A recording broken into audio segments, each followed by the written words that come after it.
dropped on the air. Adam Schefter reporting the Chiefs have made a trade. They are finalizing a deal to the Chiefs pending a physical, per ESPN sources. Other teams were interested, but Fields' preference was to go to Kansas City. Here is your 2026 backup quarterback for the Kansas City Chiefs. And we talked backups last week after seeing Gardner Minshew sign elsewhere, after seeing Marcus Mariota stay in Washington. And, I like the addition of Fields only because my one criteria that I thought was important, given the unknown about Mahomes' availability week one, I want a guy that has plenty of experience starting. I don't want somebody like Anthony Richardson who has only started a handful of games. Justin Fields, say what you will about the guy. If I need to win one or two games and have him start, he at least has been in big moments and started multiple games. How about 53 of them? So I don't hate it at all. Look, I'm not going to try to act like suddenly the Chiefs are going to flip him for a high draft pick in 12 months. That would be nice. But if he has to play week one with an Andy Reid system, yeah, I think he can win a football game for you, and that's what should matter here. Yeah, he's as experienced as the guys that you might think are or available on the street, and probably a hair cheaper than the other guys. Ian Rappaport's calling it a late-round pick swap. So a future 6th rounder for a 7th round pick, maybe this year. So that might possibly mean, based on that, I would think, I guess, a future 6th rounder for the Chiefs, as in they're giving it up and down the road. Also reporting the Chiefs are going to eat a large portion of his salary, which is why they got it done. Fields is due $10 million guaranteed. The Chiefs are going to eat a lot of that. Well, I mean, sadly, that's the cost of doing business. Like, I know that it sounds like a lot for a backup quarterback, because that was my initial reaction to Gold when I saw the number that Gardner Minshew got out there in Arizona. This is a great choice for Fields, for what it's worth, and then we can talk about it from the Chiefs' end. Said his preference was the Chiefs. Of course it was. Gold, he's going to get to train the entire offseason like he's the pseudo-starting quarterback for the Kansas City Chiefs. He's going to get every mini camp rep. He's going to get every summer rep. And I understand eventually Mahomes will be healthy enough to at least throw a few passes around, but he's going to get a huge, vast majority of the reps for Kansas City up until at least August 1st, if not after that. Yeah, and a chance to put something on paper actually starting for him. So for him, it's a no-brainer. For the Chiefs, you just got to have some security if you don't know if Patrick Mahomes is going to be available week one. Yeah, that's the biggest priority for me. Somebody that you trust to start. And so, and I know there were some rumblings about Russell Wilson. I'd rather have Justin Fields than Russell Wilson as my backup quarterback in 2026 and maybe my week one starter if Mahomes is not ready. I do want to see, though, when the financials come out, because you mentioned cheaper. Cap hit is $23 million this year for Justin Fields, and $10 million of which are guaranteed. In the report from Ian Rappaport is that the Chiefs are taking on a significant portion. I'd be curious to see what the exact dollar amount looks like, because they still owed that much. $23 million cap hit. Well, you signed a 2-year, $40 million deal with the Jets, and last year they had a low year one cap hit of $8 million. I would guess, and look, this is purely speculative, there's no way the Chiefs are trading for him and taking on a $20 million base salary this year for him, are they? No, $10 million of it is guaranteed. So sure. The question is, are they taking on $10 million of it? Or are they taking on $8 million of it? Sure, of the guaranteed money. But like, again, you and I both, he's not going to be a $23 million cap hit for the Chiefs this year. I don't know what the structure is going to look like, but I'd be stunned if that were the case. I'm not even saying they can't technically afford it. They've done a lot of very low work, at least on this end, from the structure of the Alohi Gilman deal and the Justin Fields deal. Rappaport just corrected his tweet. He corrected his tweet. The Jets will eat a large portion of the salary, helping facilitate the trade. Okay. I was like, am I insane? More sense. Yeah, that makes more sense. That's what happens with breaking news. He deleted a tweet, retweeted. He also said it's a future 6th rounder for Fields, a 2027 6th rounder. So, look, here's the thing. That means the Chiefs now have an additional pick in this draft and a backup quarterback. So the Chiefs are up to 11 picks. It's the second most in the entire NFL this year. Pelissar says it's $3 million that they'll take on in the guarantees, according to this year's number, which does fit and does make sense. Again, his base salary would have been absolutely insane. But like this idea, the Chiefs needed protection. And this goes back to the thing. You and I have said all along, I think there are people, and every day we talk about Patrick Mahomes. There's 50 people on the text line that have said, he'll be ready week one. I hope so. Just you wait. Yeah, I hope so too. But I'll tell you right now, on March 16th, you sure as hell can't know that. He doesn't know that. His knee doesn't know that. His doctors don't know that. The team can't know that. You need some sort of protection for yourself. Justin Fields at least has started 53 games in this league. Yeah, now that it's clarified that the Jets are eating a huge chunk of it, I don't know why anybody would be upset with this being your backup quarterback plan and potentially a guy that has to start for a few weeks. I mean, again, the remaining options, if you did not want them to give up a future 6th-round draft pick, okay, then you were in the Russell Wilson category. You were potentially looking at trading for an Anthony Richardson type, and I told you I'm not interested in Anthony Richardson as my backup quarterback because I need somebody that can come in and start. So, yeah, that the latest for me and Rapport. If you're just joining us, yes, we see your text. If you're behind on the app, it's a future 6th-rounder for Justin Fields. It also is the Jets eating a large portion of the Fields salary. Fields due $2 million guaranteed, but the Chiefs will not be paying anywhere near that. So no 7th rounder. Yep. It's so confusing. There was a report that it was a pick swap for me and Rappaport. Now, yeah, what you're saying is Schefter is that's not the case. You'd mentioned Anthony Richardson, and I know someone's going to be like, well, he started games in the NFL too. A quarter. He started 25% of the number of games, essentially. That 30% maybe of the games that Justin Fields has started. And look, I understand it didn't work out as Justin Fields, but you're going to tell me right now, a guy who started that many games, still young, and was a former 1st-round pick, yeah, this will work for me. This is as quality as a backup as they've had in a while. This is a better quality backup, in my opinion, than Gardner Minshew and Carson Wentz at the stage in which they acquired. He's just younger. He's just younger. I mean, I would say there were times where you could look at individual performances or an individual season and say, that Gardner Minshew had a better stretch of games than Fields. Now, Justin Fields, it's complicated. We all know he's been on some very, very bad football teams in his time, including the Jets last year. But I do wonder for the Chiefs, other than the obvious, which is the Mahomes insurance for early on, do they try to, is Andy Reid willing to, is Eric Bieniemy willing to as an offensive scheme? Do you want them even messing with having something designed ever for Justin Fields? I'm good on that. I don't accept. He can be my QB sneak guy. We've been preaching this for years. Sure. I don't think they'll do it. But no, I don't want design run packages for Justin Fields. You have Patrick Mahomes. You do that in Pittsburgh when you have Russell Wilson and Justin Fields. You do that in New York where you're a bad football team. I don't need design run packages for Fields when Mahomes is back, but I'll continue to pound the table for a 4th and 1 if you aren't going to just hand the ball off to Kenneth Walker, who now changes your 4th and 1 strategy as well. If you just want to do the tush push, yeah, I wouldn't hate that with somebody like Justin Fields. But this is, to me, just all about an experienced backup just in case Mahomes is not ready week 1. A lot of this, as you said, if you have Patrick Mahomes, I don't want him anywhere near it. What was the team we were talking about that kept screwing this up?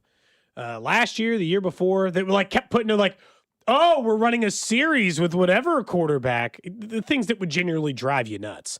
You don't need that with Patrick Mahomes. Justin Fields is just here to start in case he's not healthy. That's it. Just that and nothing else, in my opinion. I don't need anything outside of that or any other mess or confusion over that. And so let's try to keep it to at least that on this end and keep yourself in good positioning. That's all I care about. The only thing I'll say for those thinking they're just going to turn around and flip Justin Fields for a pick in a year, his contract's up after this year. Is unless there is an extension, which why on earth would they do that? It is just about 2026. And if he's a solid backup for them and doesn't have an opportunity elsewhere, we can revisit that conversation next offseason as a backup. But this is not a scenario where he plays well for 3 games and the Chiefs are able to, at the end of the season, trade him for a pick. He's not under contract after this season. No. So you'd have to be a mid-season trade and not trading a mid-season. Why would you? So this is just about this year, and that's it. And it doesn't have to get more complicated than that. No. I mean, look, would I love it if he was a superstar and they were able to turn him into something? Sure. But like you said, because they're not going to trade him mid-season in a year in which, and also that would imply he starts 4 games, looks awesome, and you're still in the recovery phase of an injured quarterback. Who's trading for quarterback mid-season? But also, why would you trade him at that point? You would want the protection. Yeah. Nobody's going to be, all of a sudden, they're not going to be banging down the door offering up a first-round pick. Yeah, I don't think a midseason trade. How many teams are trading for a quarterback midseason? You can text in and cite me the Colts signed Phillip Rivers midseason. Okay, give me the most extreme example possible. I guess, but also I would argue they didn't trade for somebody. They would rather go and sign the 43-year-old veteran than go make a trade for a quarterback midseason. So I think it's just the Chiefs have a new backup quarterback, Justin Fields. It'll make maybe make training camp a little more exciting and preseason a little more exciting, I guess, just because you'll have a backup that is fun to watch. Justin Fields has always been a fun quarterback to watch. I think they could also recoup this pick simply by trading one of their late round picks this year. They have 9 right now. Is that right? Yeah, 9. I don't think they're going to need to make 9 selections going into it. I could be wrong, but based on the number of 5th, 6th, 7th, and the extra ones they picked up in the McDuffie deal, I'd be surprised if they had to make all of those selections going into it. I don't know. Does this do anything? And this is probably small. This do anything for you in you think that this signifies that Mahomes won't be ready? I think it just signifies the same thing we knew. They don't know. And they like having a veteran backup. Even when Mahomes was healthy, Gold, they liked having a veteran backup for the same reason they brought in Wentz and Henne and Minshew. They like a guy who started probably at least 50 games. That's bare minimum to be the backup in Kansas City. No, I don't think it tells me that there's a setback or anything for Mahomes' recovery. We all know there's a real chance he's not ready week 1. I understand that we all want him to be available week 1. He's going to do everything possible to be ready week 1. And if there's a player that's going to be ready for week 1, it's Mahomes. All that can be true. But the Chiefs and Mahomes, they do not know 100% if he will be ready for week 1. So you need to have a legitimate backup. I don't think this trade means anything about the rehab process at all. They always were going to have to sign a backup quarterback. I was just worrying that the options were getting thin. I guess I hadn't considered the trade market. You and I were mostly just looking at the free agent market, and I saw the same rumors you did over the weekend, and I was mortified at the thought of Russell Wilson coming here. I told you, vibe killer. Don't want him anywhere near I would have been fine. team. I would have been fine with Joe Flacco, but that would have been fine. What is he looking for? Does he think there's an opportunity to play more somewhere else? Does he, you know what I mean? Is he going to actually cost you more money because he's been a pretty damn good backup? I don't know what the circumstances would have been. Someone says, do you think the Chiefs at least gave Kyler Murray a call? No, because Kyler Murray was going to be a starting quarterback. Kyler Murray wouldn't come to Kansas City to be a backup. He's going to start. He's going to start 17 games in Minnesota next year. In Kansas City, you're maybe starting 1, 2, 3 games, possibly, maybe. So I don't think you were in on Kyler Murray. No, not at all. Same thing with Tua. Tua's going to start in Atlanta most likely. And not that they wouldn't have, like if Kyler Murray would have taken $1.3 million to come here to be the backup, they would have happily signed Kyler. But he was never going to take that deal for all the reasons you just mentioned. He's Minnesota's starting quarterback with Justin Jefferson. He didn't need to come here to be a backup for Mahomes on a hypothetical, maybe I get 2 to 4 games or whatever inside of it. So, yeah, it didn't make sense, at least on that end. Let's talk a little college hoops. We'll get back to this Justin Fields stuff later in the show. And, of course, more Chiefs and the WBC as U.S. advances to the finals. But the brackets are out, Gold. And all things considered, I think MU and KU got about as good of a draw and as good of a seeding as they could possibly hope for, considering how their season ended. KU got, beat to death against Houston in the Big 12 tournament. Missouri immediately lost to Kentucky in the SEC tournament, and yet Missouri's still a 10 seed. KU didn't slip to the 5 seed line, which Lenardi and others certainly thought was possible. And matchup-wise, Missouri gets to play in St. Louis against Miami. KU got one of the easier 13 seeds in Cal Baptist. I thought that they couldn't have asked for really a better circumstance, at least for game 1. Now, game 2 for Kansas, we could have a different conversation. And game 2 for Missouri, we could have a different conversation. But for the first game, to get an NCAA tournament win, considering how their seasons ended, it went okay for KU and MU in the bracket, right? Well, for Missouri should be thrilled because they were very much so in play for Dayton, Ohio, as in having to play Tuesday or Wednesday night. So you would have been in Ohio. Maybe you were going to be in a road game against Miami of Ohio, where there's going to be a home game for the Red Hawks, and they're going to now end up playing on Wednesday night in Dayton. So for Missouri to avoid that, number 1 was a win. Then number 2, and perhaps biggest of all, you now get to play just east of Columbia in St. Louis. So yes, the opponents are very, very difficult. Miami, you're an underdog against them. If you're fortunate to be Miami, you get number 2 Purdue. It is a tough path to get out of the first weekend if you're the Tigers, but they're going to have a home crowd. And so it's March. It's called March Madness for a reason. Things can happen. So, yeah, I think the Missouri Tigers should be thrilled with how they ended up. For Kansas, look, they did not play well down the stretch of the season. They did not deserve to be a 3 seed and get any sort of location priority. They were always going to get sent outside of Oklahoma City and in St. Louis because of where they were at seeding. I thought with their bad Big 12 showing, they could have potentially fallen to a 5 seed. Same. Ultimately, people think St. John's should have been the 4 and KU the 5. I guess it doesn't matter if they both were going to be, they're going to, play each other anyway. At this point, it doesn't, if you want to look at it from that realm. But I think it's, the East region in general, yes, looks to be loaded based on the coaches that exist. Duke's the number 1 overall seed. You have them in your region. But Kansas, St. John's, if that's the matchup we get on Sunday in San Diego, I don't know many people that would be picking the Kansas Jayhawks to win that basketball game. It's the way I felt about it. And we talked about this on Friday. You'd asked, I said, I think Iowa State will cover and Kansas won't. And then I think Houston and Arizona would win. And that for the most part took place. But the bigger part of the Missouri or the Kansas infamy is I legitimately don't feel like I've watched Kansas play a good basketball game, win or lose. A good basketball game against a good basketball team in a month. I've seen them play ugly basketball games against medium-level teams and win. I've watched them beat down kind of bad basketball. I haven't watched them play a good, what I think is a solid 40 minutes against a good basketball team in what feels like forever. So I they agree. Just show in those games. It's crazy. I agree. Down the stretch, they haven't. I would still say their games, their wins against the top quality teams are still better. I would better it's more impressive than what St. John's had done. Honestly, they got the jersey boost and the conference boost, which is fair, I think. It's weird. Look, Kansas has not played well. I'm not pushing back on that. I'm just saying you said it's been weeks since they beat a good team and all that. I would argue, though, when they did beat those teams, that's still more impressive than what St. John's had done for the most part. They've been dominant. For whatever reason, Pitino has owned Hurley and UConn. I don't know why. They've just found ways to beat UConn. The rest of the conference, the rest of the Big East kind of stinks. Yeah, it does. So it's weird because St. John's is the hot team right this second, which is what you want to be in March.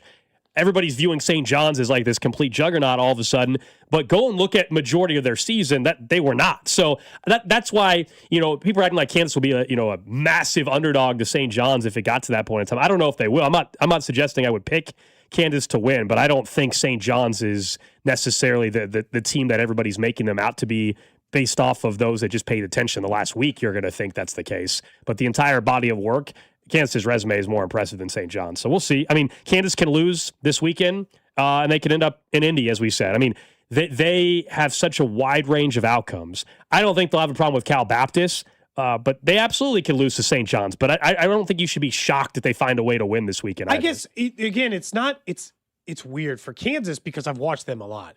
It's less about what I've seen St. John's do and more about the fact that Kansas has not looked like a good basketball team in so long.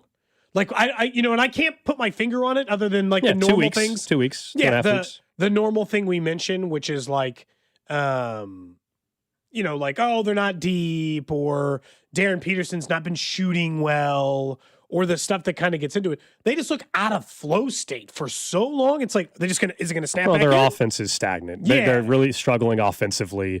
And, when you see some of these other teams that are their peers as 4 seeds, offensively, they're not like everybody else. I mean, they've really, really struggled. They're going to have to lean on their defense, and that's where we were talking pre-show with Drew. Even if we end up getting the St. John's Kansas matchup, I mean, the total for that game, I'd be fascinated to see where that total opens up. Is it going to be open up at 130, 120, 125 and a half? Is that going to be the total for that game? Yeah. What's your take, Drew? Just on the Kansas trial, we'll get to Mizzou in a second, but the fact that they are sent out west should not surprise anybody. No, I'm not. It is interesting because a lot of people, look at the coaches and stuff like that and say, well, this region's so good. Mm-hmm. UConn have been sketchy this year. I think people forget they lost to Creighton by 20 points earlier in the year.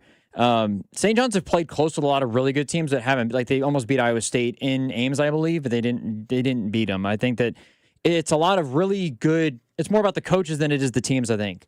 Like Michigan State can be vulnerable. They just lost to UCLA. UCLA is getting Donovan Denton back. Is he coming back? UCLA might be the team, actually, that if you want to take a run on a flyer on a team, UCLA might be the team that you say, you know what, they actually could make it to the Elite Eight out of the region. Not rooting for Mick Cronin, though. It doesn't play bad for KU just from the standpoint, I think that for the things that you guys kind of said, it actually might also be Northern Iowa that they play instead of St. John's. But Duke Bring that on. Let's do it again. But Duke is dealing with some injuries. They've had guys step up with Caleb Foster's injury. Of course, Cam Boozer is maybe the best player in the country, some would argue. So I think the region is highlighted with the quote-unquote blue bloods, if you will, more than anything else. That's the one that you go to.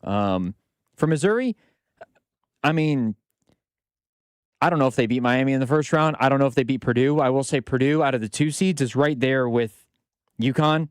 Purdue's vulnerable. And if Mark Mitchell can stay out of foul trouble, I mean, they got bigs at Purdue. That's what they do.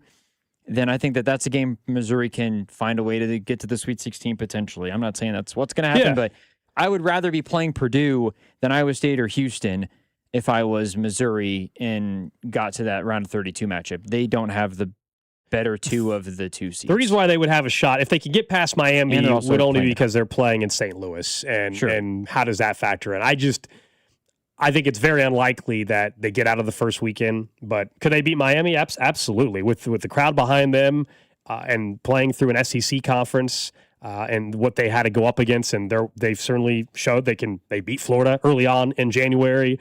They beat Kentucky, even though Kentucky's a team a lot of people are going to be picking to lose in their opening round game, I think, against Santa Clara. We'll get to kind of our upset picks later on. But Mizzou has to be thrilled. That's the biggest takeaway I have from seeing. They should be thrilled with the draw that they got in terms of location for being a team that was very close based on their seed to go into Dayton, Ohio. It's just really weird because the truth is, I don't know, this is silly. I don't really care that like St. Louis fans are complaining that there's like a 9 or 10 seed difference and like, well, how come we don't get to play in St. Louis? You don't get to ask for favors if you're a 9 seed. I guess you can be annoyed that Missouri's at 10 and got in there instead, but like once you get past, in my opinion, seeds 1, 2, or 3, you just are where you are. Sometimes you're closer to home. Sometimes you're not closer to home. You know, like it. Well, they also, they do the seed scrubbing, and sometimes they have to move some teams around because you can't have a conference opponent playing each other in the first 2 games. Yeah. Stuff like that also impacts why a certain team might end up somewhere, and you're trying to figure out why. I mean, it was why there was the confusion, I think, from the bracket unveil, where it looked like at first Miami, Ohio was truly the last team in because they were playing in Dayton, and then the selection committee chair was like, no, we had a seed scrub them. The last team in was actually SMU, not Miami of Ohio. But we have to move things around. Like, so I just, anytime I see, this is like the same way you feel, Gold, about the teams who are team like 68, and they're like, but we should have been in. Like, Auburn, I'm sorry. Win more games if you want to be in the tournament. That's how I feel about SLU complaining about not getting to play in St. Louis and Missouri. Missouri got lucky. Well, however the seed scrubbing worked or everything else played out, they get to play in St. Louis. And by the way, if you're a Missouri fan, show up.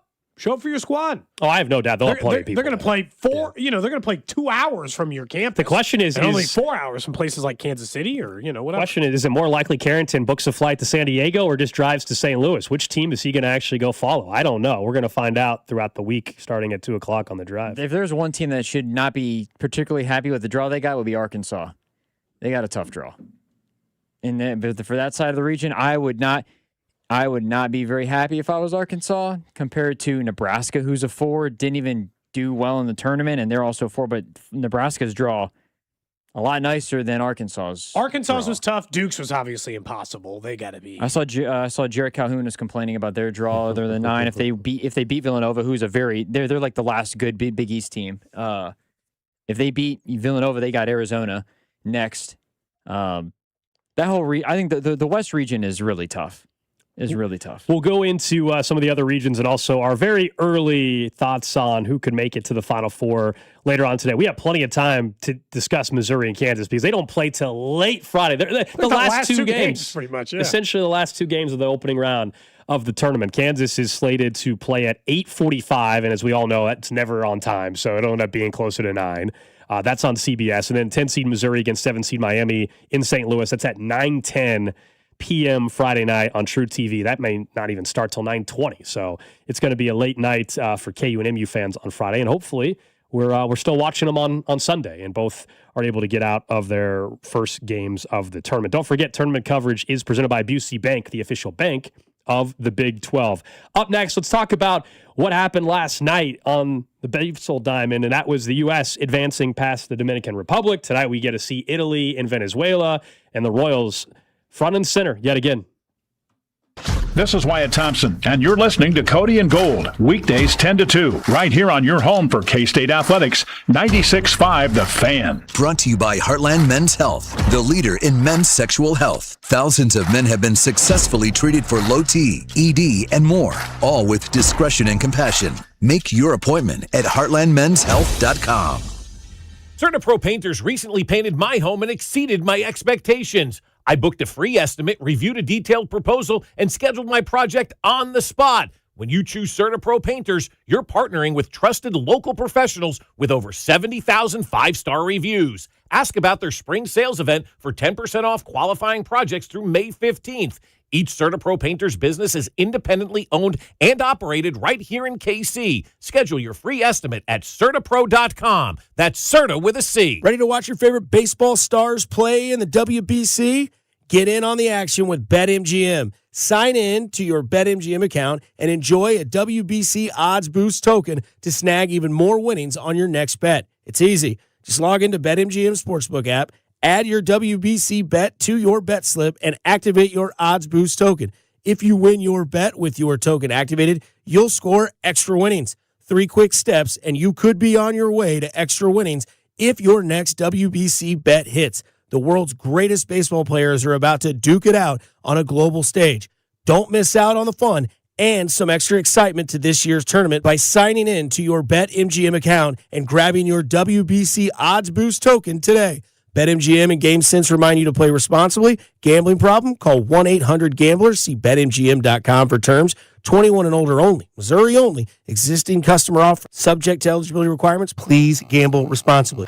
I'm McCall with Lee Summit Subaru, and it's time to make a big deal out of nothing. Announcing Lee Summit Subaru's 0% event. Up to 0% financing on select 2025 Subaru models for 72 months. And we have the largest selection of Subaru certified vehicles in Kansas City, starting as low as 1.9% for 72 months. Fall in love with driving again at Lee Summit Subaru. The Subaru A Lot to Love event. Based on January 2025 through June 2025 Kansas City inventory listings. Man, your yard looks great. Who does that for you, Gunther? It's Gunter, no H. You sure it's not Gunther? Listen, we've been with Gunter for years. They take care of our lawn with 7 annual applications. We're weed-free and have a lusher, thick, green lawn. Trust me, it's Gunter. No matter how you say it, we've been helping Kansas City homeowners improve their yards for decades. For greener, thicker lawns, it's Gunter. I'm pretty sure it's Gunther. I'm pretty sure it's not. Rally House, shop every team in town. College and pro, come on, it's time to go. The season starts at Rally House. From jerseys and hats to tumblers for game day, it's where outrageous selection meets every fan's style.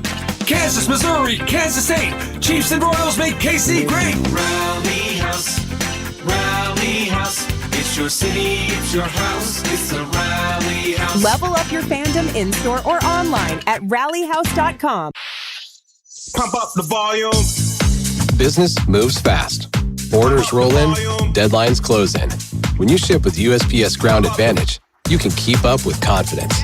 Every package stays in our secure network from dock to door. And with nationwide reach, dependable tracking, and upfront affordable pricing, you get built-in peace of mind.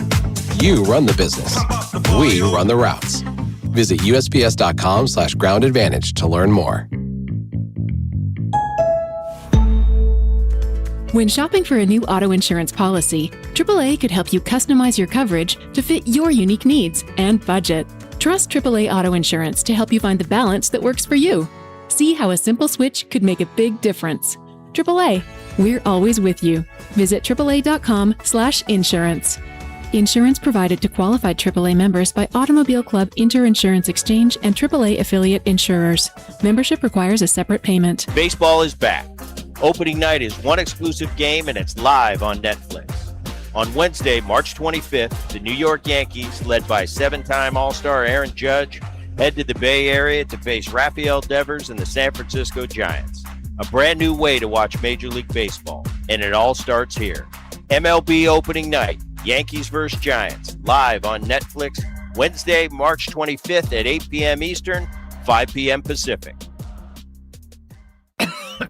Oh, how's that flu, babe? Did you take Dayquil Intense Flu yet? Nah, I got this. Ugh, okay, I don't got this. You stay on the couch, and I'll grab the Dayquil. Undo your flu symptoms with Dayquil Intense Flu. Dayquil Intense Flu provides powerful relief of your flu symptoms. I'm ready for that to-do list. Wow, you do got this.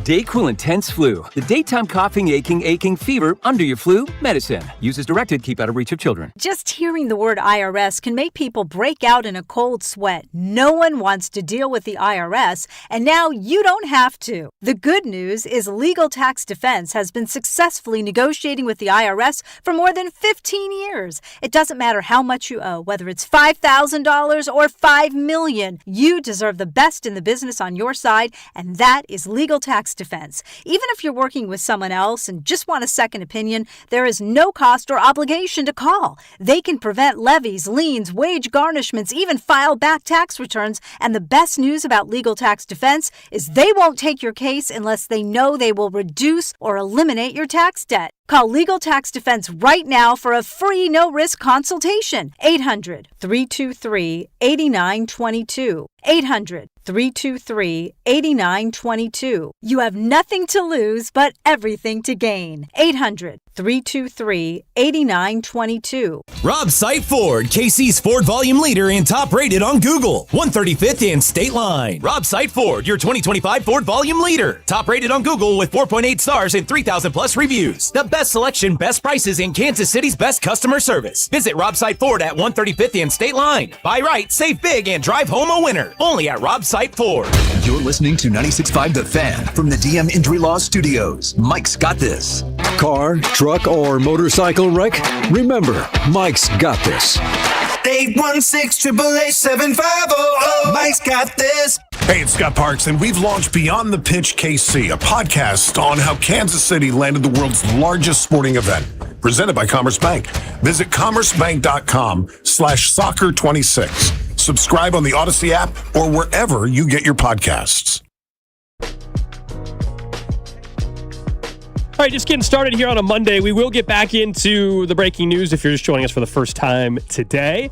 Justin Fields, new backup quarterback in Kansas City. The Kansas City Chiefs trading for Justin Fields with the New York Jets, giving up a future 6th-round draft pick. The cap hit for Kansas City only going to be $3 million, according to Ian Rappaport, as the Jets are eating a huge chunk of that salary. We'll discuss that more coming up next hour, as we already talked about that a little bit in the first segment of the show, but certainly interesting, different type of quarterback than the Chiefs have had as a backup in a while. Andy Reid has had a good track record with mobile quarterbacks, and maybe a guy that they need to have start a game or two. Hopefully that's not the case, but gives them some insurance. They needed a legitimate backup, and they get a guy that started 53 games in the National Football League. Don't forget, though, we were talking tourney and where the Kansas Jayhawks and the Missouri Tigers will end up on Friday night in their respective regions. We, on Thursday and Friday, will be in the Crossroads. We'll be hanging out with our friends over at Circa Sports at International Tap House. So at ITAP in the Crossroads, broadcasting live from 10 a.m. to 2. You can hang out, watch the games with us. We have, a $500 Rally House gift card up for grabs. Plus, Circa's going to have some bonus bets and other merchandise available for you while we're there during the watch party. So plenty of reasons to be out there. I mean, not to mention just the obvious reasons, which is it's tournament time. And I think on Friday, man, it's going to be like 80. So maybe they can get those garage doors opened at International Tap House. We can all hang out, have a drink, watch some basketball, and like you said, a $500 Rally House gift card and the possibility of bonus bets from Circa and merch. So I don't know what's and it's going to be beautiful weather. They got the big garage doors that they can open up there at ITAP too. So looking forward to being out there, watching some games Thursday and Friday. We'll talk more about the tournament here in 8 minutes or so, as we finally heard Darren Peterson open up a little bit about the cramping saga that has been the story all year long. He talked in the locker room at T-Mobile Center after their pitiful loss to the Houston Cougars on Friday night. So we'll get to that in a bit. But last night, how much of the USA versus the Dominican Republic WBC semi did you watch? Well, it was a great game. So a decent amount, honestly, because I wanted to see if Bobby Wood Jr. and the U.S. were going to advance. Plus, it was Bobby Wood Jr. and Skeens on the mound. So you're just immediately drawn to the star power of the U.S. And up to that point, the Dominican Republic had been the most dominant team in the entire tournament. So yeah, I wanted to watch it. Look, and Italy's run continued over the weekend. We can talk about that maybe later in the show. And Mikel Garcia and Salvador Perez continue to advance. So it's been an interesting WBC once the knockout round ended. One of the biggest things about, or one of the biggest takeaways is, starting pitching can still eliminate an entire roster. You can put together a superstar lineup full of nothing but all-stars. And if Paul Skeens he didn't even have his best stuff. But if Paul Skeens is on one, he can still limit you in some capacity. The biggest thing that stood out to me, of course, this entire time is the WBC has been about the Kansas City Royals. They're the number one most watched. Fox says number one most watched market is Kansas City. A Kansas City Royal will win the WBC. Maybe multiple, right? Vinny and Cags tonight versus Garcia and Salvi tonight. Bobby's already in the final. Like, we know somebody from the Royals is going to get this thing done. And that makes it just infinitely interesting, I guess, from a Kansas City perspective, now that we've reached the stage that it became interesting. I'll still argue that the USA-Brazil part and all this other stuff in the early stages, U.S. was playing with its food and didn't care. But now I care, Gold. Now it matters. Yeah, the stakes were fun. The atmosphere in Miami last night. You know, last night there was also, other than the Oscars, there was nothing else on television. So I was locked in. Tomorrow night in the finals, I'll watch. But if there's also an NCAA tournament game on, we'll go split screen, and it depends on how both games are going, because there are two tournament games. To me, that'll be more interesting personally, but everybody has their own preference and why they want to watch or not watch. But the Royals aspect makes it far more intriguing for us in Kansas City, and it's cool. We've been saying it for 2 weeks now, I guess. Like, hey, the Royals are the team, or the players and the team that's represented the most in the WBC. Only continues. And yeah, that only continues. And Bobby had another great defensive play. That double play was awesome yesterday in the win. And so the side of, you know, who are you rooting for tonight is interesting. I think Italy will be the majority opinion for people because Cags and Vinny and the fun personalities there. Yes, Mikel and Salvador Perez are on Venezuela, but my guess, if we were to ask people which side they are polling for more tonight, they would probably say they want a USA-Italy rematch. And we know Italy beat up the U.S. a week ago. And so I would like to see if the U.S. could win in a rematch. And it's not going to be Michael Lorenzen pitching tonight. We thought it was. It's not going to be Aaron Nola. So it is tough, because I don't want to make this seem like I'm rooting. Either way, I think Royals fans should be happy tonight. If Venezuela gets past, Mikel Garcia and Salvador Perez have an opportunity to still win the WBC, and Bobby Wood Jr. has a chance to win the WBC. So either way, you can be at least somewhat happy as a Royals fan, no matter the result. Italy's the team of the tournament. They're fun. That's what it is. And, of course, Vinny comes on our show during the football season. So that certainly is. And we went to go road trip to see Cags just last year. So, like, Italy to me it's not even about rooting against. Like, if you're asking me who I'm cheering for tonight, it's Italy. But largely because, not even for those reasons, the Cags and Vinny reasons I just gave you, but because they're the story of the tournament. For the same reason we all find ourselves rooting for these, you know, you root for the 16 seed UMBC to win in the round of 32. When you become the story, or the Jack Golke, when you become the quick story of any tournament, you find a lot of people rooting for you. Italy has been the most fun team. They're the most fun team. So I want to see them continue to have fun. And so, like, it is weird, because it makes me feel like I'm rooting against Mikel Garcia and Salvador Perez, who are two great Royals. But that's not. No, I'll root for Team Italy until they face the U.S. again. If it ends up being U.S. and Italy tomorrow night in the WBC final. Back in your U.S. hoodie? Well, yeah, absolutely. I would hope. Are you telling me you're not rooting for the USA? No, I think I'll root. I don't know. You think? What do you mean you think? There'll be temptation to root for Italy. Against the U.S. They're fun. What? The U.S. wins stuff all the time. No. You know? No. They just won hockey? No. They got a good thing going? Look, Italy's a great story. I'm pulling for them tonight. The minute they play the U.S. in a final, I don't care. I'm sorry, Vinny. Sorry, Cags. I would think about rooting for Italy, but I think what would really happen here is I'd root for the U.S., but I wouldn't be as sad as normal. Okay. Right? If Italy won. I wouldn't be as disappointed. It's not like a country that I have some like ill will towards. That's the other part. It's not like the natural-based rivalries that existed with certain countries, what rivalry do they have with Italy? Yeah, but anytime the U.S. plays another country in a sport, it should be a no-brainer answer for you. You think it's no-brainer? This is one of the times that I think about it a little. That's No, not at all. You just auto, huh? Maybe I'm the only one. Someone says tap doesn't sound Break up the Italian Stars and to Stripes me. polo. Go to me from head to toe on. I feel like Cody's. So I feel like Cody's about to just wear the Italian flag tomorrow and have spaghetti for lunch and everything, and just go all in tomorrow. I don't know about you. I'll be rooting for the United States against Italy. Thank you very much. Drew, is there any part of you that's tempted to root for Italy versus the U.S. in any game? This is crazy to me. I said think about it. part of me more says I don't care who wins than I'm rooting for the U.S. I guess. Like I don't think I'm rooting I don't think I'm rooting for Italy. I would say, but more of me just it doesn't matter who wins as much. Someone says I'm rooting for the same thing, Americans still. I don't get Jack it at all. Caglione and Vinny Pasquantino are Americans. I don't get why it's complicated. Because they're a fun team to root for. That's all. It's like sometimes you just root for the fun story. That's all.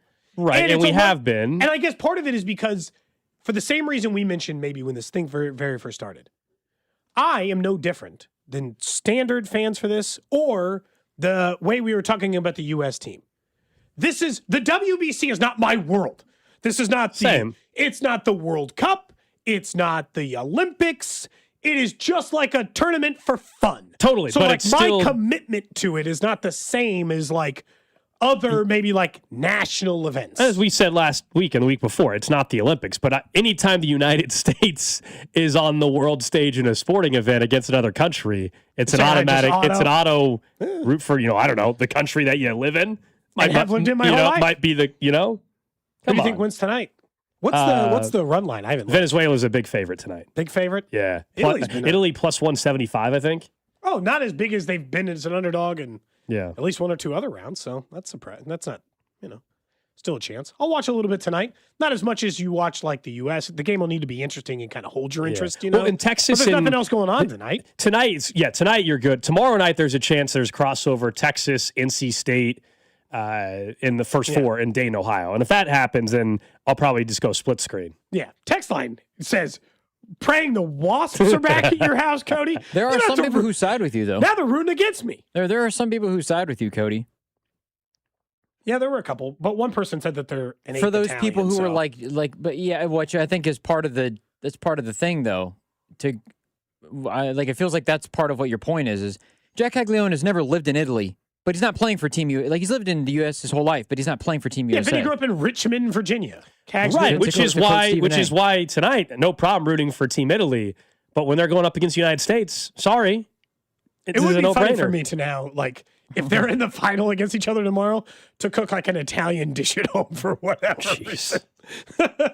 I said I'd root for the U.S. I just said I'd think about it harder than I had in a while. Let's switch Don't gears. hop on the U.S. bandwagon in the World Cup this summer. I don't want to see it. No. I don't want to see it. Don't hop on the bandwagon this summer. We talked about the WBC. You'd probably rather not be on the bandwagon based on history. Yeah, no kidding. At least on the men's side, it's gone poorly as of lately. Let's talk a little bit of college basketball. You and I were both, and all three of us were texting a little bit this weekend, and had a similar thought as it related to Darren Peterson. Now, look, we talked about this. Kansas hasn't been playing very consistent basketball, and Darren Peterson's obviously been the entire story of their entire season. He, this weekend, decided to open up, and it sounded like a much more severe medical thing than we were probably talking about in the early going.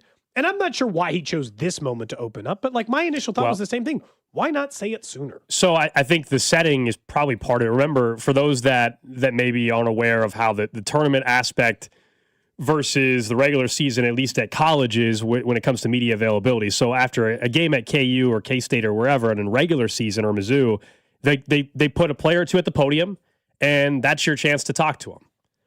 The locker room, it's not like the NBA or MLB clubhouse or an NFL locker room where after the game, everybody technically is available in the locker room. Come tournament time, they're required to have open locker rooms.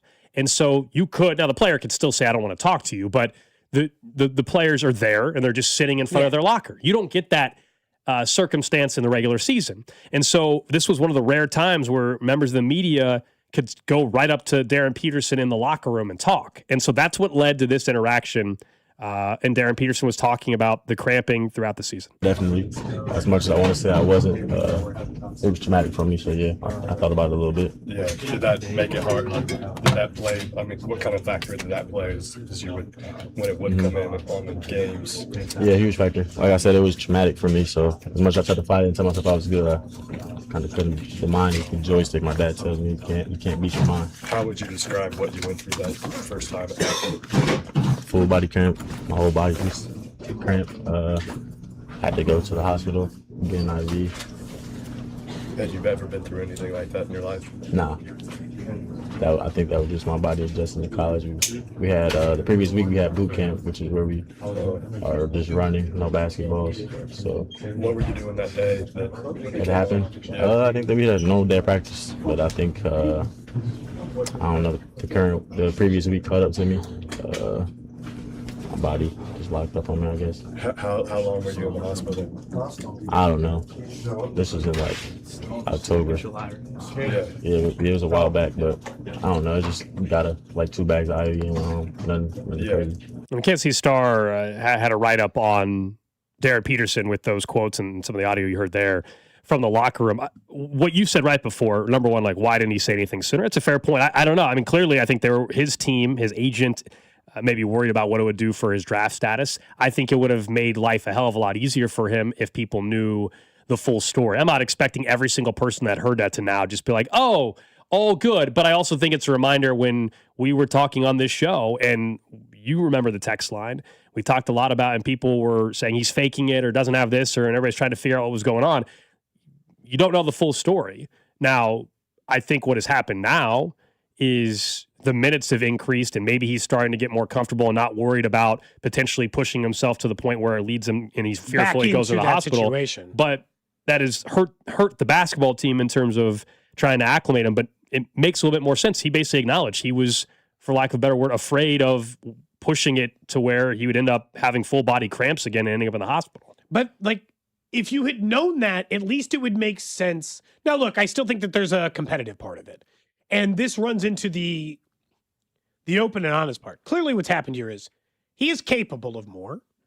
He is fearful that when he feels even a slight cramp, oh God, I'm going to go in, I'm going to have those full body cramps again. Oh, no, I can't have that. And the odds of it happening are probably relatively low, or a doctor's telling him, I imagine. And this is where like himself and the team and all this confusion. Doesn't time just have to pass to where you feel more confident? Yeah, probably. But if we had known that the entire time, at least you would understand the mental part of it that would be difficult to get over or to understand, where you're like, okay, I'm worried. I'm obviously worried that I'm going to have this problem that was a very serious medical scare early on. But if this was going to come out anyway, well, then the draft stuff was always going to be a part of it. And look, that would not be enough for me to not take him number 1 overall if I were an NBA. Yeah, the latest odds now have him going second. Now, that can change again. He was the favorite much of the year. AJ Debonsa is now the number 1 overall pick in the odds market. That doesn't mean that that's how it's going to play out. But sure, but maybe teams are worried that this is a thing that will be persistent, or he will be worried about it forever. So how do you get over that mental hurdle? And a lot of that is play more, which he has been doing, by the way. He has been playing more. You know why we haven't been talking about it? Because they've been stinking. Like, because they've been getting blown out by Houston, or like in close games against TCU or whatever. And because of that, the minutes thing hasn't felt as big because they haven't been getting big wins. The last big win was against Houston, probably. What was that, like a month ago? 3 weeks ago? Yeah. Probably 3.5 weeks ago? Yeah, February 20-something maybe, yeah. Yeah, and so it's been a little while since they got a good quality win against a good quality opponent. Other than, I understand, like I get it. UCF is not a bad win. The Big 12's deep. Or TCU is not a bad win. TCU is a better seed than UCF. Yeah, TCU in those games, those are tough opponents because the Big 12's tough. You know, it was a brutal conference. It was a hard one to get through. Those are good wins, but you know what I mean? Like the kind of win you would give Kansas and a guy like Darren Peterson credit for getting. Houston, Arizona, Iowa State, all of those were in the earlier February, about a month ago, 3 to 4 February weeks ago. 23rd was the Houston win. And then you fast forward to how they looked against Houston on Friday night. I mean, Houston is got a chance to get to a Final Four. That was one of the worst performances by a KU basketball team in a long time. They were 1 for 20 or 1 for 19, whatever it was, to open up the second half on Friday night. It was just a pitiful performance, not the type of effort you were hoping for heading in to the NCAA tournament. So we'll see. But the Darren Peterson story, now it's out there at least. Does it change anything for KU's chances? No, but if you're just wanting more context to what the hell was going on, that explains it a bit more. I do really feel fully convinced, though, based on how people are talking about this and all these good win, bad win sort of situations. Darren could score 25 points and they lose to St. John's, and people will still not. He is not going to be able to get past this from a discussion standpoint on the cramps or his body language or his desire to play until he gets to the NBA. I'm fully convinced that it doesn't matter. If they make a run to the Final Four and he doesn't score 20 points in any of those games, people will still have questions about him. Two different things. For him, yes. I don't think he can actually get rid of any of this conversation. I don't think he will be able to. I don't think he will, but there's two different angles to it, though. I think for him individually and for his draft part, yes. But from a KU fan perspective and for how people will view him in Lawrence, if he leads him to a Final Four, I'm not suggesting that's going to happen, but if he does, everybody's opinion in Lawrence will change and can still change. I think what you're talking about is like, hey, the questions heading into the draft process. Yeah, he's not going to be able to fix that. But from a KU fan perspective, if he leads them to a Final Four, what happened in February, I can tell you as a KU fan, I'm not going to care. That's all. To me, they're two different things. Yeah, Kansas fans are the ones he can still win over. National fans will just still have their opinion. Based on the response to some of his comments, I don't know if they could go to the Final Elite Four Eight. changes everything. That's because they could go there and he could be playing fine, but I still don't.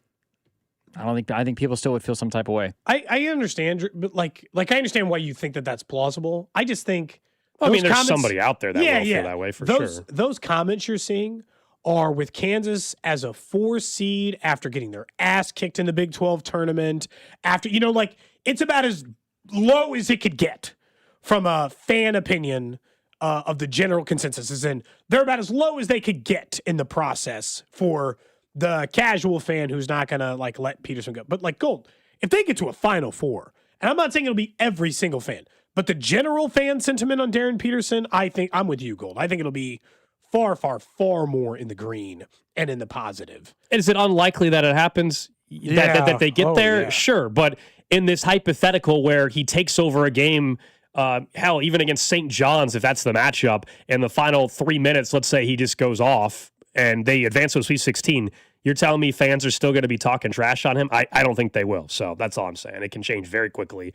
That's what's crazy about March. Everybody's opinion. I would give him a 5% chance of making a Final Four. Oh, same. Yeah, I'm not suggesting that they're going to, but I don't believe that if they got to a Final Four and he was a big part of it, that fans would feel the same way they do today 3 weeks from now. I just as watching, the Royals are probably a really good example of this, Drew. There are some players on the Royals that fans didn't like.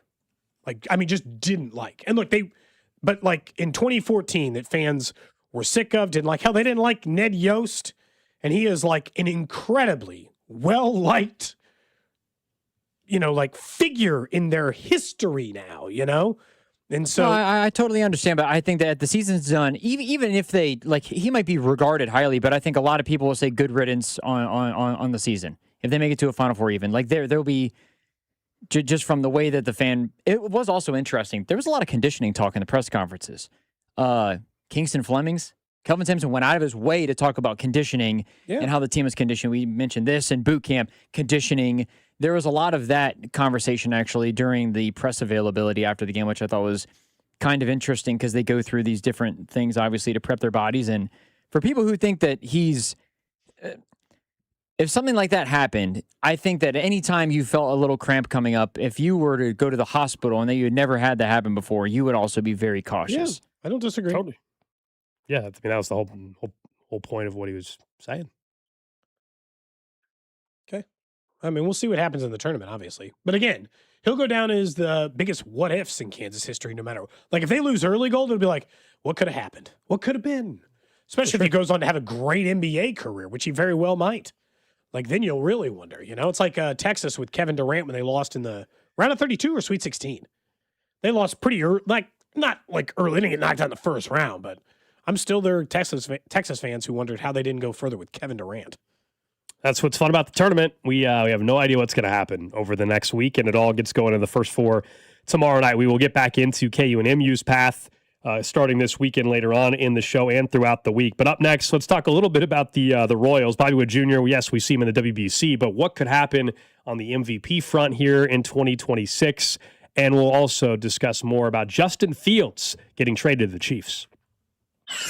Watch Cody and Gold on YouTube by subscribing to the 96.5 YouTube channel. Cody and Gold is brought to you by Heartland Men's Health, the leader in men's sexual health. Thousands of men have been successfully treated for low T, ED, and more, all with discretion and compassion. Make your appointment at heartlandmenshealth.com. Right now, FanDuel is dropping bonus bets into everyone's account for the tournament. All you have to do is opt in to claim your bonus. So use FanDuel bonus bets on your bracket picks, money lines, spreads, totals, game props, or even same-game parlays. But you don't want to wait. These bonus bets are only available for a limited time. So you want to make sure you visit FanDuel.com/local. That's FanDuel.com/local to opt in for bonus bets and to learn more about those bonus bets for the tournament. Perhaps you're already looking at your bracket and you think there's a chance that a team like Kentucky could get upset in the opening round by Santa Clara. We were talking with Drew off air a little bit. He's keeping an eye on Hofstra against Alabama. You can make these bets using those bonus bets over at FanDuel. FanDuel, it's time to dance. FanDuel Sportsbook, the official sportsbook of 96.5 The Fan. 21 and present in Missouri. Bonus issued as non-withdrawable bonus bets, which expire 7 days after receipt. Max bonus $500 unless otherwise specified. Restrictions apply. See terms at sportsbook.fanduel.com. Gambling problem? Call 1-800-GAMBLER. Hi, I'm Carter. And I'm Charlie. We'd like to share a quick story about a homeowner named Jack. Jack had a home he needed to sell fast. And Jack thought he had it all figured out. So Jack talked to multiple cash buyers. Jack chose the highest offer. But the day before closing, guess what? The buyer backed out, leaving Jack with the moving truck all packed in the driveway and not sure what to do. Jack learned the hard way that the highest offer isn't always the right offer. Jack got suckered. Make sure you aren't hung out to dry. Call our dad at Rex Buys KC. Our dad is local, he knows Kansas City, and he actually closes deals. No repairs, no fees, no showings, no surprises. Just a fair cash offer and a smooth process. Now, don't be like Jack. Call 816-330-6000 or visit rexbuyskc.com. Rex Buys KC, helping people make smart choices one home at a time. There's no place better to watch college basketball than Kansas City, and there's no place better to get all you need for your watch parties than my friends over at Hy-Vee. Hy-Vee makes your watch party easy. They have a huge selection of ready-to-serve party trays, boneless wings, barbecue, pizza, sushi, and fresh baked goods. They've got it all. And what you can do is order ahead through the Hy-Vee app, online, or at your favorite store. Even if your bracket is a bust, your watch party will be a winner. You can get everything you need only at Hy-Vee. Feeling the squeeze of high prices? Then stretch your budget this Friday through Sunday at Hy-Vee. Stock up and save big on 99-cent deals throughout the entire store. Like pork loin chops, just 99 cents. Skippy peanut butter, 99 cents. Green Giant vegetables, 6-pack ramen noodles, and much more, just 99 cents. Order through the Hy-Vee app or online and leave the shopping to us. Don't miss the 99-cent sale this weekend only at Hy-Vee. Hi, I'm John Ray, your friend and jeweler at Shane Company. Getting engaged? So friends, listen up. Shane Company engagement rings are protected with our all-inclusive free lifetime warranty. We stand behind the same quality we've offered since 1929. Our rings are crafted to last. It's why our warranty is the only one that protects your center stone. We also cover repairs, resizings, cleanings, and so much more. That's money you keep for you and your family. Because a friend always has your back.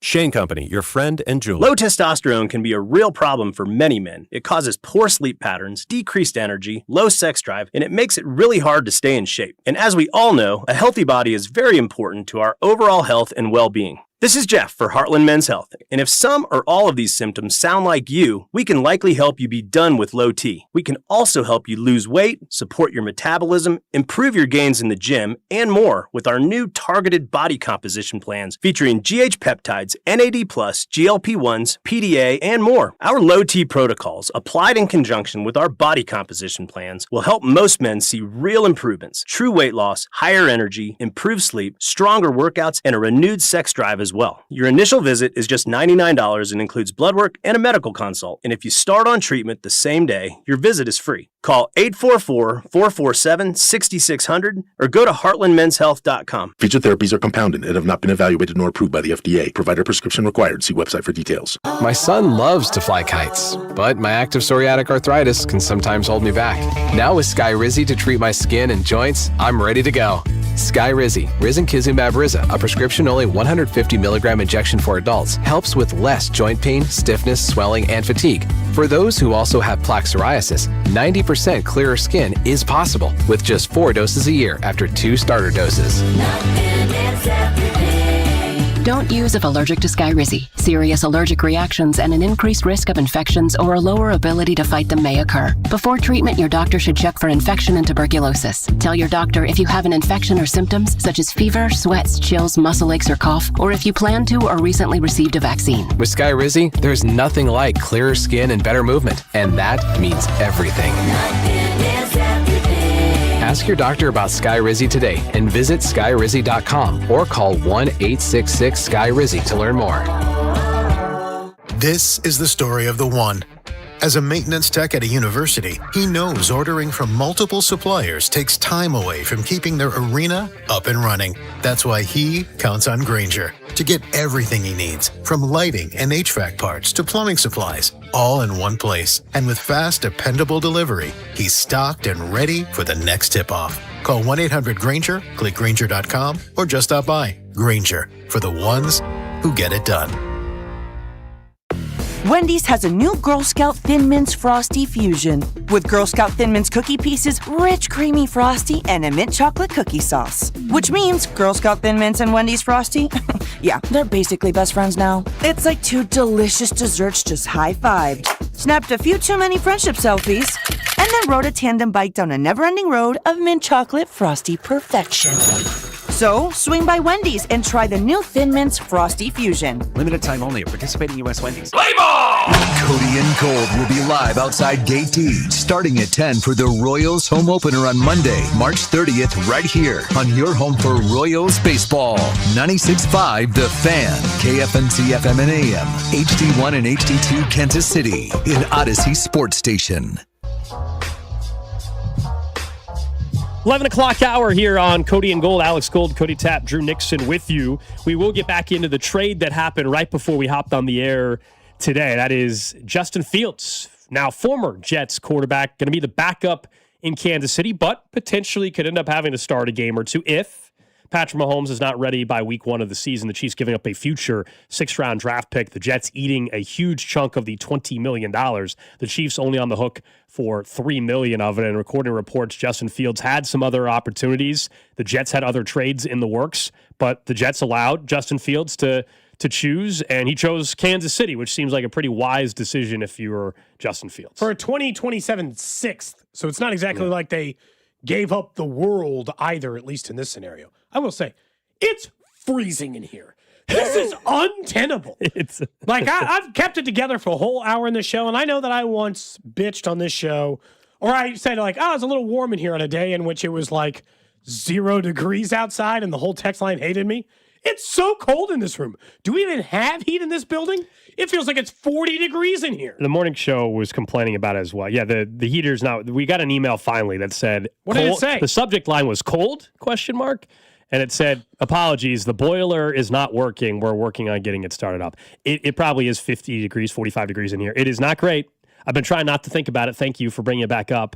But my hands are so I knew cold. this was going to happen today. This always happens on a day like this where it switches weather-wise. So I'm in sweats. I got a hoodie on. I got a hat on. I'm trying to stay as warm. You're keeping the heat on top of your head, too? Yeah. You're working way ahead. But after through all this, you still would rather have this than 100 degrees?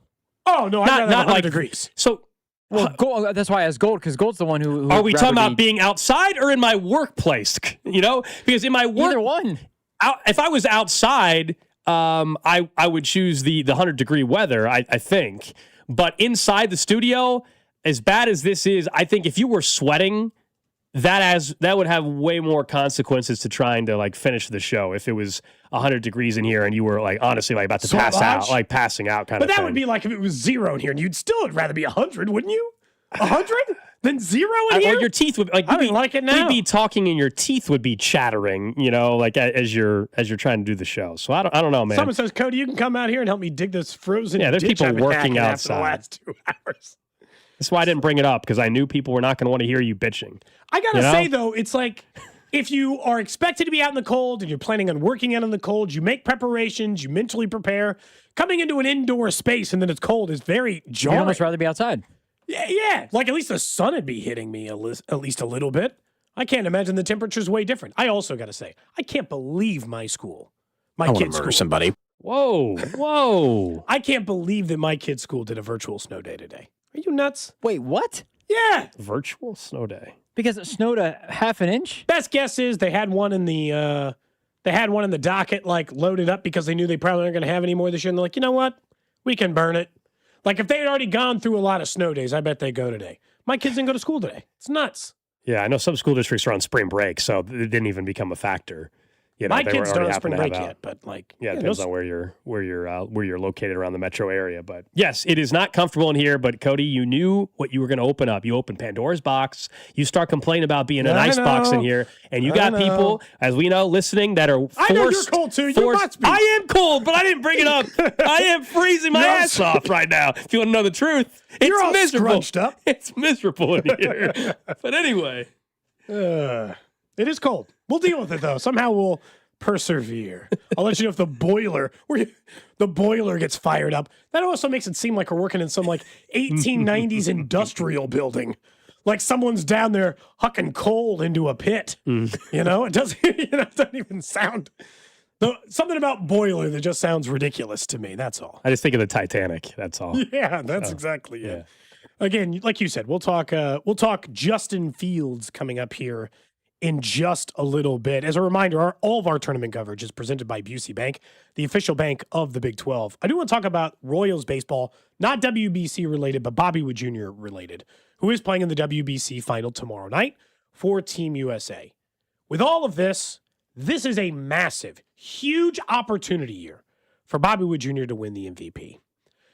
They didn't even give Cal Raleigh the "we're tired of Aaron Judge" level last year. I still think it was a mistake. I think Cal Raleigh was the story of baseball last year, and he should have been the MVP. Bobby Wood Jr.'s star is through the roof. He is at an age in which you should, like how good you think Bobby Wood Jr. is being? What's weird about it is it's not unrealistic to say, I would like an even better Bobby Witt Jr. now, or what he got 2 years ago, or anything else in between. Aaron Judge isn't going to throw another 65 home run season like he did against Bobby 2 years ago, when Bobby would have won it in most given years. I feel like this is the year for Bobby to win MVP. Like, I think he's going to win MVP, and partially because I think he's going to be a playoff team again. So last year, I think we had the same conversation, in fairness, though. I think what has changed maybe this year is what's happening in the WBC. And I understand Aaron Judge is also on the United States that is headed to the final tomorrow night of the WBC. But as people have watched, baseball fans have watched, and the Royals being front and center, I do think it has continued to help Bobby's brand. And, last night during the broadcast, they're talking about how Mark DeRosa was even more impressed than he was before about Bobby and the way he goes about his business. And I think as fans are watching his style of play and how great he is defensively, the Royals are bringing in the fence this year. We think they're back in the postseason this year. All that bodes very well for Bobby Wood Jr.'s chances at MVP, and he already has some of the best odds, but we know the small market versus big market thing does become some of the conversation. And so if the Royals can win the AL Central or be right there at the end, I think there's more name cachet around Bobby Wood Jr. right this second than there ever has been in the sport for a variety of reasons. But he's probably got to have a slight increase in the home run numbers. I think if you want to 40? Yeah, I think for fans, I'm not saying that he shouldn't have won it or wouldn't have been able to win it 2 years ago with the numbers he had. As you said, Judge just had 65 home runs. But defense and stolen bases, people don't see those. But people are going to look at the home run numbers. So if those are bumped up a little bit, and maybe they are with the fences coming in. Look, the truth is, for the same reason I just mentioned before, which is that should be expected anyway. Bobby Wood Jr. at his age and his skill level should be at some point in his career a 50 home run hitter. I don't say that like lightly, and I wouldn't say that about any player. I'm not even saying Bobby should be a 50 home run hitter this year. In his career, I expect there will be a season where Bobby Wood Jr. hits 50 home runs. He has that kind of power. And you and I have seen this a million times in baseball. Star shortstop with unlimited potential and unlimited ability. You know what eventually happens is they get to 29 or 30 years old, they put on 20 pounds, they play third base, and they slug 50 homers. Like, they don't have to turn into Miggy, right? It doesn't have to be Miguel Cabrera. But like the shortstop turned third baseman who now is the power hitter, that story's been told hundreds of times in Major League Baseball, and I would expect at some point. As of right now, most books have Aaron Judge as the favorite. Not surprising. Bobby Wood Jr. is the second best odds at more like 5 to 6 to 1. And then Cal Raleigh, Vlad Guerrero Jr., and Julio Rodriguez, kind of a distant, at least, from those two guys. So they already think Bobby Wood Jr. is one of the favorites. Yeah, he's had odds like that for the last 2 years entering the season.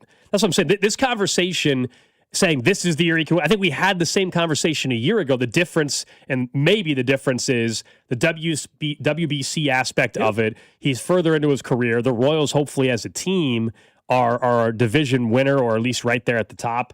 And then could the numbers increase because of the dimensions of the ballpark? And I don't know. We might be sitting here in 3 months and say, wow, we made too big of a deal about the fences coming in 9 to 10 feet from the foul pole in. And it doesn't change as much as we think it is. Or is there a 4 home run increase? I mean, look, it's not going to lead to if Bobby Wood Jr. hits 10 more home runs, it's not going to be because of the fences. You know what I'm saying? I think this is not a video game. It's not like you change the sliders and now all of a sudden the sliders on your gameplay and now everybody's just hitting home runs every 3 at-bats. Sure. And last year was weird because, like, down year for him being like it wasn't as good as the previous 2 years.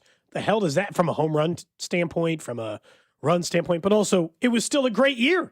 He led Major League Baseball in hits and in doubles. He just had less home runs. He had 23 last year. I think that's like, he had 32 the year before. In that season, to your point, Gold, even against Aaron Judge, had he hit 45, he might win it. Like that stat alone might have been enough to push it over the edge, knowing that he led baseball in hits, led baseball in batting average, was one of the better OPS guys, won a Gold Glove at a premier position like shortstop. And look, he's won Gold Gloves 2 years in a row. He is finished in the top 5 of the MVP race 2 years in a row. There's a reason why he is one of the essentially co-favorites outside of Aaron Judge to win the award. But I'm kind of with you in the home run department. Especially tomorrow night, if in the WBC final, if he goes and hits a home run or has just a ridiculous night or comes with a game-winning hit or something like that. Another amazing defensive play. That all could help his case later on in the actual baseball season. The problem is people don't care about defense or for the MVP voting. They just don't care about it. Otherwise, they would give Bob, because we talked about this 2 years ago. Aaron Judge was a deserving MVP. Both guys deserve to win an MVP based on how the season went. Mm-hmm. It was just depending on what you were going to vote for. The guy who was the better offensive player or the guy who's the better all-around player. Aaron Judge, by all means, had a much better offensive season. Well, not much. Had a better offensive season than Bobby Wood Jr. Was a more valuable player offensively. Bobby Wood Jr. also stole bases and won a Gold Glove. And, I'm not saying Aaron Judge is a bad right fielder. I just watched him throw a guy out. And what was it, Tatis? Yeah, it kind of changed the game a little bit just because of how aggressive the Dominican Republic was on the base paths. It did. I'm excited to watch Bobby's season. I still think he's going to have a 50 home run season at some point in his career. I think he's going to have a 40 home run season at couple of them at some point in his career. He just hasn't taken that big power leap yet. He's gotten to the low 30s in home runs. We just haven't seen him get to like 40 or more. I was thinking more about the Chiefs as it relates to the draft. And you and I both know they've got a massive draft coming up. You and I will be in Pittsburgh. Coming up in late April, you and I will be broadcasting from Pittsburgh. Thursday and Friday of the draft. We'll be covering the draft as well. Looking forward to it. Yeah, we found out today, more exciting news. Look, the Pittsburgh Pirates will not be in town because the draft is going on, but we're going to be broadcasting from PNC Park in Pittsburgh during the day of the draft. We'll be out around the draft area at night, but during the short. I'd like to be in the infield on the dirt. I don't know where at the ballpark, but I've always seen the view of downtown and the backdrop from PNC Park. I've never been there, so I'm excited. Yeah, we'll be doing our show with that in the backdrop coming up at the end of April. Looking forward to it. That sounds awesome, first off, and looking forward to it. And obviously looking forward to bringing you guys a lot of draft coverage.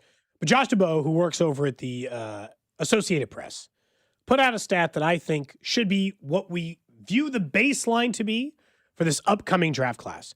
The 2022 draft class played 24,141 snaps, as he put it, in the regular season and playoffs. That's the most for any team's draft class in the first 4 seasons since at least 2006.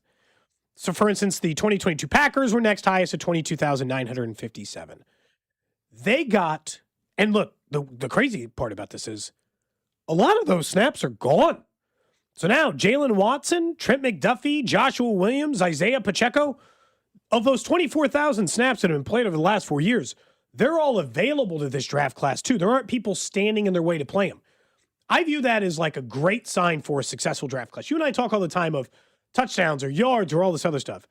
Get 22 to 24,000 snaps out of these guys in this draft class. That to me would indicate this works. Wow. Yeah. Maybe not 24,000 because that's a lot of deep playoff runs, but it's got to be like these guys have got to play a lot for you. Well, you said it. I mean, it's the most for any team's draft class in the first 4 seasons since 2006. So that should not be the expectation should not be that it is that many snaps. I mean, that was an all-time draft class, and that was even not just for the Chiefs. In the NFL, it was one of the best in the last 20 years in terms of productivity and snaps on the field. They've also replaced some of those snaps already with some moves. You're saying there's 24,000 snaps available that are out there. Yes and no. I mean, they have signed a few veterans as well that are going to fill the holes that a rookie may not Kenneth come. Walker's going to take all the Pacheco Like snaps. if they were to draft a rookie running back, well, he's not going to have a chance to get those snaps. Now, the argument would be if they or a wide receiver. But a safety, if they draft Caleb Downs, he'll get snaps instantly. So it depends on the type of player that they draft, but overall, having another draft class like 2022 would go a very long way for this team's chances of jumpstarting another run. We know it's the most important offseason that Brett Veach has had. I think we all recognize the stakes. Having 3 picks in the top 40, you have to hit on those picks and find a pillar or two in this year's draft class. It is part of me, though, because I view this draft class like that. I want them to have as good of a draft class as they had in 2022, or hell, I'd probably take 90% of the draft class they had. It's weird to me that the team organization plan was have an all-time draft class, once in a lifetime, nail it, crushed it, aces across the board. Nobody's on the team anymore but George Karlaftis. So they had an all-time. That's the NFL though. I know. 4 years in the NFL is a long time, man. But all of them, McDuffie, Sky Moore, Brian Cook, Leo Chenal, Joshua Williams, Kennard, Watson, Pacheco, all not on the team anymore. The whole draft class besides George Karlaftis is gone.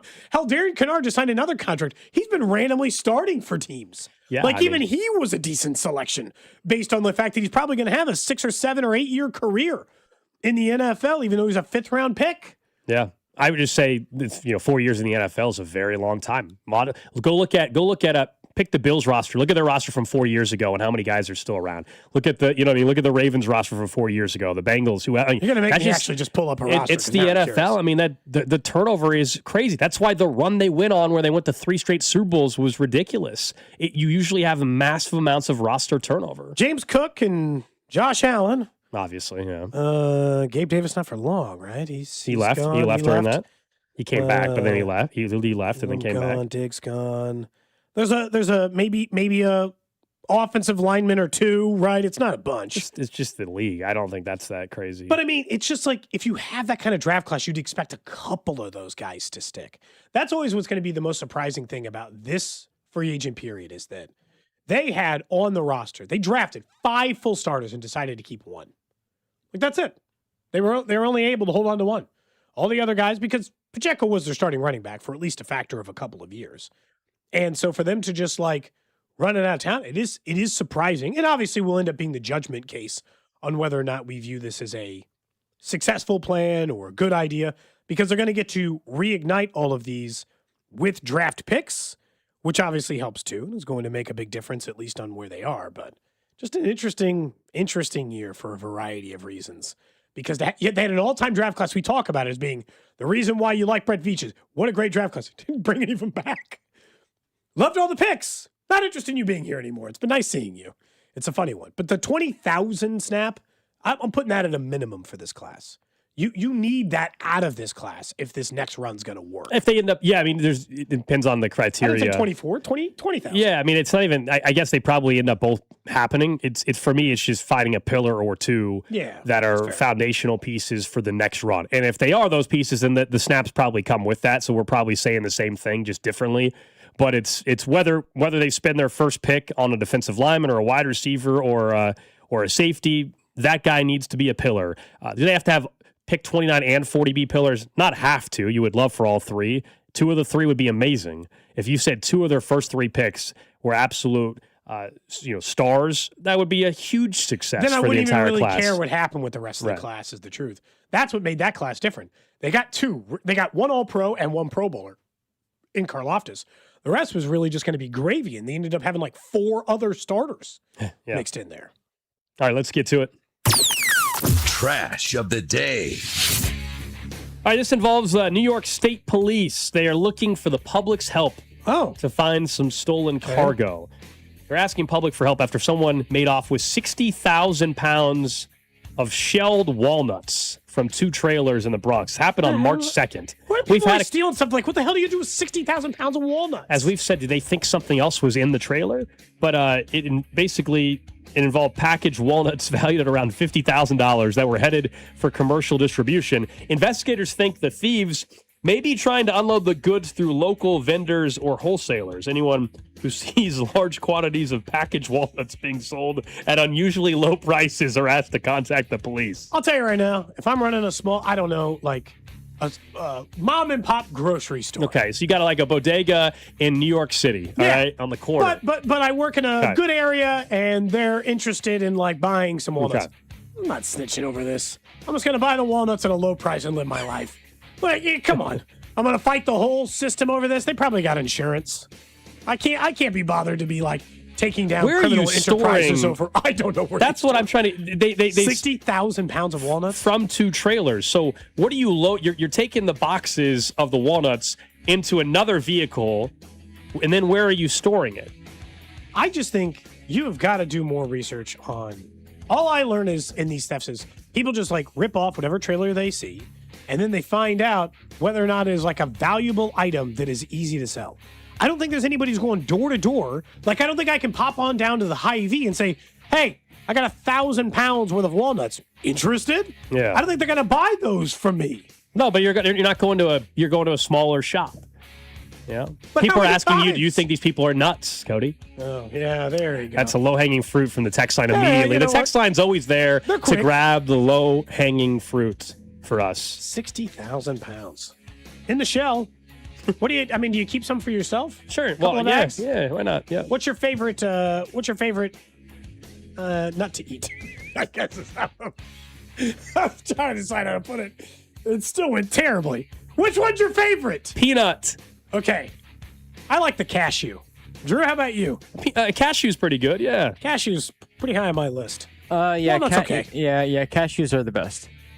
The nuttiness that you talked about is definitely there. Yeah, that's true.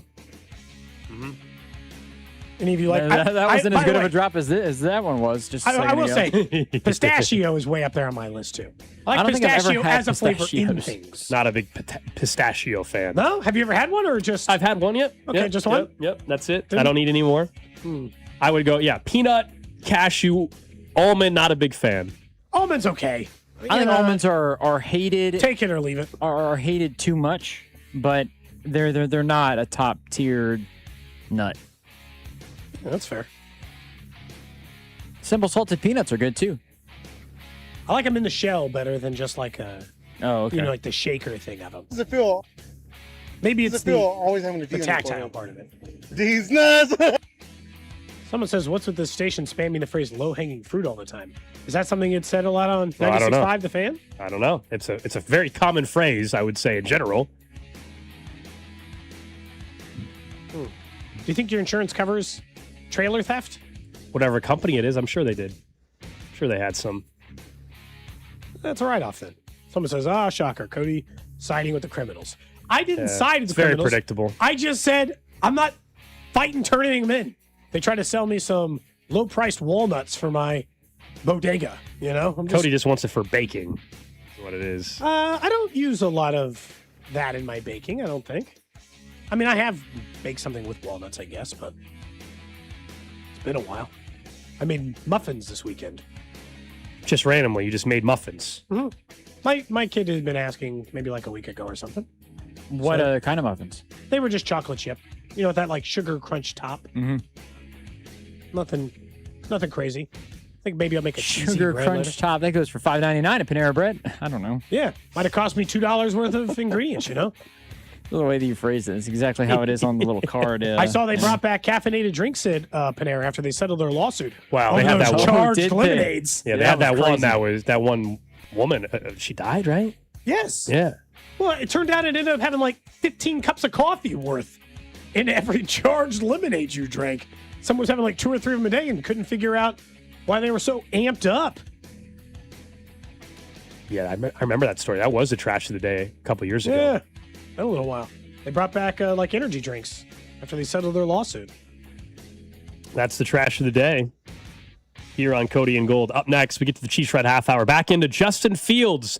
The Chiefs trading for him from the Jets. He's the new backup quarterback. What does it actually say, if anything, about Patrick Mahomes? That's coming up right here on Cody and Gold. What's up, Kansas City? This is Vinny Pasquantino, and you're listening to Cody and Gold, weekdays starting at 10 on 96.5 The Fan. Brought to you by Heartland Men's Health, the leader in men's sexual health. Thousands of men have been successfully treated for low T, ED, and more, all with discretion and compassion. Make your appointment at heartlandmenshealth.com. Well, this morning, driving the Ford Bronco was nice to have remote start. As cold as it was outside, and if you're looking for a vehicle that is going to get you through some of the bad weather that we fortunately haven't had all that often, I guess, this winter season, then head over to Shawnee Mission Ford. And right now is actually truck month over at Shawnee Mission Ford. So maybe you want to take a look at the F-150. They're trying to make it the best truck month ever. 25 F-150s now have 0% for 60 months. 90 days till your first payment. Plus, don't forget the large discounts, the no-charge lifetime warranty, and you rather have the F-250 XL? Well, no problem. Same specials there as well. And don't forget about the Maverick, which is $3,000 off MSRP. So head over to our friends over at Shawnee Mission Ford during Truck Month. Take home the truck you've always wanted. If you want to get an inside look at the F-150, of course, take a test drive, or you can head over to my social media channels at Alex Gold from when I was driving the F-150 as well. It's Truck Month now till the end of March over at Shawnee Mission Ford, where they're on a mission to do more in 26. Right now, FanDuel is dropping bonus bets into everybody's account for the tournament. All you have to do is opt in to claim your bonus. Use your FanDuel bonus bets on your bracket picks, money lines, spreads, totals, game props, or even a same-game parlay. But don't wait. These bonus bets are only available for a limited time. March basketball is here, and what better way to celebrate it than with bonus bets with our friends at FanDuel? So make sure that you visit FanDuel.com/local to opt in for bonus bets. That's FanDuel.com/local to learn more about bonus bets for the tournament. So whether you think Kansas has a chance to make it all the way to the Final Four, or maybe you think that Missouri has a chance to make it to the second weekend, remember, it's time to dance. FanDuel, America's #1 sportsbook app and the official sportsbook of 96.5 The Fan. 21 and present in Missouri. Bonus issued as non-withdrawable bonus bets. Price 7 days receipt. 21 and present in Missouri. Bonus issues non-withdrawable bonus bets expire 7 days after receipt. Max bonus $500 unless otherwise specified. Restrictions apply. See terms at sportsbook.fanduel.com. Gambling problem? Call 1-800-GAMBLER. When you've thrown over 4,000 innings like I have, you know joint pain isn't a maybe, it's a guarantee. For you, was it climbing ladders or too much heavy lifting? Hey, we're all in the same boat. But surgery, that was never my answer. Baseball legend Roger Clemens knows there's a better way. That's QC Kinetics regenerative treatments that help your body heal itself. No scalpels, no fake fixes, just real relief. What I love about QC Kinetics, these are the most respected medical pros in the country that specialize in non-surgical therapies to get you moving again. Don't mask the pain, fix it. Call QC Kinetics now for a free consultation. I trusted QC Kinetics. You should too. Call QC Kinetics today and schedule your free consultation. Call QC Kinetics, 816-412-6299. That's 816-412-6299. 816-412-6299. Rally House, shop every team in town. College and pro, come on, it's time to go. The season starts at Rally House. From jerseys and hats to tumblers for game day, it's where outrageous selection meets every fan's style. Kansas, Missouri, Kansas State. Chiefs and Royals make KC great. Rally House. It's your city, it's your house, it's the Rally House. Level up your fandom in-store or online at rallyhouse.com. You're always better with the roof from JR. Here they come. A baseball-sized hailstorm means every roofer for 500 miles is on his way here to ring your doorbell. Before that happens, go online to jrstormcheck.com and relax. JR & Company is locally owned, veteran-owned, and family-owned. JR & Company offers a lifetime warranty on workmanship. But best of all, JR & Company offers a free Class 4 shingle upgrade. What does that mean? Most insurance companies offer premium discounts on Class 4 shingles. Remember, no roofer can legally offer to pay your deductible, but a free shingle upgrade can reduce premiums for years to come. Why do we do this? Because we can. A lifetime workmanship warranty and free shingle upgrade. It's why we say, You're always better with the roof from JR. just visit jrstormcheck.com. Have you been diagnosed with head or neck cancer? At Kansas City Proton Institute, we're delivering the future of cancer care with state-of-the-art proton therapy right here in KC. Proton therapy means increased precision, reducing side effects like dry mouth, difficulty swallowing, and the loss of taste as compared to conventional radiation. If you've been diagnosed, don't wait. Get your second opinion today and see KC's largest, most experienced proton therapy team. Visit kcpi.com. Kansas City Proton Institute, where you see the best in KC. It's about time delivery worked on your schedule. Same day, next day, or scheduled in advance. However you plan it, the Home Depot delivers the whole job. From drywall to doors, plumbing to paint, we'll get it there when you need it. Because on the job site, timing is everything. You order, we deliver. It's that easy. The Home Depot Pro. It's about time. Did you know about 1 in 3 people with plaque psoriasis may also develop psoriatic arthritis, which causes joint pain, stiffness, and swelling? Does this sound like you? Listen to what it sounds like to be a million miles away. Tremfya guselkumab, taken by injection, is a prescription medicine for adults with moderate to severe plaque psoriasis who may benefit from taking injections or pills or phototherapy, and for adults with active psoriatic arthritis. Serious allergic reactions and increased risk of infections and liver problems may occur. Before treatment, your doctor should check you for infections and tuberculosis. Tell your doctor if you have an infection, flu-like symptoms, or if you need a vaccine. Imagine being a million miles away.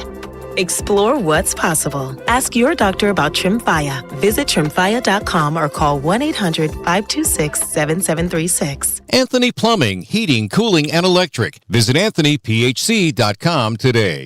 Don't wait until extreme temps hit. Anthony makes home comfort easy. Right now, buy a new AC and get a furnace free when you book at anthonyphce.com. You're listening to 96.5 The Fan from the DM Injury Law Studios. Mike's got this. Car, truck, or motorcycle wreck? Remember, Mike's got this. 816-888-7500. Mike's got this. Hey, it's Scott Parks, and we've launched Beyond the Pitch KC, a podcast on how Kansas City landed the world's largest sporting event, presented by Commerce Bank. Visit commercebank.com/soccer26. Subscribe on the Odyssey app or wherever you get your podcasts. Welcome in to the Chiefs Red Half Hour.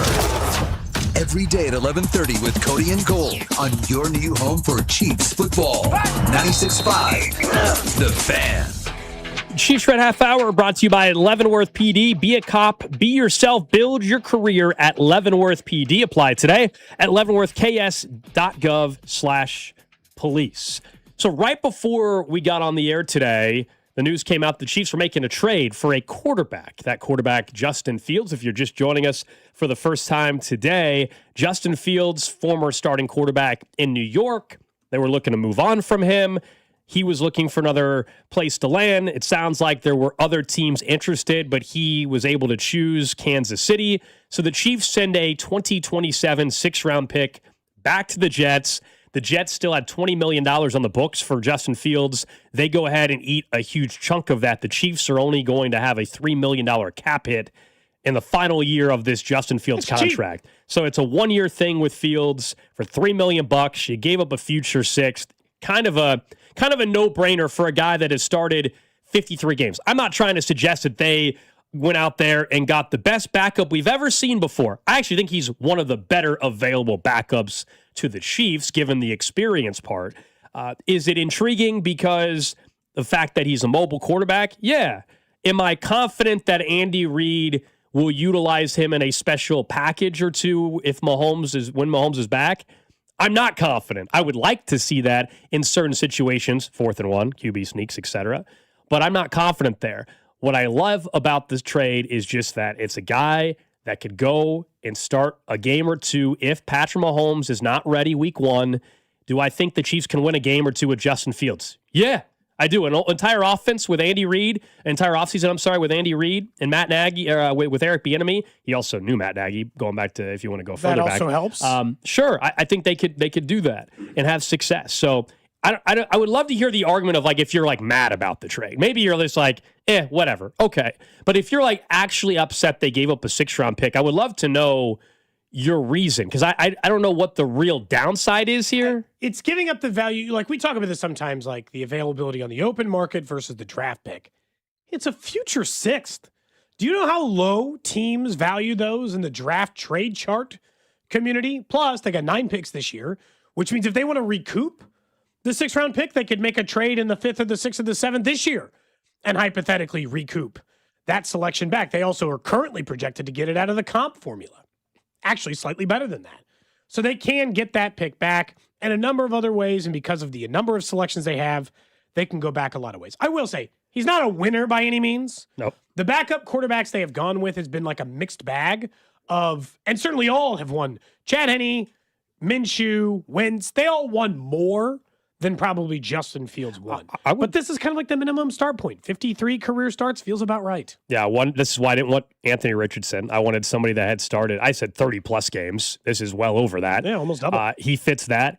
And we were texting with Bank off air about this and his running ability. We all know it's there for Fields. I would love if you told me that there was a design package or two moving forward, even when Mahomes is back.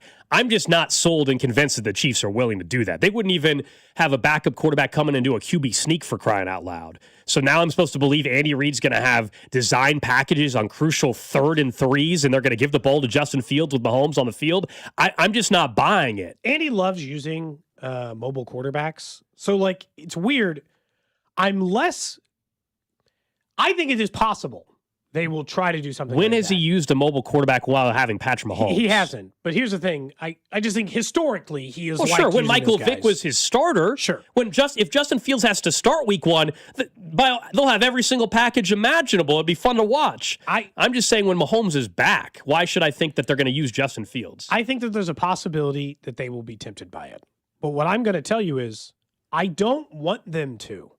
This is like a simple equation to me, and there's not much to think about. If you are in any situation in which Justin Fields' legs might work in a play call, 4th and 3, 4th and 2, whatever the number is for you, I would rather, 100% of the time, rather have Patrick Mahomes' legs. And you're like, but how? Justin Fields once was a 1,000-yard rusher, an 1,100-yard rusher.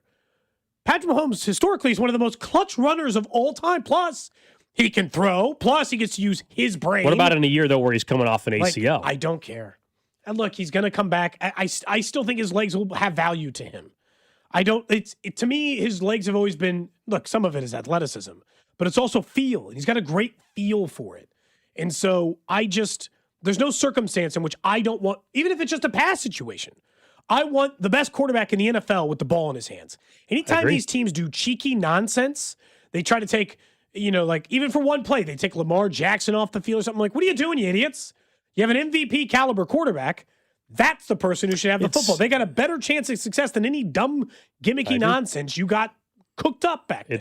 It's one thing when Justin Fields was the starting quarterback in Pittsburgh and Russell Wilson was there. And then remember when Fields lost the job and they started Russell Wilson, they would still bring in Justin Fields on a 3rd and 2. It's a little bit different when you have 30, at that time, I don't know, 33-year-old, whatever it was, Russell Wilson at the end of his career, than if Patrick Mahomes is back. So I'm just saying, I think I've seen it. I've seen it on social. Bink was trying to convince me as well. I'm not against it. I don't know why we're acting like it's a sure thing that Patrick Mahomes comes back and Andy Reid's still going to find ways to put Justin Fields on the field. I think it's Andy Reid. I think it's because it's Andy Reid. But he hasn't done it. He hasn't done it though. Somebody in the comments, somebody in the text line said that Blake Bell, he's not a quarterback. He's a tight end. Sure, but I think the concept is still the exact same, where you have a guy that is big body, capable to run. Justin Fields is a big body. Obviously, Justin Fields is 6'2", 230. He's a big guy. I think he's a lot bigger than people think. And from the standpoint that he also runs and has the speed, you're telling me that I would expect fully at some point in the season, you run him in wildcat formation. Maybe Mahomes is off as a wide receiver. There's some sort of crazy play. You do a wildcat fake jet sweep. I'm open QB to it. I'm blast just with not Justin sold Fields. they'll do It feels like to me it's Andy Reid, and we know the creative mind that he is. He's going to find a way for Justin Fields to be on the field. I think. All I'll say is it better not be. It better not be with Patrick Mahomes off it. Like if your game plan is I'm going to have Justin Fields, there should be no play in your entire offensive playbook that does not include Patrick Mahomes on a football field. I'm sorry. He's the best quarterback in the NFL. You don't have to have a play in your book that exists without him, in my opinion. That just seems crazy. If you're going to run a play with Kareem Hunt, and it's not going to be for Mahomes anyways, you're telling me that you wouldn't be surprised if Andy Reid ran wildcat and had a jet sweep option with Xavier Worthy? Could absolutely see that happening. I don't know. I mean, maybe, but I don't like it, I'll say. I'd like it better on 1st and 10, in fairness, than in a crunch time situation, which is when these teams seemingly like to unlock these or unveil these. Oh, in crunch time for sure. I think it's because you know me. I've said this before. Why are you even running the ball on 4th and 2 anyways? Throw it because you got Patrick Mahomes. Because he can also run it. Yes, yes. There's a big advantage in that, I think, for them historically. It is a very funny stat that Justin Fields has a better career rushing yards year than Kenneth Walker's ever put on paper. Technically, Justin Fields has had a better year rushing in total than Kenneth Walker's ever had. Isn't that kind of weird? Maybe they signed another running back. It is Kenneth weird. Walker's backup. It is weird. I would also say Justin Fields is playing all 55 snaps on an offense when he plays, whereas a running back's only out there for 30 of the 50, 40 of the 50, 30 of the 55, or whatever it might be. But my feeling on the QB sneak thing. That if you want to tell me that they finally have found a quarterback they trust on 4th and 1 to do QB sneaks with, by all means, then I'm fired up for that. I don't know if you're going to see on a weekly basis, week 5, 6, 7, 8 in a row, and all of a sudden we're going to see Justin Fields getting 5 snaps a game or 3 snaps a game. I'm not convinced we're seeing that. Yeah. No,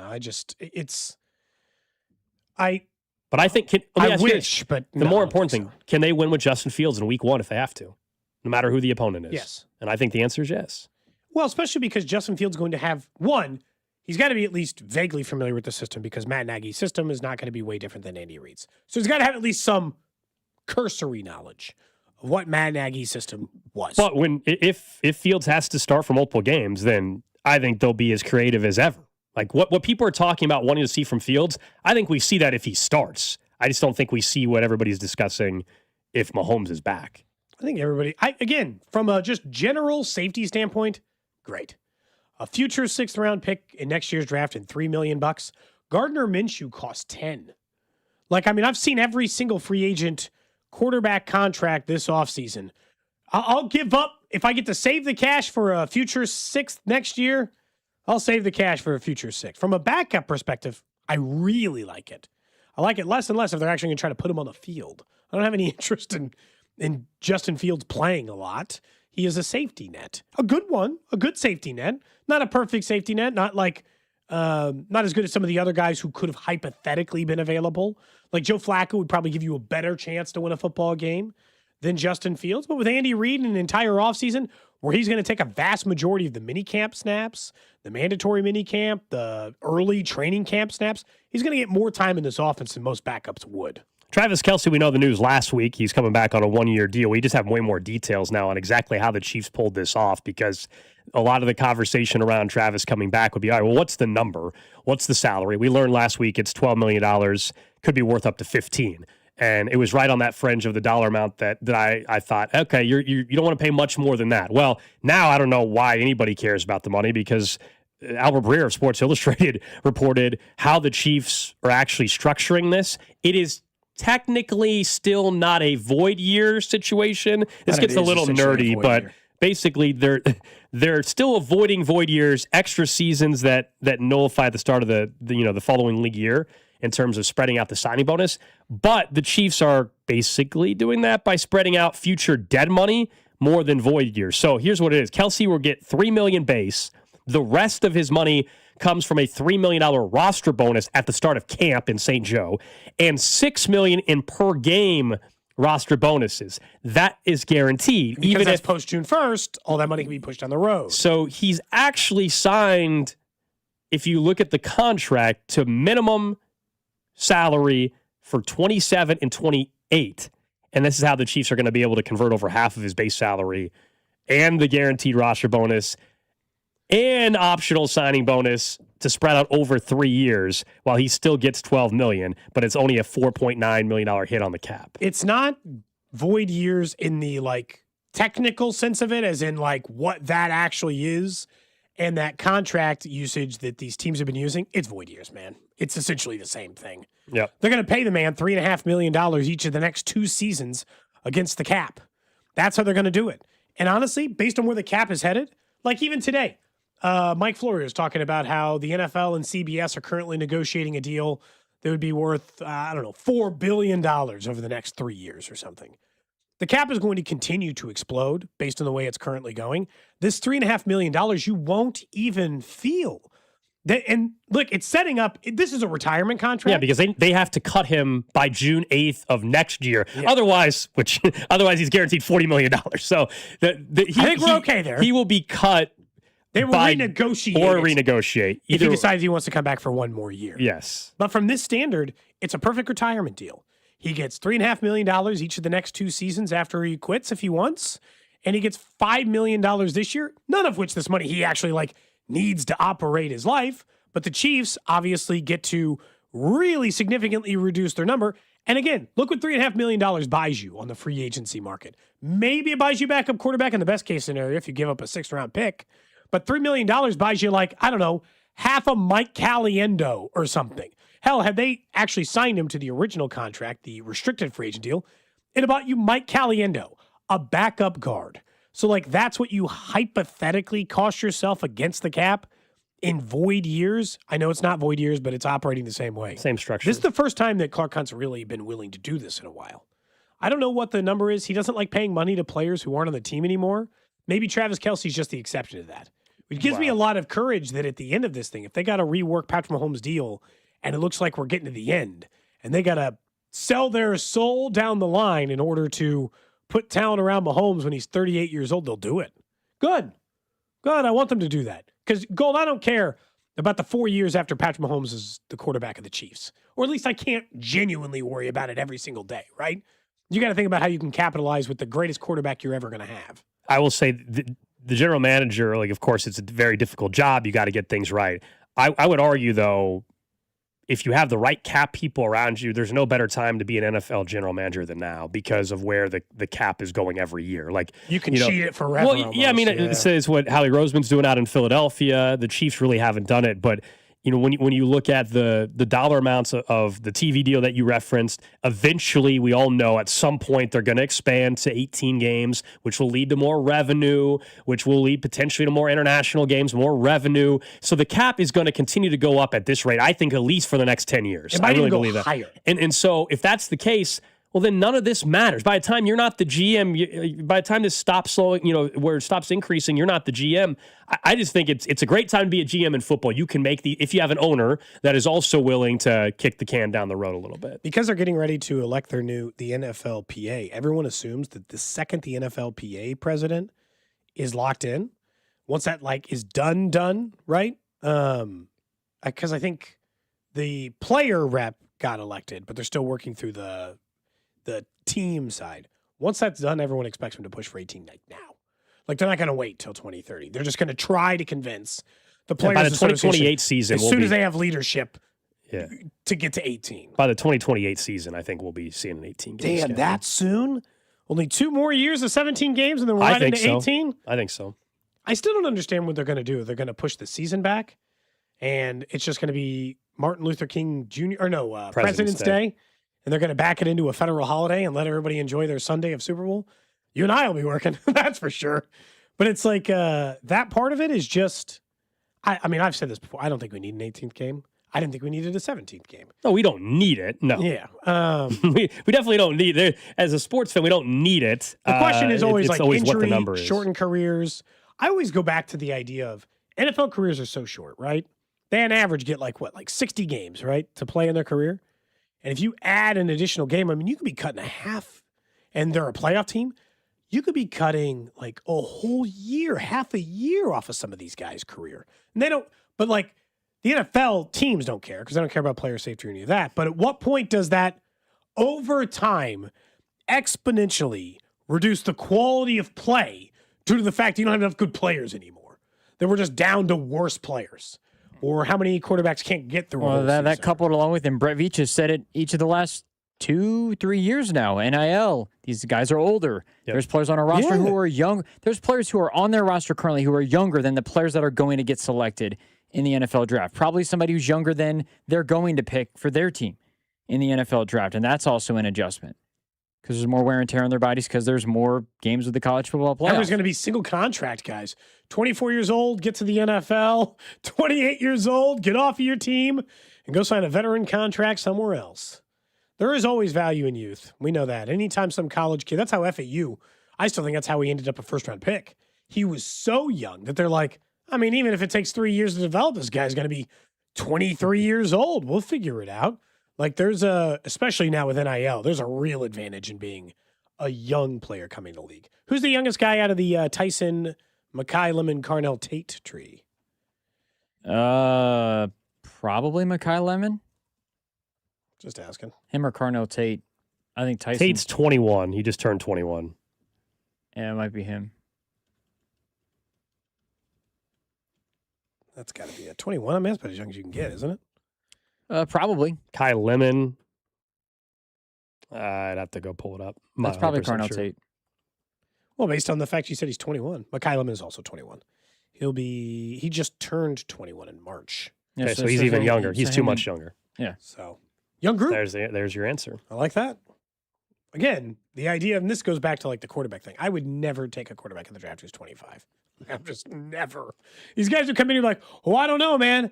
It could really work out for Stetson Bennett. I'm like, he's like 30. He could have like a whole ass career by now before he got drafted. I'm like, no.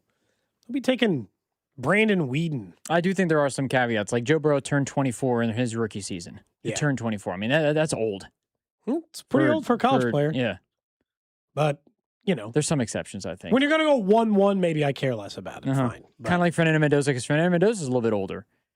Older than, like, Trinidad Chambliss would have been if he had to come out of the draft. If you're clearly the number 1 or number 2 quarterback, it's different than if you're the 5th quarterback and you're like, okay, do we even waste our pick on it? You know, Tyler Shuck's the example of that, right? He's going to be a starter again down in New Orleans for at least one more year. He earned an opportunity to start another season. It'll he's probably a little bit be the older. last one, but I hope he depending on enjoys how it goes.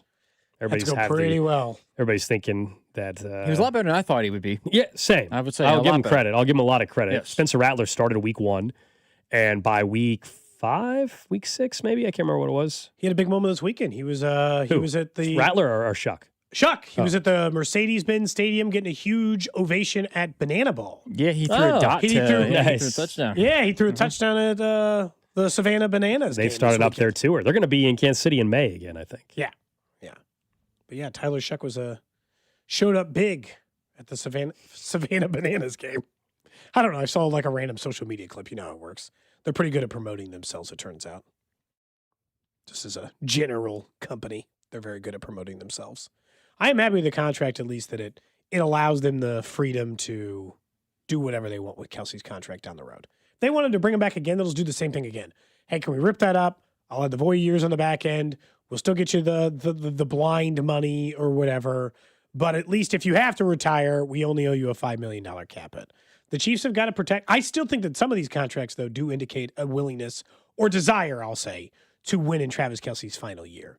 They're definitely not just pushing all their chips to 2027. That's fair. They've got at least a foot in the 2026 camp. Maybe it's not as far in as 2027 because they traded away Trent McDuffie, but they are still definitely trying to put together a good roster. Yeah, I mean, I never thought they weren't trying to compete. To me, they're a playoff team. I just don't think they are going to be able to put together a roster where they're the best team in the AFC entering the season or the second best team entering the AFC or in the AFC entering the season. That's the only part where we have differed. I never thought they were tanking in 2026 or anything crazy like that. But I do think you still stack up their roster even today against some of their peers in the AFC. You can question based on past history Josh Allen getting the job done. I'm talking, or Lamar getting the job done. I'm talking from a roster. You cannot sell me that the Chiefs have the second or third best AFC roster. You can't. And I know the draft is still going to happen. I don't even think after the draft you could sell me. If they got them all right. Yeah. If, Mekhi Lemon was a number one wide receiver and whoever they took at 29 was a number one corner right away. As the season goes on, if we're here in November and those rookies all are playing and they all are turning out to be rookie of the year type candidates, well, then it's a whole different conversation. So we'll see how it plays out. Up next, guys, let's get to what's trending. We'll get back into the brackets. We know KU's path. We know MU's path. What does it mean for both chances on Friday night? That's coming up. Cody and Gold. I'm just telling you the facts. Brought to you by Heartland Men's Health, the leader in men's sexual health. Thousands of men have been successfully treated for low T, ED, and more, all with discretion and compassion. Make your appointment at heartlandmenshealth.com. 96.5, The Fan. Obviously, we were talking about that it was cold in the studio. Maybe you're working outside. Maybe you've been thinking about that new career. Over at Centric, those things are possible because their career services team helps coach you through resume building, interview preparation, guidance on landing a reel, plus train you to do the job in as little as 4 months. Yeah, being prepared to get hired is also what really matters in this whole process. If you're serious about making a career move, then you want to take that first step and make a call to our friend Russ Mondry. They call it their career pathway call, and Russ is the best when it comes to figuring out, is this the right fit for you as well? Help you decide if it is, what role makes sense, what it takes to actually go and get hired. And as we always tell you, in as little as 4 months. That's what's amazing about Centric. You do not have to wait years and years and years to figure out that next career path. You also don't have to quit your current job. You still need the income to support for your family, but you want to do something different. They're flexible with their scheduling as well. That's Centric.com. Reach out to our buddy Russ. He'll help you decide if the path is right and what is the right path for you. That's CENTRIQ.com. Steve here with Connolly Plumbing Solutions, your neighborhood plumber. Our March special is a toilet tune-up, which includes a new fill valve, flapper seal, and supply pipe for only $199. Yep, $199 is a steal compared to when we started the company or when I started plumbing back in '95. We understand some sticker shock. I can assure you that we are competitive. We show up and do what we say we will. So call Connolly at 913-768-7676 or visit ConnollyPlumbingSolutions.com to schedule. If you're drowning in IRS debt and can't afford to pay, then you need to take advantage of special IRS tax programs that are available and free yourself from IRS collection efforts once and for all. Due to the financial hardship consumers are facing throughout the country, the Internal Revenue Service has made it easier to settle delinquent tax problems. An open phone line has been established by Community Tax for consumers to call and see if they qualify. Take down this number or store it in your cell phone, but call the Community Tax Helpline at 800-269-3454. If you owe back taxes to the IRS and cannot afford to pay them back, or even if you have years of unfiled tax returns, there's no need to fear anymore. But you have to call the Community Tax Helpline today at 800-269-3454 for the help that you need. Don't take on the IRS alone. They can attack your wages, savings, pension, home, and even your Social Security check. Call 800-269-3454 for your free consultation and to see if you qualify. That's 800-269-3454. Right now, FanDuel is dropping bonus bets into everyone's account for the tournament. All you have to do is opt in to claim your bonus. Use FanDuel bonus bets on your bracket picks, money line, spread, totals, game props, or even a same-game parlay. But don't wait. These bonus bets are only available for a limited time. So make sure you visit FanDuel.com/local to opt in for these bonus bets. That's FanDuel.com/local to learn more about bonus bets for the upcoming tournament. Guys, come on now. You know I'm going to be taking Kansas, but also some other teams to watch out for. I'm a Big 12 homer, so I'm a believer in Houston, Iowa State, and Arizona might be the best team. They could go all the way. FanDuel, it's time to dance. FanDuel Sportsbook is the official sportsbook of 96.5 The Fan. 21 in President, Missouri. Bonus issued as non-withdrawable bonus bet to expire 7 days after receipt. Max bonus $500 unless otherwise specified. Restrictions apply. See terms at sportsbook.fanduel.com. Gambling problem? Call 1-800-GAMBLER. I'm McCall with Lee Summit Subaru, and it's time to make a big deal out of nothing. Announcing Lee Summit Subaru's 0% event. Up to 0% financing on select 2025 Subaru models for 72 months. And we have the largest selection of Subaru certified vehicles in Kansas City, starting as low as 1.9% for 72 months. Fall in love with driving again at Lee Summit Subaru. The Subaru A Lot to Love event. Based on January 2025 through June 2025 Kansas City inventory listings. Man, your yard looks great.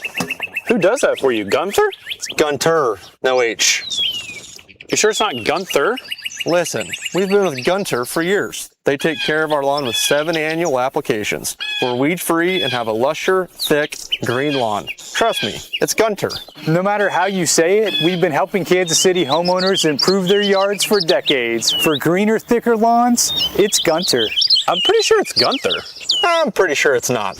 In Kansas, truth is told in speed. Wide open, full bore, and no mercy.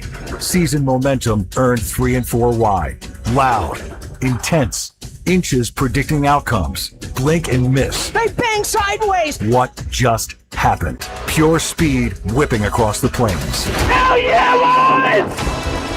NASCAR weekend at Kansas Speedway, April 18th and 19th. Get your tickets now at kansasspeedway.com. Another app for inventory, one for CRM. Oh, don't forget accounting. Wait, which login was that? Or you could use Odoo, one fully integrated system that does it all without the hassle. Ditch the app overload. Get everything your business needs on one platform. Try Odoo free today at odoo.com. That's ODOO.com. You like saving money, right?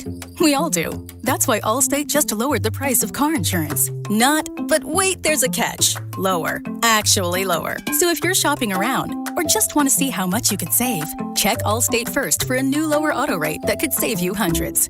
You're in good hands with Allstate. Not available in every state. Only applicable for new auto insurance business. Rates will vary by several factors, including how you purchase the policy. Potential savings vary. Allstate North American Insurance Company and affiliates, Northbrook, Illinois. Furnished by IntelliBrands. Whether because of discomfort, lack of mobility, your lifestyle, or occupation, you sit inactively way too many hours a day. Get an Ellipse, the premium quality automatic seated exerciser that strengthens legs, increases mobility, and boosts circulation without physical strain or impact. Improve your flexibility and balance. Strengthen and tone your legs. My joints feel better, my knees feel better, my back feels better, and it makes me feel stronger too. My circulation is moving. I'm burning calories, and it makes me feel energetic. It's so quiet that none of my coworkers even know I'm using it. Call now and order Ellipse, the seated exerciser that strengthens legs, increases mobility, and boosts circulation. And for a limited time, get a free upgrade to our deluxe bundle with a faster motor, sport mat, and wireless remote. Call 800-555-1212. That's 800-555-1212. 800-555-1212 now. These statements and products have not been evaluated by the Food and Drug Administration. These products are not intended to diagnose, treat, cure, or prevent any disease or condition. Play ball! Cody and Gold will be live outside Gate D, starting at 10 for the Royals home opener on Monday, March 30th, right here on your home for Royals baseball. 96.5 The Fan, KFNC FM and AM, HD1 and HD2 Kansas City, in Odyssey Sports Station. What's trending? Cheddar, mozzarella, Havarti. What's Trending is brought to you by Gann Asphalt and Concrete, trusted in Kansas City since 1994. One contractor, all things parking lots. We'll talk more about it right after What's Trending, but of course the bracket, the field of 68 is set. Kansas Jayhawks are in the East region with number 1 seed Duke. The KU will be the 4 seed, taking on 13 seed Cal Baptist out of the Big West. That is Friday night. 8:45 approximate tip-off from San Diego. If they were to win, they would play the winner of Northern Iowa and St. John's in a potential 4-5 showdown between Self and Patino. The Missouri Tigers A lot of people thought maybe they end up in the first 4. They got to be thrilled with their draw. Yes, they're a 10 seed, so it's a tough path. Because you got to starting face with Purdue. Miami, and then if you win, you would play 2-seed Purdue most likely. But you play in St. Louis. They will play Friday night, 9:10 approximate start time. That one is on True TV. We'll discuss both these teams a bit more. Next up on Watch Trending, as we discussed at the beginning of the Chiefs Red Half Hour, Justin Fields is officially a member of the Kansas City Chiefs. Chiefs traded for him for a future next year's 6th-round pick. They will take on $3 million in salary as a part of it. The Jets are eating a huge chunk of the cash, like $17-18 million, in order to facilitate the trade. The thing is, had to cut him, it'd cost him more. So the Chiefs get Justin Fields for a 6th-round pick in next year's draft and $3 million. Elsewhere, the KC Current had their season opener over the weekend. They got a 2-1 win over the Utah Royals. Sporting got a win over LA Galaxy 2-1 as well. So a soccer sweep. They started off 1-1-2 so far. So near the bottom of the table because they only got 4 points. But I don't know, better than people thought for Sporting so far, at least in the early going. Next up in Watch Trending, the U.S. has advanced to the WBC final with their win over the Dominican Republic last night. Ended on a controversial call. We'll talk about that later on in the show, as strike 3 was not strike 3. Now, I will say Juan Soto coming on and saying, we showed the world who the better team was in a game where the final pitch wouldn't determine the outcomes a little bit, Rich. They will face the winner of Italy and Venezuela, who will take each other on tonight. 2 members of the Royals on each of the 2 teams. Obviously, Vinny Pasquantino and Jack Caglione on Italy, and then Michael Garcia and Salvador Perez play for Venezuela. Golf over the weekend. Remember, they moved the Players' Championship up. Some people aren't thrilled with that, but it did happen this weekend. One of the largest purses that are out there, $25 million. Cam Young came from behind to win 13 under, 4 under final round. He beat out Xander Schauffele and also Matt Fitzpatrick to win the Players. It is weird that now that it's Conference Championship weekend, I feel like it doesn't get nearly the same attention as when it was in May, when there wasn't as much going on. But they moved it up. I think they did it for travel purposes, the Florida Swing, etc. But Cam Young, Players' Championship winner at TP Sawgrass. Came surging late, by the way. Mm-hmm. I love a final round performance. Next up on Watch Trending, the NBA will hold a vote at the Board of Governors meetings March 24th and 25th, so a week from tomorrow, to explore adding expansion teams exclusively in Las Vegas and Seattle, with the 2 franchises targeted for the start of the 28-29 season. Sources tell ESPN there is momentum is the big change here, that the stakeholders should just go ahead and vote and approve that and add 2 more teams to the NBA. Yeah, it feels like that's definitely going to happen. That is what's trending here on Cody and Gold. Don't forget, on Mondays, our friends over at 30 Hop, our lunch partner on Cody and Gold, 2 locations, one in Lee Summit, one in Merriam, just down the street from us. And on Mondays, $5.99 classic burgers, just $5.99. Later on this week, the weather's going to be amazing. Check out the massive patios at both locations. 30 Hop, 30hop.com. Our friends over there on Mondays here on Cody and Gold. Should be a great time to head out there, obviously. Either get the deal on Monday or, like you said, find yourself on a patio later in the week. The weather's all over the place this week. Yes, it's the most Midwestern Kansas City swing in the last 24 hours. If anybody's not from here, they're like, what the hell? We've had this happen before, but it still always is jarring when you wake up. Even Sunday morning, I was up like at 8:30 outside walking the dog, and I was like, oh, it's actually pretty nice out. By 1 o'clock, by noon, the temperature just completely shifted, and we all know what it is outside today. So it'll be in the 70s by Wednesday. The boiler in the building's working now. It's not an ice box. Great. Drew, did you get on that? Yeah, Drew fixed it. He does He's everything. our in-house boiler repairman. He does that. Send him down to the boiler, threw some coal on it, and we're good to go. Shout out to the people in the building, not me, because I couldn't do that. Drew, I don't even know what. If it was your job to fix it, how many days? It You wouldn't get get all the fixed. YouTube? Never? No. He can fix it with I wouldn't. unlimited time? I'm not even saying I wouldn't be able to do that either. Unlimited time, he can fix the boiler. No. I would need to get help from somebody else. No manual? If it was just me, I Just would you to not. repair it, but you can like make phone calls, you can look at manuals, you can watch YouTube. I think you could get it done in a couple of weeks. If you could just If hire I can somebody look else. if I can look at manuals and maybe make phone calls, yeah, I could get it done probably. Hire somebody in else. in that time. No, hire someone else. That's cheating in the job. I'm saying he's If got it was like just me, he I has to bet you it physically would fix take it. a They give week him or the two. tools, but he has to fix it. The close, I've never done anything with I don't touch like the furnace or anything like that. I could do empty a water heater. There's plenty of stuff I'm happy to do around the house. I'm not messing with the furnace. Feels like if you screw that up, you cost yourself like thousands and thousands. That and also is thousands where, of like, dollars. because what's the trade-off? It takes me a couple weeks to fix it, or This is just a I hypothetical. cause a problem that is. This is that like it's even worse. It's like a game show scenario, and they take you and Alex, and they put you in a room with a broken boiler. Same problem. They've disabled it in the same way, And we have to is fix now- it in a certain and amount it of is now time. your job with the manual in the internet to fix it. And the first person to fix it gets $1 million.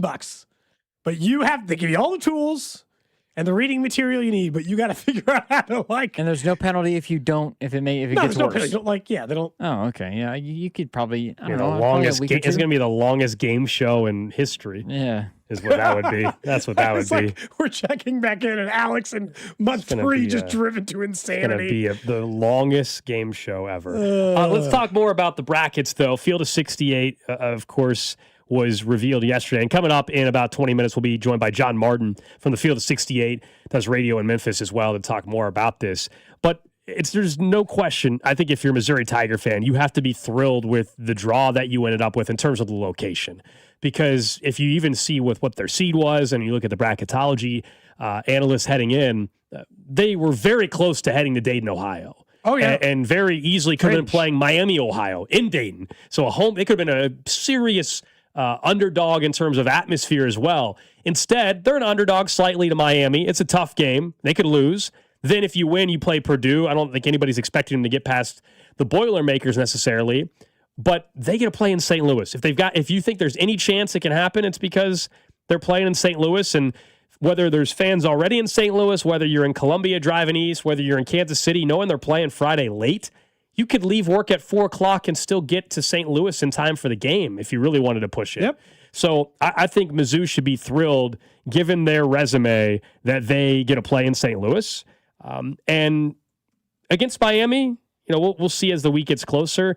That's a game as a 7-10 matchup. 10 seeds win that. I'd have to go pull up the trends. Like 10 seeds win that quite a bit. 40% of the time. We've looked it up. The 8-9 is pretty much like 52-48. 10-7 is like 55-45 or 60-40. It's right in that range. So you would think it's right where it should be, a coin flip game. Their thing is they just got the right city. And they did not get I don't think they got the toughest 2 seed. I don't think they got the toughest 10 seed. Or the 7 seed. Yeah. So all things considered, they got off okay. Look, they didn't get any real favors. They're a 10 seed in the NCAA tournament. They didn't get the easiest draw of all time. But the fact that they get to be in St. Louis and they didn't get the worst of it is about as good as I think they could hope for. On the Kansas end, the West Coast thing, that's just like the risk you run when you're a 4 seed. I think their opening round opponent's not too bad. I don't think their second round opponent, based on the style of play they've been in some of these games, could be worse too. St. John's is tough. That's a tough second round opponent, but I just don't know that they were going to get off way easier than that. Once they fell off being one of the top, the 3 seed in the tournament, which they would have had to win the Big 12 to be that, the Big 12 tournament for them to be the 3 seed. And so that didn't happen, of course. I thought there's a chance they'd fall back to the 5 seed. They didn't. They're the 4. Some people think St. John should have been the 4. I guess ultimately it didn't end up mattering all that much if you thought they both were heading out west. But yeah, you don't get any preference on where you're going to be. You aren't going to be in OKC or St. Louis being a 4 seed in the tournament, especially with where some of the other higher seeds were geographically located that were going to give some preference. Cal Baptist, I understand upsets happen. That's one, if you compare it over the years, I don't think you should be all that concerned about. They were very fortunate to win against Utah Valley, who missed a dunk late.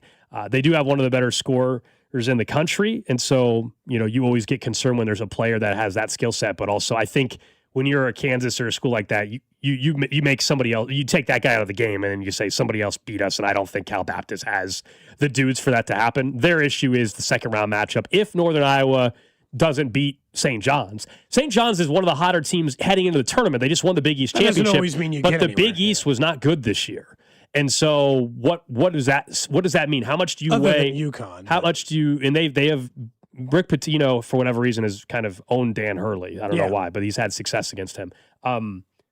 The Big 12 was the better conference. Did that prepare you for this? We're going to find out. Kansas is not playing good basketball, though, right now. It's not the time of the year you want to be playing the way they are. They haven't looked good for about 2.5, 3 weeks. And we all know that if they're going to advance out of the first weekend, they have to simply be way better on offense, or their defense is going to have to carry them, because offensively, that's where the struggle has been for them. They've actually been very effective defensively. That's why I think most people would tell you if they play St. John's on Sunday, most people are going to be taking Kansas to lose. I think it'll be a much closer game than people would realize. Do you guys have any like early couple of teams you like? I know we'll do our bracket stuff later in the week, but do you guys have any like early couple of teams you like for the Final Four?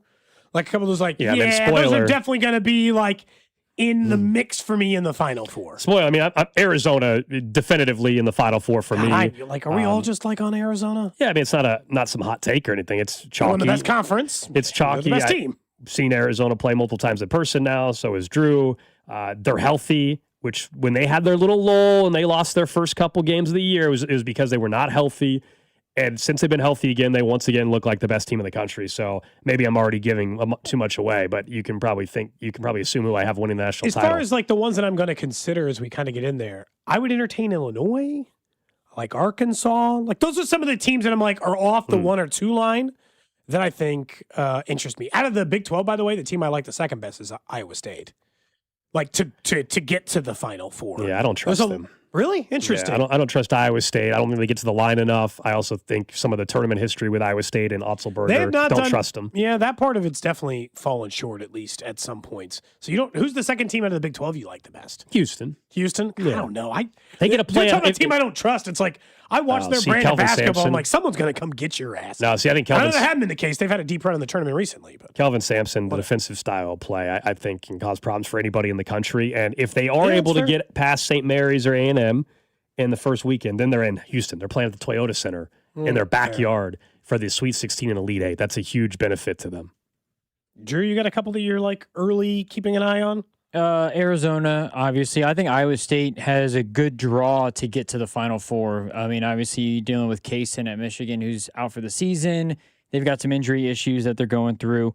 Also, have looked a little bit more shaky. Jaxel Landeborg hasn't been as consistent as he was a week or two ago, or a couple weeks ago, prior to the Big Ten tournament starting. It feels like Iowa State's a team that can definitely make a run. Houston, I like Houston. Houston's interesting, though. Not as good offensively as I was expecting them to be. This year, Chris Sinak has really come into his own. I mean, the other night, JoJo Tugler led the way, and they had to come back from being on 15 in the Big 12 title game to even have a shot. Emmanuel Sharp's been fine. Milo Shuzin hasn't been as good offensively as I was expecting him to be this year. I like Houston, but it feels like they're a little bit of a tough. They're not as much of a sure thing as they have been in previous years, I would say. Yeah. I do think if there's a team that's outside the top, if it's like 6 seed or later, UCLA, they're getting healthy. They've played really good lately.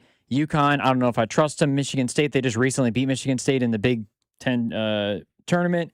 It feels like UCLA could make a run potentially. The mid-major that I'm watching is South Florida. South Florida? Yes. They're 11 seed. I believe they're top 50 in both offense and defensive rating. They shoot the ball well. They're really good. I'm having a hard time with like what this year's bracket would be. Last year was chalk, right? Okay. This year's entire season. Throw your hands up in the air and hope that it works out is what it's been. But this year's entire season has been 6 to 8 teams have been definitively better than everyone else. And then anything after that is a disaster. We think so, though. Like, again, UConn is a top 8 seed in the country. They got throttled by Creighton in the middle of the season. Duke isn't necessarily healthy. Florida State took them to the brink during the ACC tournament. Florida look way better than they were, I would say, 2 weeks ago. Michigan, they haven't been playing as good. Purdue, they've been struggling at times defensively. They've been better since the Big Ten tournament started, but they were really struggling from a defensive standpoint. It feels like this year you could see somebody make a run that's like, you know what, that actually makes sense because that's the way the season's gone. We'll give our official Final Four picks later on, but yeah, I mean, spoiler, Arizona is going to be in the national title game for me. Houston, the question is whether I think they can get past Florida.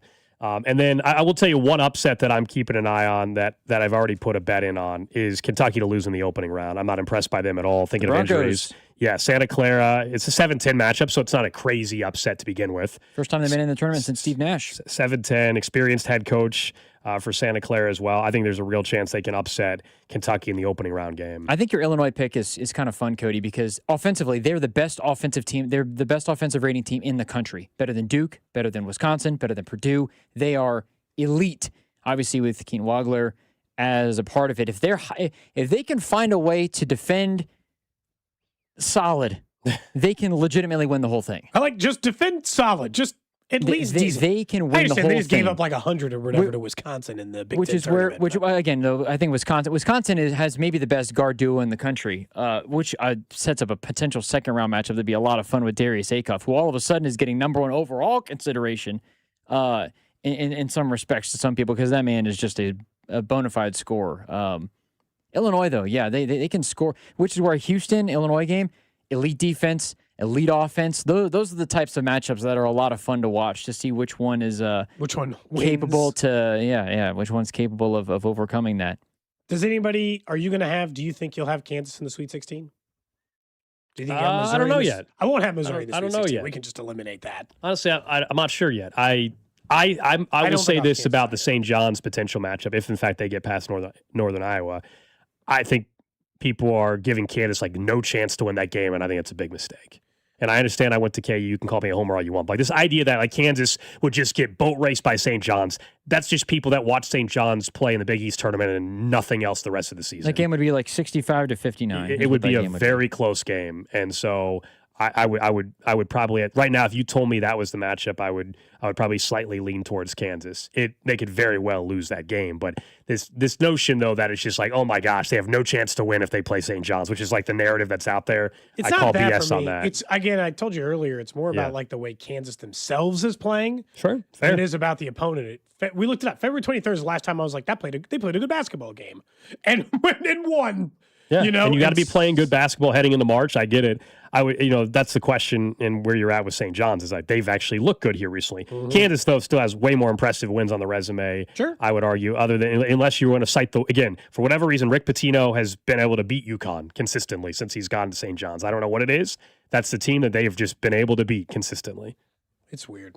Tonight, Venezuela will take on Team Italy.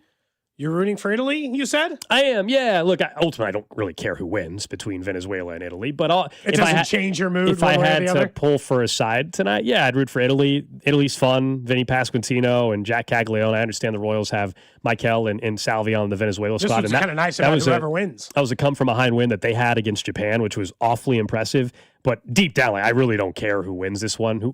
Who plays the U.S.? Italy-U.S. would be far more intriguing in terms of the personalities that would exist in that game if that's the matchup we get for the finals. So I guess that's why I want Italy to win.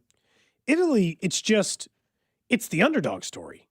How can you not root for it? All the other teams, Japan, who lost to Venezuela, the Dominican Republic, the U.S., these are the teams who were expected to be in the final.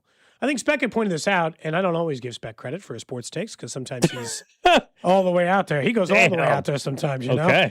I can't be backing him all the time. Uh-huh. But in this case, he was talking on social media, and I think it's fair, which is he's saying I'd be more interested in the WBC if they got this to the 6 to 8 teams who really matter.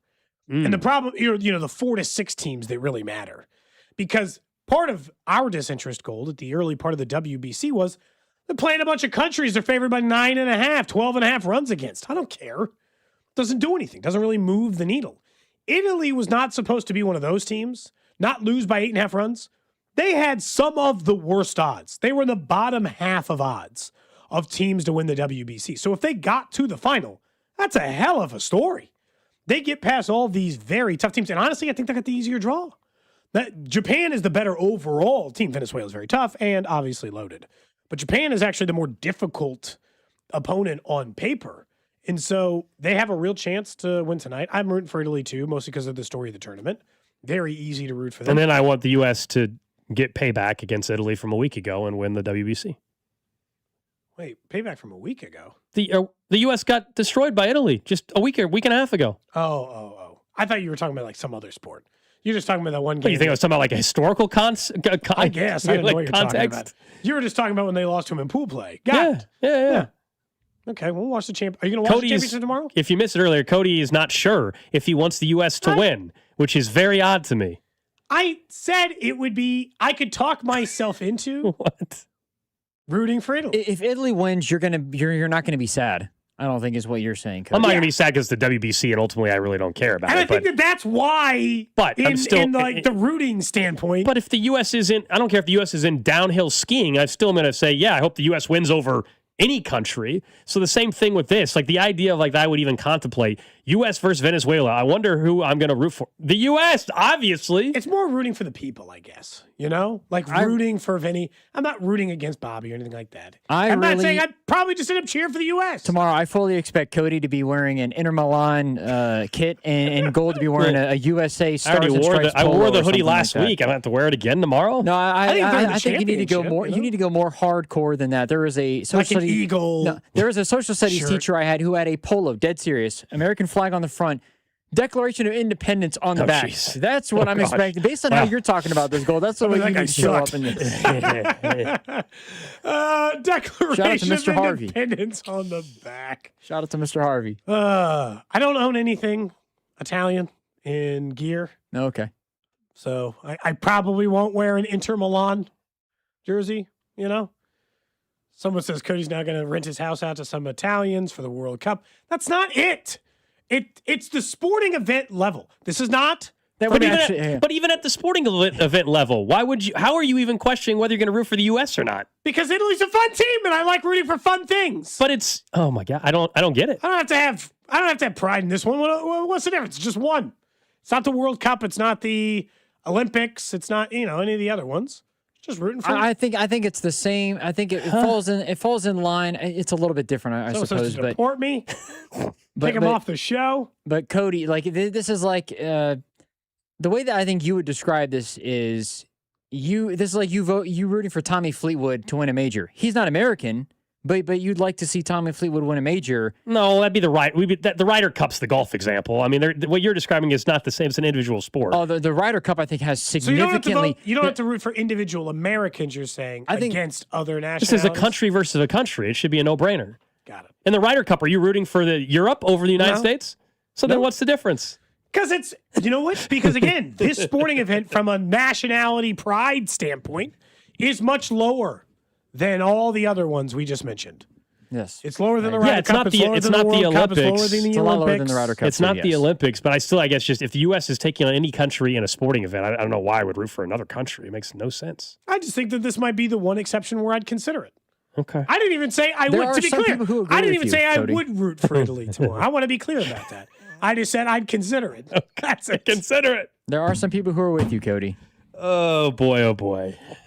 Okay. All right. Up next, let's get back into some tournament coverage. You rooted for the Canadians. Now I can't root for Italy. Not when they were playing the U.S. I didn't. You cheered for the Canadians. See, now you're trying to. And then you said there's Americans on the Canadian team. There's Americans on Italy's team. See, now this is where we. This is now where we try to. That's your biggest argument, Cody. It's not though, because this is now Vinny where we try to. has never lived in Italy in his life. It's trying to change the context. I went to an NHL game. Mm-hmm.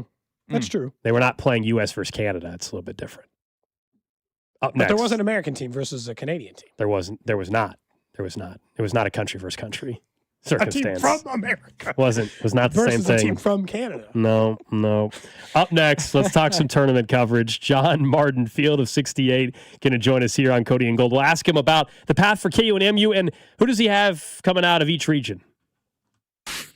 This is Cody and Gold on your home for Kansas City sports. 96.5, The Fan. Brought to you by Heartland Men's Health, the leader in men's sexual health. Thousands of men have been successfully treated for low T, ED, and more, all with discretion and compassion. Make your appointment at heartlandmenshealth.com. Sometimes when it comes to men's health, you're not taking those steps that you should. You know something's wrong. You know you haven't felt right. Why not find out over at Synergen X and Low T Center, where you can get tested in as little as 20 minutes from their in-house lab, not sent off to other places, not having to sit there and wait. And then if you continue to get treatment from them, you can do that with telehealth. You can do it in person if that's what you'd prefer. All of those things available to you at Synergen X and Low T Center. That's because they personalize TRT treatments specifically for you. Maybe you felt exhausted or have a low sex drive. You can get that free testosterone test at Synergen X and Low T Center and find out with no risks, no commitments, just answers. Plus, you can pick up discounted peptides or GLP-1s while you're there as well, because Synergen X and Low T Center has the highest quality testosterone covered by insurance and tailored to your body so they know that it's effective for you. If you have more questions or want to find out more, go to synergenx.com or lowtcenter.com to book your free test today. Ready to watch your favorite baseball stars play in the WBC? Get in on the action with BetMGM. Sign into your BetMGM account and enjoy a WBC odds boost token to snag even more winnings on your next bet. It's easy. Just log into the BetMGM Sportsbook app, add any WBC bet to your bet slip, and activate your odds boost token. If you win your bet with your token activated, you'll score extra winnings. 3 quick steps and you could be on your way to extra winnings if your next WBC bet hits. The world's greatest ball players are about to duke it out on a global stage. Don't miss out on the fun. Add some extra excitement to this year's tournament by signing into your BetMGM account and grabbing your WBC odds boost token today. BetMGM and GameSense remind you to play responsibly. Gambling problem? Call 1-800-GAMBLER. See BetMGM.com for terms. 21 plus only. Kansas only. Existing customer offer. Subject to eligibility requirements. Please gamble responsibly. In partnership with Kansas Crossing Casino and Hotel. Hi, I'm Jacob, your friend and an actual jeweler at Shane Company. I'm proud to work for a family business that's been committed to the highest quality standards for nearly 100 years. Your dream engagement ring is designed for quality every step of the way. We set your diamond by hand, never with machines. Prong tips are beautiful and secure, and intricate details are thoughtfully crafted. At Shane Company, there's no shortcuts, just craftsmanship, because a friend knows true love deserves the highest quality. Visit us in store or at shaneco.com. Shane Company, your friend and jeweler. JR and Company, the only roofing company offering a free lifetime warranty on workmanship and a free shingle upgrade that can save thousands in future insurance premiums. Locally owned, veteran-owned, and family-owned. Call JR today or visit jrstormcheck.com. Rally House, shop every team in town. College and pro, come on, it's time to go. The season starts at Rally House. From jerseys and hats to tumblers for game day, it's where outrageous selection meets every fan's style. Kansas, Missouri, Kansas State, Chiefs and Royals make KC great. Rally House, Rally House. It's your city, it's your house, it's the Rally House. Level up your fandom in-store or online at rallyhouse.com. I'm McCall with Lee Summit Subaru, and it's time to make a big deal out of nothing. Announcing Lee Summit Subaru's 0% event. Up to 0% financing on select 2025 Subaru models for 72 months. And we have the largest selection of Subaru certified vehicles in Kansas City, starting as low as 1.9% for 72 months. Fall in love with driving again at Lee Summit Subaru. The Subaru A Lot to Love event. Based on January 2025 through June 2025 Kansas City inventory listings. Man, your yard looks great. Who does that for you, Gunther? It's Gunter, no H. You sure it's not Gunther? Listen, we've been with Gunter for years. They take care of our lawn with 7 annual applications. We're weed-free and have a lusher, thick, green lawn. Trust me, it's Gunter. No matter how you say it, we've been helping Kansas City homeowners improve their yards for decades. For greener, thicker lawns, it's Gunter. I'm pretty sure it's Gunther. I'm pretty sure it's not. March matchups are here, and now you can trade the tournament in all 50 states on Kalshi. Trade game outcomes, spreads, and more on top seeds and potential Cinderella stories. For a limited time, download the Kalshi app and use code FAN to get $10 when you trade 10. Kalshi. Kalshi. Trade on anything. Rob Site Ford, KC's Ford volume leader and top rated on Google. 135th and State Line. Rob Site Ford, your 2025 Ford volume leader. Top rated on Google with 4.8 stars and 3,000 plus reviews. The best selection, best prices, in Kansas City's best customer service. Visit Rob Site Ford at 135th and State Line. Buy right, save big, and drive home a winner. Only at Rob Site Ford. You're listening to 96.5 The Fan from the DM Injury Law Studios. Mike's got this. Car, truck, or motorcycle wreck? Remember, Mike's got this. 816-888-7500. Mike's got this. Hey, it's Scott Parks, and we've launched Beyond the Pitch KC, a podcast on how Kansas City landed the world's largest sporting event, presented by Commerce Bank. Visit commercebank.com/soccer26. Subscribe on the Odyssey app or wherever you get your podcasts.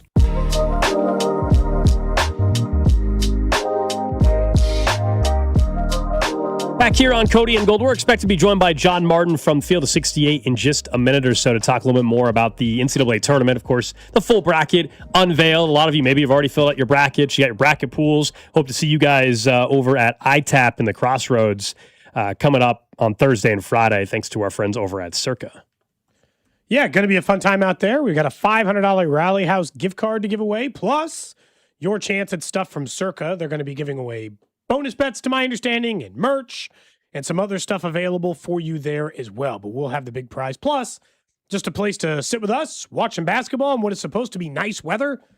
It looks like they got those big garage doors that open, Gold, so maybe a chance to sit outside and enjoy the weather a little bit, which is certainly a nice opportunity to do. One last thing on the WBC as we wait for John Martin to join us in just a minute. This is the U.S. got to change the hat. Terrible hat. I don't like the logo. It's ugly. No, I don't like even on the jersey. Yeah, hideous. I know. Get some better gear. I agree. Awful. I do merch. agree. They could update unlikable. They can merch. update the design a little bit. Mm-hmm. I'm kind of with I'm you. glad Yeah, you know what? We agree. They can update the design. That'd be kind of helpful. I totally am with you on that. All right, let's go out to the phones and welcome in John Martin from the field of 68. He also is a host over on 92.9 FM in Memphis. Does a great job covering college basketball. John, good to have you on the show, man. Of course, locally is where everybody is keeping an eye on the East region, on the KU side, and then also the Missouri Tigers. Let's start with Missouri because I thought seeing them as a 10 seed and getting to play in St. Louis, if you're a Tigers fan, you got to be thrilled to avoid going to Dayton, and then you got rewarded in some way by getting to play in St. Louis. Yeah, no question about it. I mean, obviously that team has, shown that with Mark Mitchell and, the guard play that they're capable of running up a number. I think there are some limitations. Certainly you start with defensively, but if you're going to make a run, as a double-digit seed. I think Dennis Gates is a really good coach. I think overall he's done a fine job in college basketball, and obviously they're at Missouri.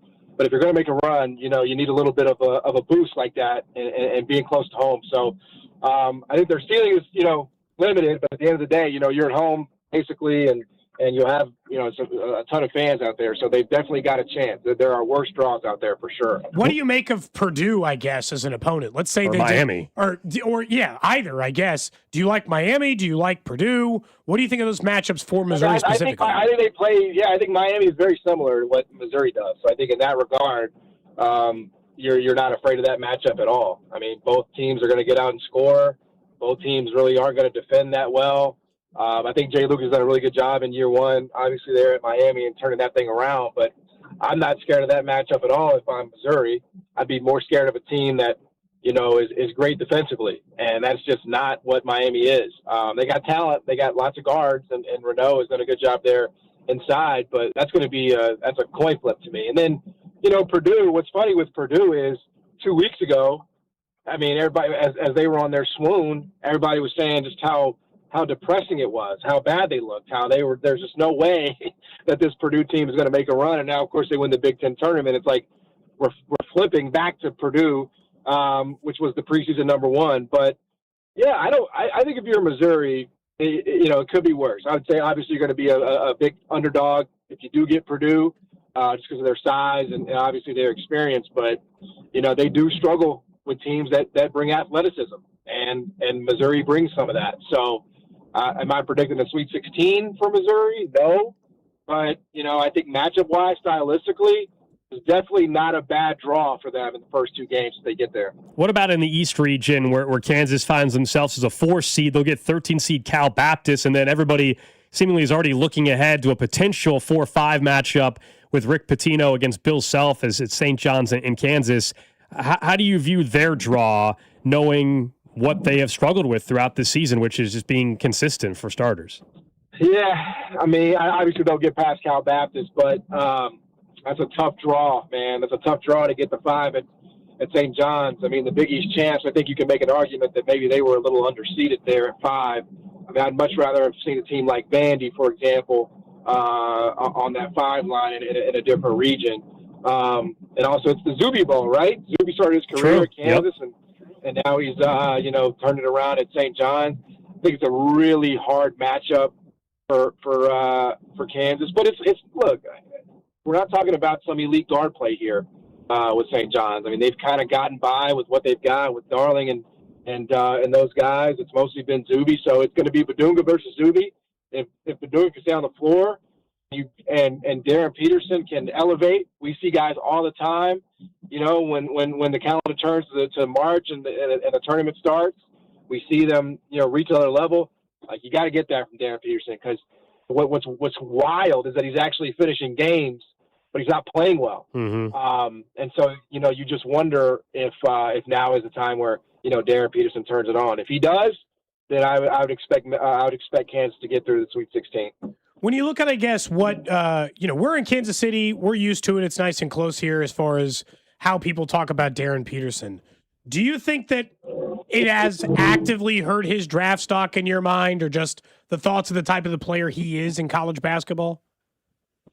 Well, I mean, I think, who it's hurt is probably Bill Self, right? I mean, I think that's probably been the hardest thing for him, is just, and now it kind of has stabilized, it feels like, but I was definitely feeling for him a little bit, because he's probably, and you could kind of see, I don't know what game it was, maybe it was Colorado or I don't remember the exact game, where he kind of started to voice his frustrations about how, he's trying to navigate, he's trying to deal with it, and it hit a boiling point. But I think as it relates to his NBA career, listen, he's just going to have to give up the medicals. And I know there was the story that came out over the weekend about what he experienced in the preseason. Sounds like a pretty scary moment. But, everybody that you talk to about it seems to agree that, you look at his high school, you look at his AAU. I mean, this kid's been one of the best basketball players in the country for a long, long time. And if the health is clean, then, he's going to go top two. But if it's one of those situations where it may linger, and it may be something that's worse than we maybe think at this time, then obviously that's going to hurt him. But I just think it's about the medicals. I don't think it's whatever he's done in college, finishing, not finishing, that could be on advice. He obviously was told, you feel anything, you come out. I mean, he's just following orders, right? He's just following the advice of the adults around him. I don't think NBA teams are going to be scared off by that necessarily, but that's all going to come down to the medicals, I think. We're talking to John Martin from the field of 68. All right, let's just go bigger picture away from the locals for a second. You got the 4 number ones. We got Duke, you got Arizona, you got Michigan, you got Florida. Whose path do you like the best to get to Indianapolis? I mean, Arizona. And I honestly, it doesn't really matter what region they're in. I would just say that about any region that they happen to be in, because they have been the best team in college basketball over the last 2.5 weeks. Obviously they had that 2-game stretch where it was, losing to Kansas at Allen Fieldhouse and then losing to Texas Tech. But other than that, I mean, what do you want to see out of a college basketball team? They beat Houston twice. They beat Iowa State twice. They have some of the best wins in college basketball this year. They won at Alabama in a neutral, but it was basically at Alabama. Like, they are tough as hell. Tommy Lloyd has built a team there that is almost impenetrable. And you got the point guard there that's been there for 3 years, the Big 12 Player of the Year, and Jaden Bradley. Tough as hell on the glass. You got some shooting out there when you need it with Burries and DeLorso. You got 3 bigs with Krivas, Awaka, and Koa Pete. Like, I'm trying to find the flaw in this team, man. I don't really know if it's there. So I think Arizona, Tommy Lloyd's never been out of the Sweet 16. That's going to change this year. I think Arizona, it's going to be really hard to kill them. And I don't think any team in the country is going to be able to do it this year. Who in the 4-seed or later camp do you think has a possibility of getting to a Final Four? I think you have to always give Alabama a chance, just because now Aiden Holloway got popped for felony marijuana possession, so that may change things a little bit. Although, come on, fellas, we know Nate Oates is playing him. It don't matter. It don't matter. I mean, he had someone on way worse charges than that and played him. No, yeah, this is nothing. This is like a choir boy, right? So I think anytime you're talking about Alabama with the way they can shoot the ball and go on runs, I think that's a team that I would look to be involved with, because you got LeBaron Philon there, who he's one of my favorite players in college basketball. He's going to be a top 15 pick in the draft. As good as anybody, I think, honestly, in the SEC, was in that conversation for Player of the Year. So they got guard play. They're very thin inside, and at some point that will show up. But I think this is a tournament that's very much determined by guard play, and Arizona has a lot of that. So I would say Arizona would be one of those teams on the 4 line or lower that I'd be looking at. What's Alabama? Yeah. What's an upset maybe that you have? We were going through just the early look at some of the popular upset picks or ones that have caught our attention. It's not a massive one, but I think Santa Clara and Kentucky could be really dicey for the Wildcats. Give me a matchup that you think people should be looking to perhaps bet, or at least don't be shocked if we see a big upset. Yeah, I mean, I'll preface it by saying that I think the age of the upset is mostly over in this tournament because the gap is widening so much between, the power level and the mid-major groups because, the way the formula, what it used to be was maybe you didn't have the talent at the mid-major level, but you had the guys that had been in the program for 3 or 4 years. Well, now we know those days are over. You had one good year at a mid-major, you're getting called up, right? So that's the first thing I would say. But I would be looking at South Florida over Louisville. We'll see if Mikael Brown Jr. plays for Louisville. But this South Florida team ran through the American. Brian Hodgson is very likely going to be at Providence or another big job this offseason. Those guys are tough. They've played for him for multiple years. Most of them came over from Arkansas State. So they got experience. They've got toughness. And they got Isaiah Nelson with some size, and that's where Louisville struggles. So this Louisville team is not the same without Mikael Brown Jr. If he doesn't play, I will be on South Florida in the points for sure. Alex and I had differing opinions on at least one team, so I'm curious your thoughts on them. Iowa State. Alex had mentioned his tournament history and Otzelberger and some of the issues they've had. I just really like the way they played this year. Where are you on Iowa State? Yeah, I mean, I think they have a lot of the ingredients. They've got a very talented backcourt. Momcilovic makes like the most ridiculous threes you will ever see. It's like that's the only ones he makes. He makes a lot of them, but they have to look ridiculous for them to go in. And then they have, Josh Jefferson, who is a, top 20-ish pick in the NBA draft. They guard like no other. The issue with them, as always, is they are very liable to just go on these droughts. And it can get really, really hard for them. I mean, I think they have the feel of an Elite Eight team, but I really just can't get there for a Final Four run because I just don't think the potency is there offensively, unfortunately, for them. John Martin from the Field of 68, host there in Memphis on 92.9 FM. Good to check in with you, man. I appreciate the insight, and maybe we'll check in a few weeks.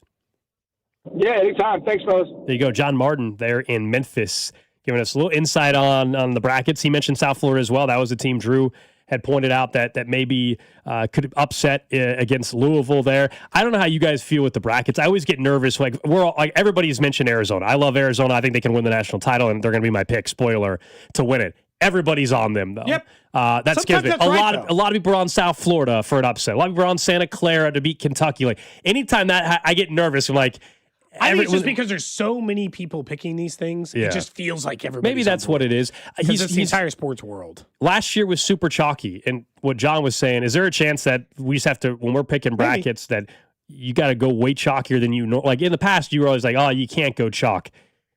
I think going chalk is going to still be the safer bet for you if you're trying to win your bracket pool. Doesn't mean there won't be a single upset. We can go through some of the trend stuff later on in the week as we get closer to Thursday. Tomorrow, the first four gets underway, and there's some trends that'll point you at least in an educated direction maybe on how you should go about filling out your bracket in terms of certain criteria of the last Final Four teams. If you weren't this, or that in KenPom, what are your chances of actually cutting on the nets? There's only theoretically 6 teams based on certain criteria that can actually win a title this year. Iowa State is one of them, by the way. Even. Oh, interesting. Yeah. To his point about this is that it's in its infancy, the NIL era, as it relates to the NCAA tournament.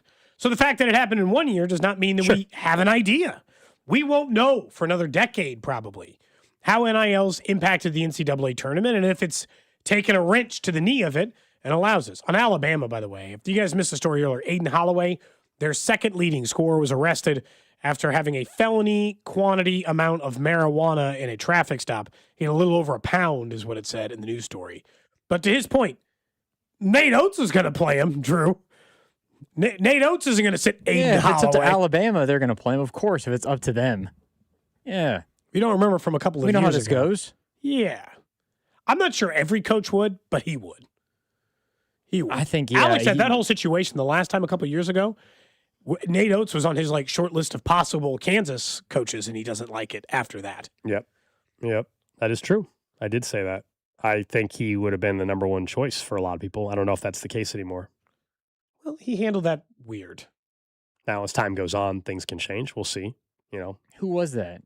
That was Brandon. Was that Brandon Miller? I think that's the right name. Yeah.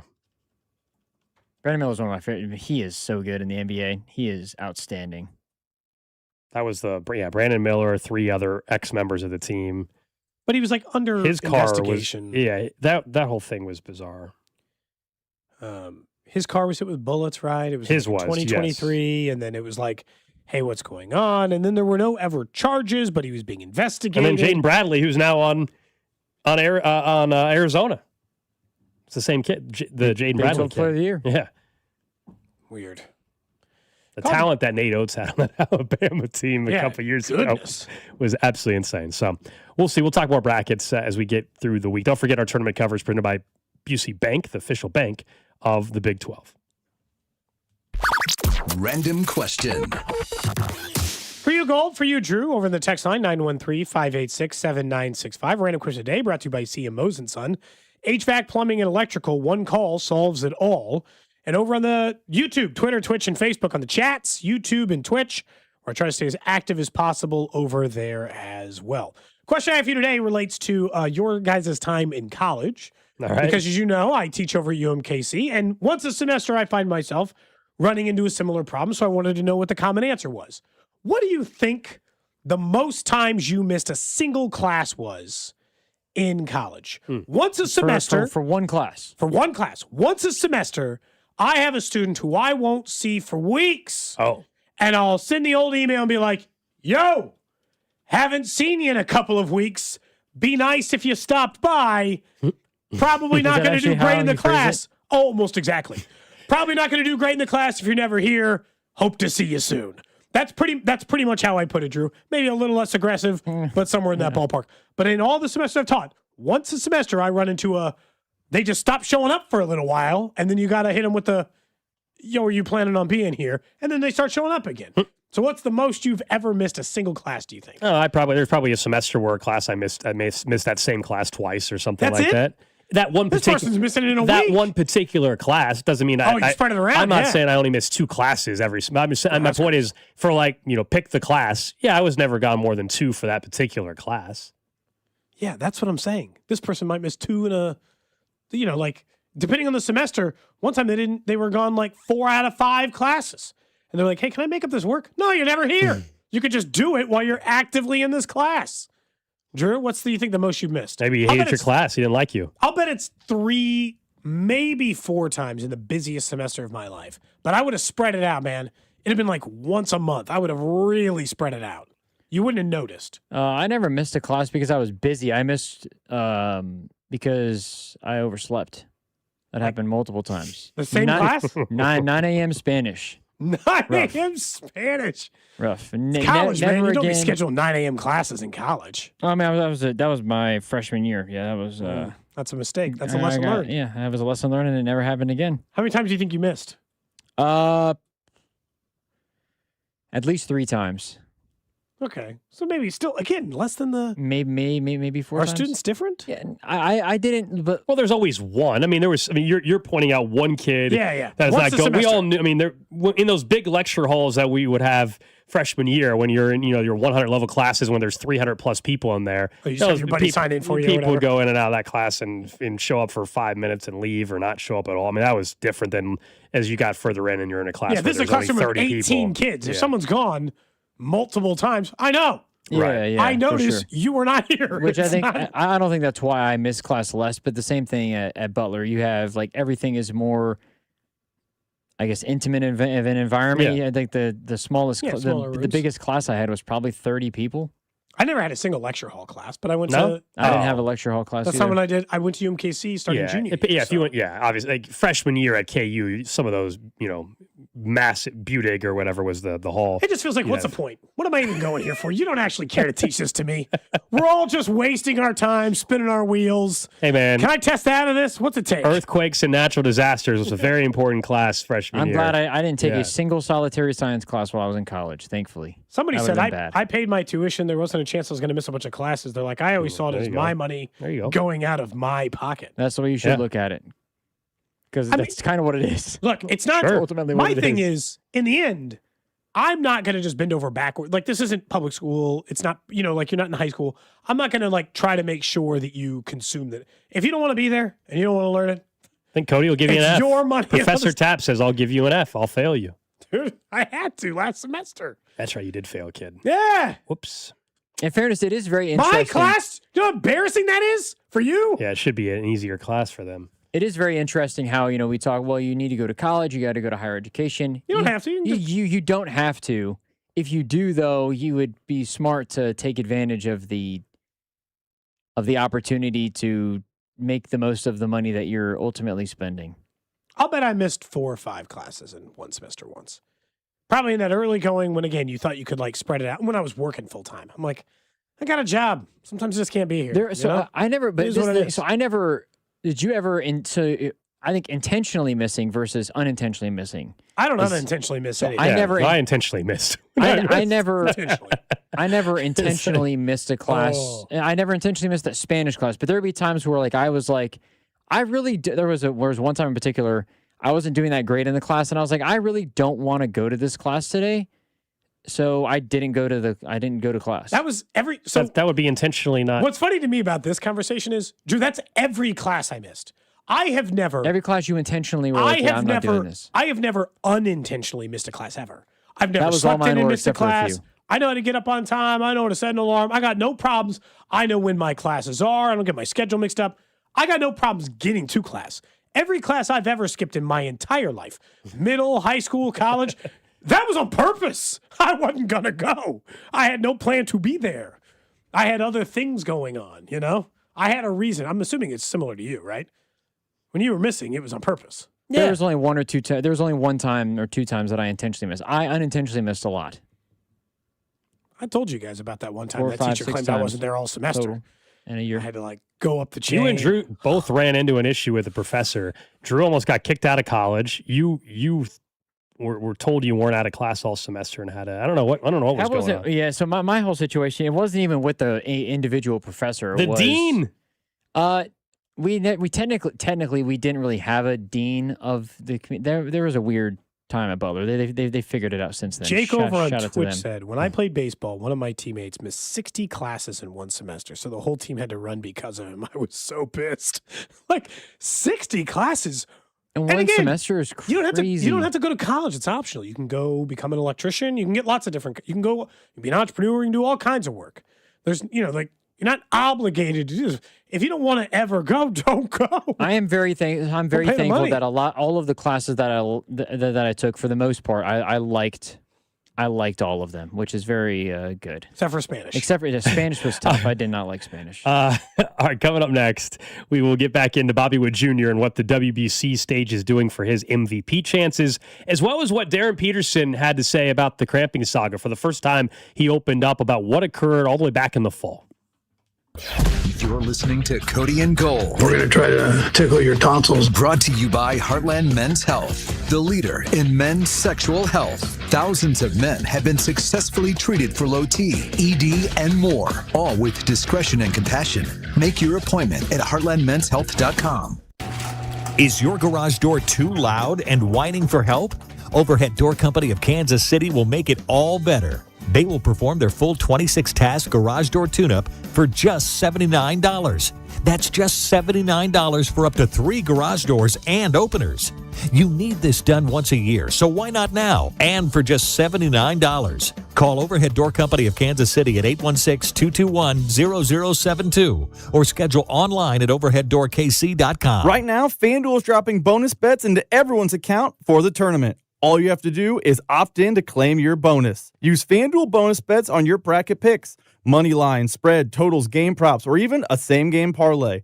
But don't wait. These bonus bets are only available for a limited time. So make sure you visit FanDuel.com/local to opt in for these bonus bets. That's FanDuel.com/local to learn more about bonus bets for the upcoming tournament. Guys, come on now. You know I'm going to be taking Kansas, but also some other teams to watch out for. I'm a Big 12 homer, so I'm a believer in Houston, Iowa State, and Arizona might be the best team. They could go all the way. FanDuel, it's time to dance. FanDuel Sportsbook is the official sportsbook of 96.5 The Fan. 21 in President, Missouri. Bonus issued as non-withdrawable bonus bet to expire 7 days after receipt. Max bonus $500 unless otherwise specified. Restrictions apply. See terms at sportsbook.fanduel.com. Gambling problem? Call 1-800-GAMBLER. There's no place better to watch college basketball than Kansas City. And there's no place better to get all you need for your watch parties than my friends over at Hy-Vee. Hy-Vee makes your watch party easy. They have a huge selection of ready-to-serve party trays,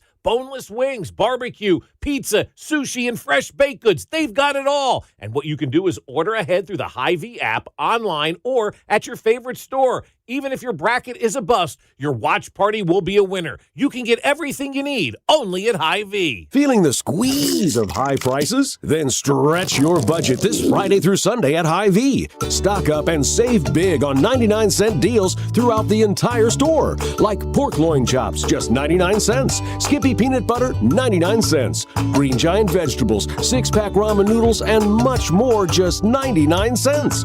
Order through the Hy-Vee app or online and leave the shopping to us. Don't miss the 99-cent sale this weekend only at Hy-Vee.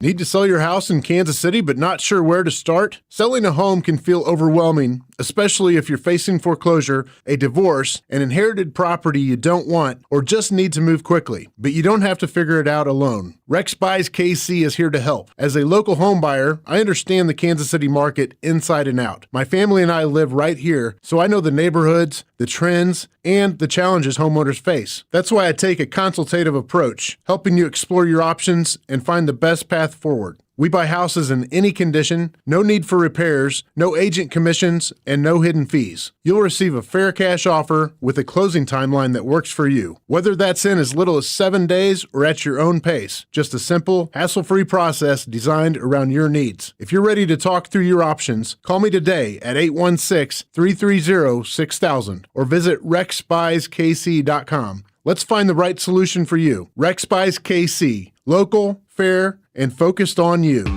T-Mobile has an exclusive bundle for customers 55 and up. I'm Sarah Bowl. Yeah, I'm Frank Bowl. A reliable network is key for us. And with T-Mobile, it's been wonderful. And going to the 55 plus plan saved us so much money. A lot. And that's important. Trying to keep costs down. The home internet's been perfect. It's fast, it's quick. The setup was so easy, it took less than 15 minutes. It was like, If you want simplicity, coverage, reliability, you want the whole package, T-Mobile has it. Right now, T-Mobile customers 55 and up can get 2 phone lines on America's best network, plus America's fastest 5G home internet for just $30 each. $30 per month each line with autopay plus taxes and fees. Minimum age 55. Pricing for home internet rely on 2 lines of Essentials Choice 55. $35 connection charge per line required. Best mobile network and fastest 5G home internet based on analysis by Oak Cliff Speed Test Intelligence Data 2H 2025. All rights reserved. I built this business the old-fashioned way. Hard work and a whole lot of spreadsheets. Yeah, about that, I upgraded us to Odoo. Odoo puts everything we need, sales, inventory, accounting, on one connected platform. No more juggling systems, no more headaches. So it all works together? Exactly. Odoo is the all-in-one business software that makes running and passing on a business easier than ever. Take your business into the next generation. Try Odoo free at odoo.com. That's ODOO.com. Pump up the volume. Business moves fast. Orders roll in, deadlines close in. When you ship with USPS Ground Advantage, you can keep up with confidence. Every package stays in our secure network from dock to door. And with nationwide reach, dependable tracking, and upfront affordable pricing, you get built-in peace of mind. You run the business. We run the routes. Visit USPS.com/Ground Advantage to learn more. Furnished by IntelliBrands. Whether because of discomfort, lack of mobility, your lifestyle, or occupation, you sit inactively way too many hours a day. Get an Ellipse, the premium quality automatic seated exerciser that strengthens legs, increases mobility, and boosts circulation without physical strain or impact. Improve your flexibility and balance. Strengthen and tone your legs. My joints feel better, my knees feel better, my back feels better, and it makes me feel stronger too. My circulation is moving. I'm burning calories, and it makes me feel energetic. It's so quiet that none of my coworkers even know I'm using it. Call now and order Ellipse, the seated exerciser that strengthens legs, increases mobility, and boosts circulation. And for a limited time, get a free upgrade to our deluxe bundle with a faster motor, sport mat, and wireless remote. Call 800-555-1212. That's 800-555-1212. 800-555-1212 now. These statements and products have not been evaluated by the Food and Drug Administration. These products are not intended to diagnose, treat, cure, or prevent any disease or condition. Burns on Deck show for the Royals home opener against the Twins on March 30th starts at 2. First pitch just after 3. All right here on your home for Royals baseball. 96.5 The Fan, KFNZ FM and AM, HD1 and HD2 Kansas City in Odyssey Sports Station. 1 o'clock here on Cody and Gold. Alex Gold, Cody Tapp, Drew Nixon with you. Tourney week is here. First 4 starts tomorrow night. Again, we're going to be out at International Tap House with our friends from Circa coming up on Thursday and Friday. We'll be broadcasting live from 10 to 2. Going to be a lot of fun. The weather's going to cooperate as well. As Cody mentioned, they should probably have some of the garage doors that they have there opened up. We'll be there with Circa, and they're going to have some cool prizes to give away. We'll also have a $500 gift card to Rally House to give away. So just going to hang out, watch some of the tournament. Yeah, pretty simple. Low stakes. Drew's going to come out at least on Friday as well. So I think we'll have the full show out there in person. For those of you who have met Alex and I but not met Drew. Yeah. Which of the mini colleges gear will you be wearing on Friday? Oh, he's going to be wearing Wisconsin, I'm working on Thursday, too. They play on Thursday. So I'm going to be stressing at 12. Whether I'm here or lost there, him on Thursday already. Whether I'm here or there, I would be locked in at 12:50. I'm going to wear the Badger stuff for sure. Probably either way. Like if they lose, I don't know if I'll wear it or not on Friday, but I'll definitely be wearing Wisconsin gear in some shape or form on Thursday. But Friday, you're not sure. I'll tell you this. Normally, if they win, like, yes, absolutely. Like, oh, we're watching the tournament while we're in Missouri or whatever. It'd be a problem for betting. But no. Legalized betting. That's why we're there with our friends from Circuit. They just hop on the app while we're chilling there watching games. That'll be fun. Circuit should have some merch and bonus bets for some people out there as well. I'm assuming Gold's you're going to wear KU stuff. Cody can wear his UMKC stuff. Definitely for manifesting, the future appearances. Definitely on Friday, I'll wear KU. I'll probably wear KU Thursday as well. But Friday for sure, it's game day. Thursday, I don't know. I could wear whatever. If I had my Hofstra shirt. I'll wear my Tap UMKC jersey. Oh gosh, the jersey. Hey, there you go. No. The last time I wore that when we were out, I wore it, Drew, with like no shirt underneath. Yeah. Just like a regular jersey. That was uncomfortable for everybody else. Now 2 coaches ago, UMKC's coach. We've had a couple iterations. Donlin. Yeah, it was Donlin. Then mid-season of now. Their coach too. That's funny. Yeah, I did. That was part of the joke. Sometimes I do things that make me look like an idiot. But with the intent of, I think you guys will think it's funny that I look like an idiot. Mm-hmm. That being one of those moments. Sometimes I'm just an idiot, but sometimes it's with purpose. So I'm looking forward to it. It's one of my favorite weeks of the year, and we get it going tomorrow night. All right, let's talk a little baseball, though, briefly. We all know the WBC semifinals wrap up tonight. Italy and Venezuela. The U.S. already into the final, awaiting the winner of that. And we were already planning on talking about Bobby Wood Jr.'s case for MVP. I actually was on a baseball betting podcast last night, and we talked all things Royals and some of their favorite bets, some of my favorite bets, and we were talking about the MVP chances for Bobby. And I feel like at this point last year, we were kind of saying, hey, it's set up really nicely for him. Here we are. It feels like it's an even better spot for Bobby to maybe take that leap. At some point, we all know he's going to win an MVP. I really believe that. You do too. This year, because of the WBC, the stage, the name recognition, people recognizing how funny he is to watch play baseball, and the continued praise that he's getting. Also, the fences are coming in 10 feet. Like all this, and a Royals team we think could compete for the division. All that bodes well for his chances to maybe get over that hump. I want him to win one in a Kansas City uniform. Look, I don't know if he'll play with the Royals his entire life. Some of that will probably depend on what they accomplish during this time, and if or not they can afford the $700 million or whatever the hell he'll get the next time he's owed. Something like that, maybe more. By the time he's paid again in a different uniform years and years and years from now. You don't have to sweat that.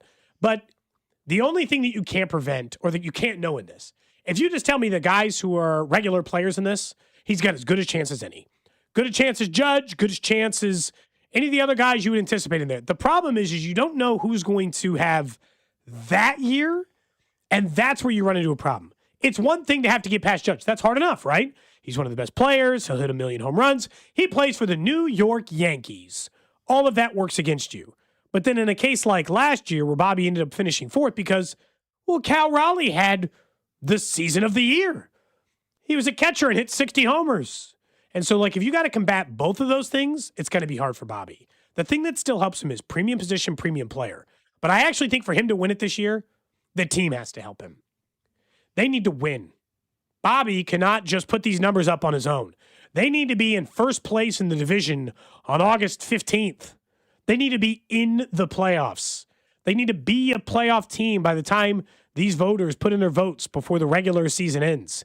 Give them a reason to vote for you, because the World Baseball Classic is an excellent springboard for those of them who knew who Bobby was because he's the best player, one of the best players in the sport, but didn't see it every day. Yeah, someone texted, you mean 1 for 4 with 3K, Bobby? Okay, so one game is the story of the entire tournament for Bobby. Yeah, one game on March 16th? He to act like last night is how he's performed the entire tournament is just not accurate. He also made the single biggest defensive play of the game. He had a rough night at the plate, but that's not been his entire tournament. And he came up with, once again, a crazy defensive play. I'm just talking about name recognition. And especially if he, in the final tomorrow night, does come up with the big play. People are watching, not just in Kansas City. So I do think it sets up nicely. Do I think it's like some lock that he wins MVP? Of course not. No. Aaron Judge is still around. Aaron Judge still exists. And as you said, who's going to have the breakout performance out of nowhere? Last year was Cal Raleigh. Is there going to be somebody like that? Baseball America, two people selected Nick Kurtz. Yeah. The only reason why I'm a little out on him is just like last year felt like just everything. Like I think he's a hell of a baseball player, duh. Yeah. But I feel like I could see him having a bit more of a the hype around him will not be the same. Like he could have a very nice season again, but last year the hype was ridiculous. I don't know how he builds that back up again if you're Nick Kurtz. And he's going to play in this Hurts MVP stuff, little stuff. A's. He's going to be playing for like in Sacramento or the hell they're playing right now.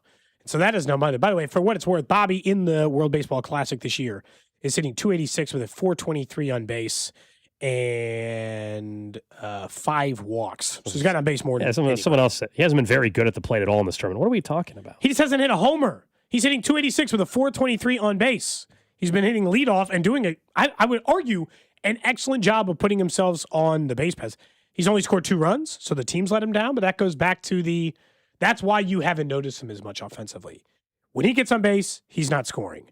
And maybe that prepped him for what last year's Royals season was like for a huge chunk. But that's what I mean when the team is going to have to help Bobby Witt Jr. He can't win this award. You can't win it on your own. Cal Raleigh, Judge, those guys are on great teams.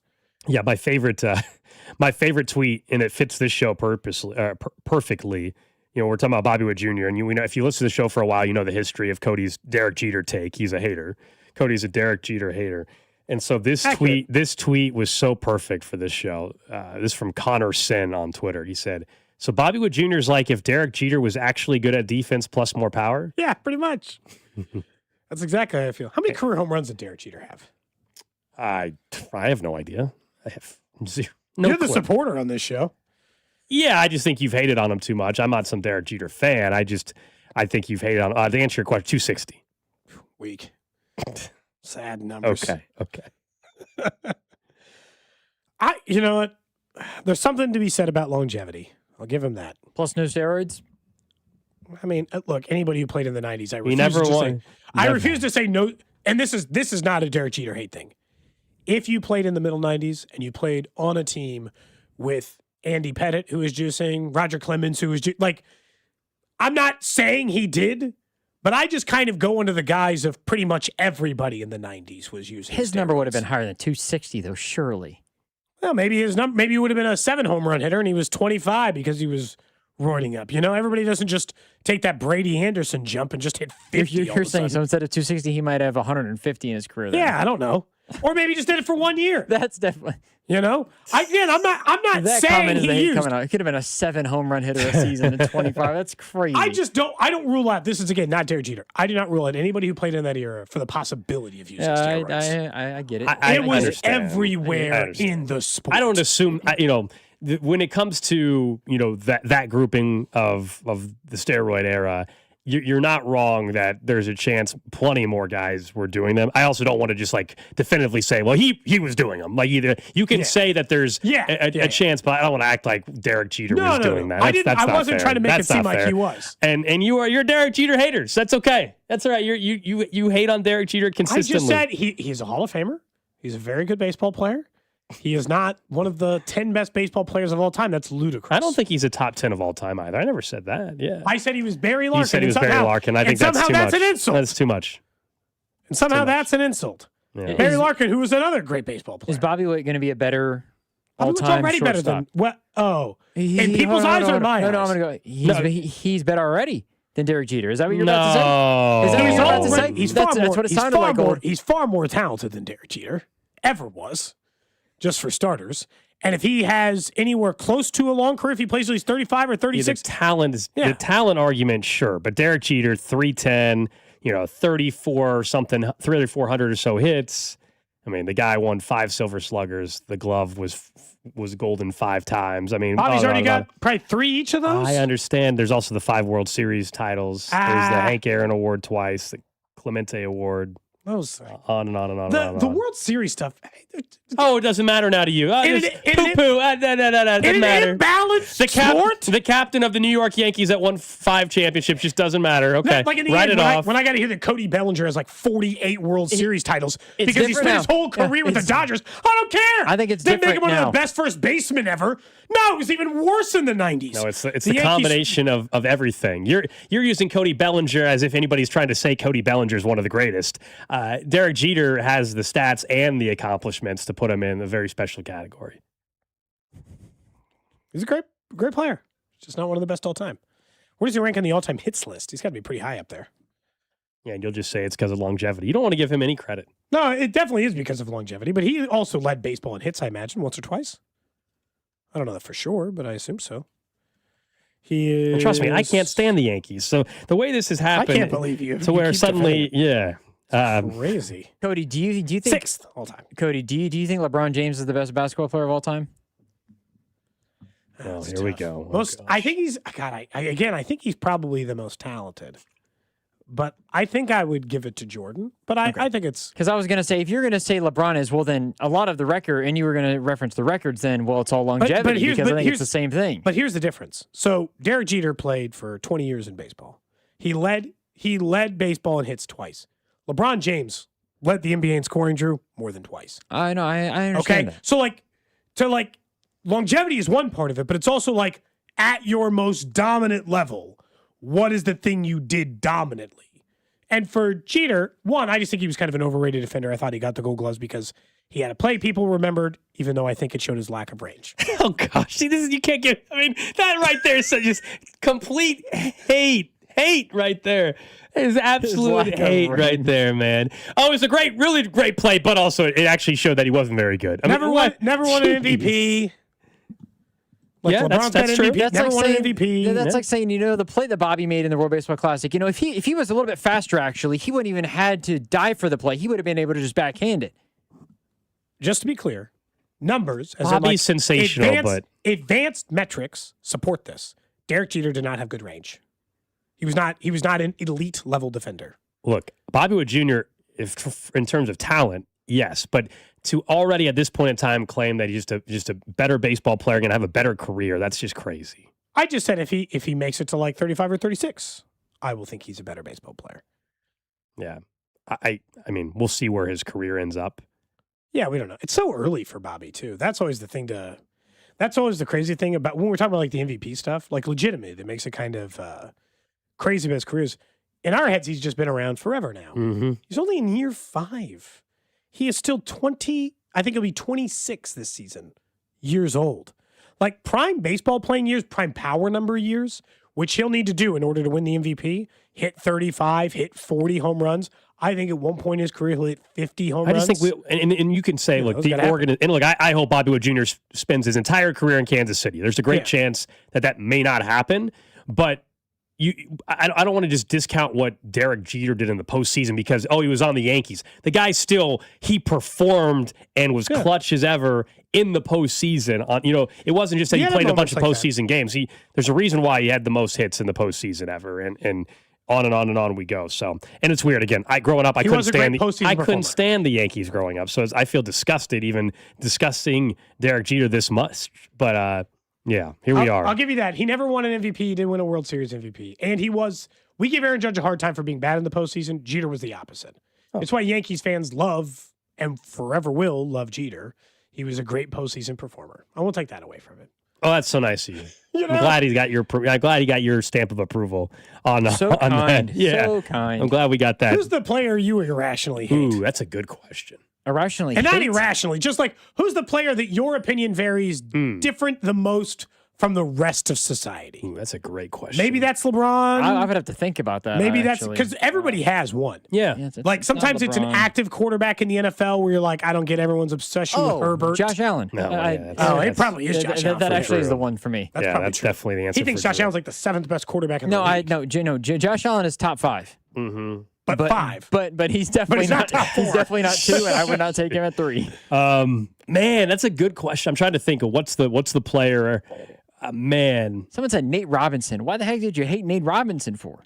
Yeah, what the hell, Nate? Who? What did he do? Me? No. Somebody on the text line. Someone from the 913 says Nate Robinson. Oh. What a weird one to hate. Yeah, I don't know. There's definitely a player out there. I guess there's a. Who do you think I hate? What player do you think I hate on?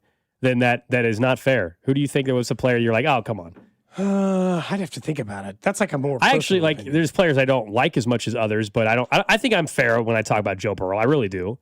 I don't think I'm unfair when I talk about. Hate him. You hate the Bengals more than you hate Joe Burrow. But I don't think when I talk about him, I think I accurately have him ranked. I told you he's not 1, he's not 2. He to me he's in that 4 range or so. I don't think that's a crazy hater type of stance on Burrow. I think that this is probably a better conversation in the all-time category, right? Like maybe you didn't think Drew Brees was as good, or Aaron Rodgers, or if you rank somebody lower on your all-time list for other people, where I have Jeter lower on the. It's not that he doesn't deserve to be in the 100 best baseball players of all time. He's just a lot lower on my list than other people's lists. And so, I would think for you as a huge NFL fan, maybe that's the one we could find. Maybe you're just you weren't a Favre or Rodgers or Peyton Manning guy. You just thought he was. But it's hard, with some of those guys. At quarterback, the story kind of tells itself by the time it's all done. You just matter too much. Too important of a player. Is LeBron your best basketball player of all time, Drew? I would take. That's really tough. I would take Michael Jordan. I would take Michael Jordan, I think, but it's a razor thin for me. Yeah, it is. If I said LeBron, if you said LeBron, I would say yeah. If you said MJ, I would say yeah. I can't. I really think it's more of an age thing. I don't think there's any differential with those. I think it's an age thing. You talk to, I'm not saying every single person, majority opinion, if you're over 50, I think majority clearly say Michael Jordan's the greatest of all time. And if you're 30 or younger, you probably say LeBron. Or Kobe. Some people might even still try to say Kobe, even though I think that's the wrong answer. If you asked any of these college players who are coming up, they'd probably say Paul George. A lot of people have been talking about. Yeah, and some of it's so hard because when you talk about greatest of all time, to Gold's point, you do have to mention rings when it comes to. Yeah, it's a part. It's a part of the conversation. When you're talking about not who's a great player, who's the best player who ever played. I would argue the most dominant player I can ever remember watching in the NBA. Unless Wemby somehow takes that crown here, was Shaq. I think prime Shaq would be good in the NBA now. He would still dominate. The athleticism part would still translate. Yeah. All of it would still translate. They also don't play true centers in that way anymore. But, there's been lots of dominant players. There was one player that growing up, I could not stand Aaron Kraft. Ohio State. Could not stand Nobody likes the white sharpshooters. He wasn't even that good of a shooter. He was just a pest. Everybody Aaron Kraft was the guy that you loved on your team, but you hated if they had to play your team because he was so good at defense. He would know how to get under your skin. He was so good at the little things that it's dude, I cannot stand you. That's even a different conversation. There's the player you didn't like versus the conversation we were having before. Which is who's discounting the guy discounting their accomplishments and not giving them credit is different than hey, just the player you didn't like. Depending on what you're Farouk Manesh, I don't like him as a basketball player. Other than that, I have no. Why would you diminish one accomplishment? Yeah, it was just that. Obviously, it's one of the worst moments that KU has had in a tournament. So I'm not a big fan of Farouk Manesh, but that's different than the conversation we were having before about just an athlete you don't maybe give enough credit to because for whatever reason, and that would be like the Derek Jeter thing. I would argue. It's just the argument of like, who's the guy that I'll you have to think about one for me that like not just because they beat a team that I like or something, but like truly I'm like, that player is overrated essentially. I have to think a little bit more about I am that. very curious what your answer is. Think about it. I want, you know who it might be for you? And having a number of conversations, it might be Trout. Oh, actually, that's a great answer. It might be. I was thinking just more about it. Great answer. For you, it might be Trout. Yeah, Mike Trout's a hell of a baseball player, but I do think at some point the availability is a big freaking problem for him. So, that's a good answer. Yeah. And at some point for you, it's like, I don't think you've ever, and this goes back to like a playoff win maybe would be good for your legacy or, whatever. That's all. That's a good suggestion. I didn't think about that. Think more about it. I feel like Drews is going to be in the college football People are saying Rob from the Drive. That's Jason Tatum. Yeah, that's definitely he's definitely a Jason Tatum hater. Tatum at least has got the ring and everything like that to go along with it. Like my hate for Josh Allen is, man, as I hear coddled like he's done. Like he's the golden, like someone said LSU golden boy. But Josh Allen is the NFL you have golden Burrow boy. ahead of. We don't need to revisit the whole debate, but you have Burrow ahead of. It's definitely a good answer for you. You have Burrow ahead of Josh Allen still at this point. Yes, I have Lamar Jackson ahead of Josh Allen. As a matter of fact, and as well. see, like again, we don't need to rehash the reasons, but like that's why it's definitely the right answer for you because that is definitely one of more unpopular. Lamar Jackson takes. has had worse weapons to be with than Josh Allen. I feel like Drews should have been in college football, though. Just knowing it's a sport, like he would have thought that, he thought Tebow was overrated or something in Florida. Florida, Tebow wasn't Tim overrated. Tebow is maybe the greatest college football player of all time, just in terms. So it's not Tebow for him. He's in that conversation. I would still say Cam Newton is the best, but the best quarterback. But man, college football. There's overrated college football players too. Oh, there's a couple of Ohio State guys probably that are in that. But you just not like Ohio. You know what I'm saying? Like, there's a difference between like you don't like the player because of who they played for. And I can give you a long list of that. Athlete? Like, Grayson Allen, I don't think was overrated. I just didn't like Grayson Allen. You know what I mean? Yeah. A lot of people texting in Grayson Allen. He's just a me. I met Grayson Allen. He was in the Final Four in 2015. He's a nice guy. Yeah, this is a perfect example. So I'm 53, Michael Jordan, greatest player ever. My dad is 84. He still will tell you Larry Bird is the greatest player. So that is definitely just across sports for the end of time. And before that, it was probably somebody arguing Oscar Robinson or, Someone says to think this topic evolved from talking about Bobby Wood Jr. This is the thing. We plan a show and we try to just have normal, natural conversations. You've been at a bar with your buddies. You're talking about one thing, and next thing you know, you're down a path discussing some other sports conversation. That's basically what we just did for the last 25 minutes. That was fun. I enjoyed it. All right, up next, we'll get to what's trending. Let's talk more about who you're rooting for tonight and Darren Peterson opening up about his injury. This is Cody and Gold on your new home for Royals baseball. 96.5 The Fan. Brought to you by Heartland Men's Health, the leader in men's sexual health. Thousands of men have been successfully treated for low T, ED, and more, all with discretion and compassion. Make your appointment at heartlandmenshealth.com. Sex, intimacy, love. These three things are critical to a good relationship, and that's the problem with erectile dysfunction. It often destroys sexual enjoyment and intimacy. It stresses the love between partners, often to the breaking point. This is Jeff for Heartland Men's Health, and if you're suffering with ED, you likely know exactly what I'm talking about. But I also want you to know that ED doesn't have to impact your relationship anymore. At Heartland Men's Health, we're ED experts with our focus on men's sexual health. We've treated tens of thousands of men and have treatments that are effective in well over 90% of cases. I promise you, if you're like most guys, you can get your sex life back, perhaps even performing like you haven't in years. So if ED is affecting you, it's time to get back to better sex, better intimacy, and deeper love. Call us. Just $99 gets you blood work, a medical consult, and if medically advised, a test dose. And if that test dose doesn't work in the office, your visit is free. Call 844-447-6600 or go to heartlandmenshealth.com. This is Kevin Harlan, and if I sound a little tired, it's because it's Ford Truck Month at Rob's Side Ford. You and me both, Kevin. It's been nonstop. Well, Rob, remind me again why. Because Rob's Site Ford is offering brand new F-150s up to $16,000 off, 0% financing for 60 months, and 0 payments for 90 days. Yes, that'll do it. And it's not just the F-150s. We've got the best deals of the years on Super Duty, Ranger, and Maverick. Okay, so let me get this straight, Rob. Massive savings, strong financing, no payments for 3 months, and people are showing up? It's nonstop. Funny how that works. Turns out, when you've got the inventory, the price, and the experience, people notice. Especially when you're Kansas City's #1 top-rated Ford dealer on Google. 4.8 stars and over 3,000 reviews. And Kansas City's top volume F-150 dealer. No wonder you're tired. It's Ford Truck Month at Rob's Site Ford, 135th and State Line, or robsite.com. I'm McCall with Lee Summit Subaru, and it's time to make a big deal out of nothing. Announcing Lee Summit Subaru's 0% event. Up to 0% financing on select 2025 Subaru models for 72 months. And we have the largest selection of Subaru certified vehicles in Kansas City, starting as low as 1.9% for 72 months. Fall in love with driving again at Lee Summit Subaru. The Subaru A Lot to Love event. Based on January 2025 through June 2025 Kansas City inventory listings. Man, your yard looks great. Who does that for you, Gunther? It's Gunter, no H. You sure it's not Gunther? Listen, we've been with Gunter for years. They take care of our lawn with 7 annual applications. We're weed-free and have a lusher, thick, green lawn. Trust me, it's Gunter.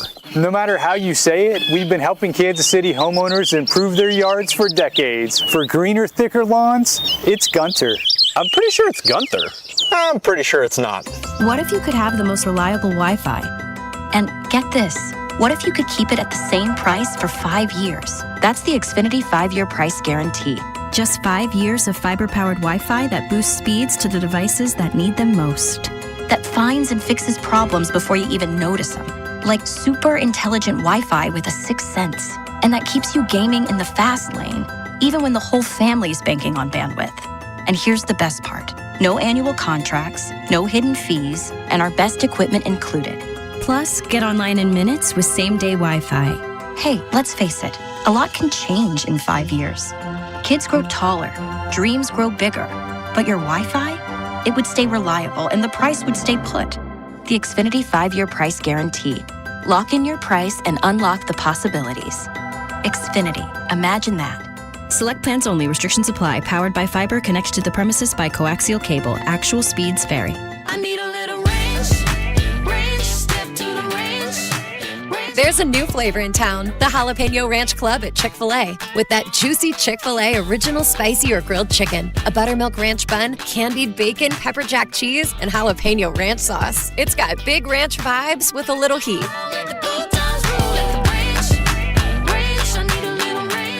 Chick-fil-A's new Jalapeno Ranch Club, available for a limited time only. Order ahead on the Chick-fil-A app. Carpal tunnel syndrome, heart failure that doesn't improve with common medicines. These are some signs and symptoms associated with ATTR-CM, or the cardiomyopathy of ATTR amyloidosis, a serious heart condition with symptoms that get worse over time. Amvuttra, vutrisiran, is a prescription medicine given by a healthcare provider that treats ATTR-CM in adults to reduce heart-related death, hospital stays, and urgent visits. In a clinical study, Amvuttra was proven to help people live longer and have fewer heart-related hospital stays and urgent visits over 3 years compared to placebo. Amvuttra lowers the amount of vitamin A in your blood, which can affect vision. Other side effects include pain in the arms or legs, pain in the joints, and shortness of breath. These are not all the possible side effects of Amvuttra. For prescribing information, call 1-833-256-2748 or learn more at amvuttra.com. Ask your doctor about Amvuttra for ATTR-CM. Brought to you by Kalshi. Trade on anything. March matchups are here, and now you can trade the tournament in all 50 states with Kalshi. On Kalshi, you're trading against peers in a live market. As the odds move, you can buy in and out of your position all tournament long. Download the Kalshi app. Use code FAN to get $10 when you trade 10. Kalshi. Kalshi. Trade on anything. You're listening to 96.5 The Fan from the DM Injury Law Studios. Mike's got this. Car, truck, or motorcycle wreck? Remember, Mike's got this. 816-888-7500. Mike's got this. Hey, it's Scott Parks, and we've launched Beyond the Pitch KC, a podcast on how Kansas City landed the world's largest sporting event, presented by Commerce Bank. Visit commercebank.com/soccer26. Subscribe on the Odyssey app or wherever you get your podcasts. What's Trending. Cheddar, mozzarella, Havarti. What's Trending is brought to you by Gann Asphalt and Concrete. Trusted in Kansas City since 1994. One contractor, all things parking lot. Number one on What's Trending, we know the field of 68 is set. Kansas taking on 13-seed Cal Baptist. The Jayhawks are a 4-seed. They're going to play Friday night out in San Diego, a 8:45 tip-off on CBS. If they win that game, they would play the winner of St. John's and Northern Iowa in the 5-12 matchup on Sunday. The Missouri Tigers avoid having to go to Dayton, Ohio, and in fact, they get to play in St. Louis as a 10-seed, taking on 7-seed Miami. That also Friday night, 9:10 expected start time over on True TV. It'll be later than 9:10. We all know how this goes. If they win that game, they would likely face 2-seed Purdue. Couple of late ones. Next up on What's Trending, Justin Fields is officially a Kansas City Chief. Brett Veach traded for him for a future, a 2027 6th-round pick. They will take on $3 million of the salary. The Jets will pay a huge chunk of the fare. Look, they were on the hook for what they had paid Justin Fields anyway. He reportedly had multiple suitors. He wanted to go to Kansas City, and he wanted to be a Chief. So Justin Fields, the new backup quarterback here in Kansas City. Like I said, I wanted somebody with experience. I honestly really wasn't really thinking about Justin Fields, but 50-plus starts is the experience kind of criteria that I think the Chiefs needed to have just in case Patrick Mahomes is going to miss some games if that happens beginning of the season. And they don't have the answer to that yet. And so they get someone that also is just an intriguing player. It makes training camp a little more exciting, I guess, as well, depending on where things are at. And preseason. Yeah. Elsewhere on What's Trending, the Kansas City Current got it done over the weekend in their season opener out at CPKC, 2-1 over Utah Royals. Also, Sporting Kansas City got a win against the LA Galaxy, 2-1. Next up on What's Trending, the U.S. did advance to the WBC final last night with their 2-1 win over the Dominican Republic. Controversial final call on the third strikeout eventually got the win for the U.S. They'll face the winner of Italy and Venezuela, who will take each other on tonight. 2 pair Royals on each of those 2 teams. Vinny Pasquantino and Jack Caglione on Italy. Michael Garcia and Salvador Perez play for Venezuela. Players' Championship happened over the weekend. Maybe got lost in the sports calendar now that they moved it up from May, unfortunately. But Cameron Young came back and finished, shot 4 under in the 4th round, finished 13 under for the tournament. He was able to just get past Xander Schauffele and also Matt Fitzpatrick, one of the largest purses on the tour, $25 million for the entire Players' Championship. Next up on What's Trending, the NBA. Next week, we'll hold a vote at the Board of Governors meetings on the 24th and 25th to explore adding expansion teams to LA and Seattle with the 2 target franchises starting in 2028 and 2029. There is expected to have momentum to tell the stakeholders to approve this and add those 2 teams. They're expecting there would be $7 to $10 billion, I think, in startup costs to acquire the franchise. As you well know, I mean, those things will go up in value in no time, and there'll be no shortage of people who are willing to do it. That is What's Trending here on Cody and Gold. Before we talk more WBC and Italy and Venezuela tonight, I did want to play some audio that I think we've all been, I don't want to say waiting for the audio, but certainly wanting the answer. And there will be people that are still skeptical, I guess. But the Darren Peterson situation at KU has been one of the more fascinating ones throughout the entire college basketball season. I think by now we all at least know of what has occurred, maybe not the reasons behind it. Well, Kansas looked terrible on Friday night against Houston, and they were eliminated from the Big 12 tournament. And the way it works once you get to tournament play is the locker rooms for college basketball are actually open. During the season, it's podiums only. They don't. They shut down the money. Yeah, they shut down the locker rooms. But come NCAA tournament and conference tournament, the locker rooms are open. And so you have a chance to go in there and players will be in front of their locker. And now they don't have to answer questions, but they do. Sure. And so you get more access. And so Darren Peterson, for the first time, was asked and spoke on how did we get here with this cramping and what is really occurring. And I think it was the Kansas City Star had a great write-up on it. And here was some of the audio. This was Darren Peterson asked about his experience. He called it a traumatic experience that happened back in the fall that ended up sending him to the hospital. Definitely. As much as I want to say I wasn't, it was traumatic for me. So, yeah, I thought about it a little bit. Yeah. Did that make it hard? Did that play? I mean, what kind of factor did that play as you would, when it would come in on the games? Yeah, huge factor. Like I said, it was traumatic for me. So, as much as I tried to fight it and tell myself I was good, I kind of couldn't. The mind is the joystick. My dad tells me you can't beat your mind. How would you describe what you went through that first time? full body cramp. My whole body just cramp. Had to go to the hospital, get an IV. Had you ever been through anything like that in your life? Nah. I think that was just my body adjusting to college. We had the previous week we had boot camp, which is where we are just running, no basketballs. So what were you doing that day that happened? I think that we had no day practice, but I think I don't know, the previous week caught up to me. My body just locked up on me, I guess. How long were you in the hospital? I don't know. This was in like October. Yeah, it was a while back, but I don't know. I just got like 2 bags of IV and nothing really crazy. So that was Darren Peterson describing a situation where he had full body cramps, clearly spooked him, sent him to the hospital, and I get people will still question, but it makes more sense in terms of acknowledging because of the traumatic circumstance of going to the hospital for it. He's been afraid to push himself fully. He's been hesitant. And I wonder if that's something where time just has to continue to pass to where he's more confident in doing that. And yeah, he could have helped himself quite a bit if he would have said this back in January instead of getting destroyed by most of the national media. Some of people locally, certainly some people that were texting in. And yeah, I know the natural response is, well, how come he wasn't hydrated and all that? I don't know the science behind it. All I know is full body cramps, sending you to the hospital sounds like a terrible situation to be in. Sure. And look, that doesn't mean that there's anything wrong with these like boot camp days. They know they're taking high school kids and trying to get them used to the college game. This is common practice.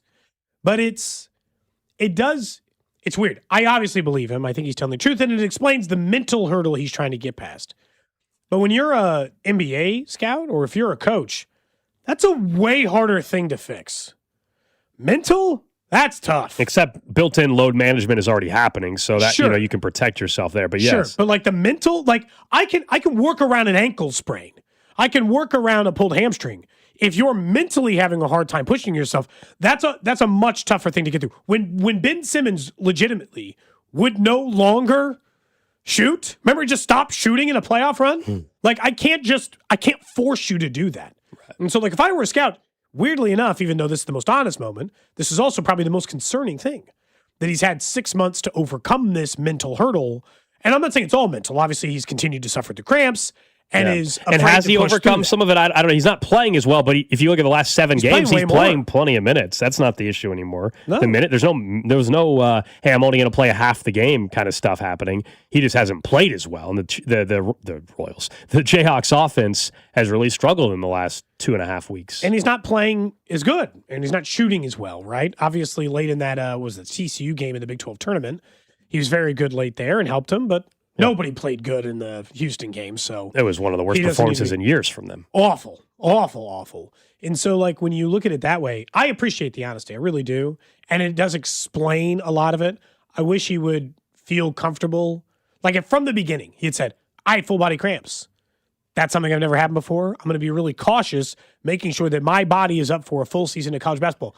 Then in December, Gold, when he played 12 minutes, you'd have been like, well, he's still kind of getting through this process. You'd have been, I think most fans would have probably been more forgiving most, but I've seen it on the text line today. I think there are still people out there that hear cramps and they just say, what do you mean? Suck it up. I've had a Charlie horse. I went to work, yeah. I think what he described, though, is it's not just that, oh, my abdomen is cramping up right now and I need to go get some water. I think he was talking about, and I've never experienced this, and neither of you, so I have no idea. It sounds like a terrible experience. Sounds awful. Full body cramping to send you to the hospital, that's clearly not the same as what people were perceiving as just, oh, he's just cramping. Go get some electrolytes. I think it was clearly more serious than that.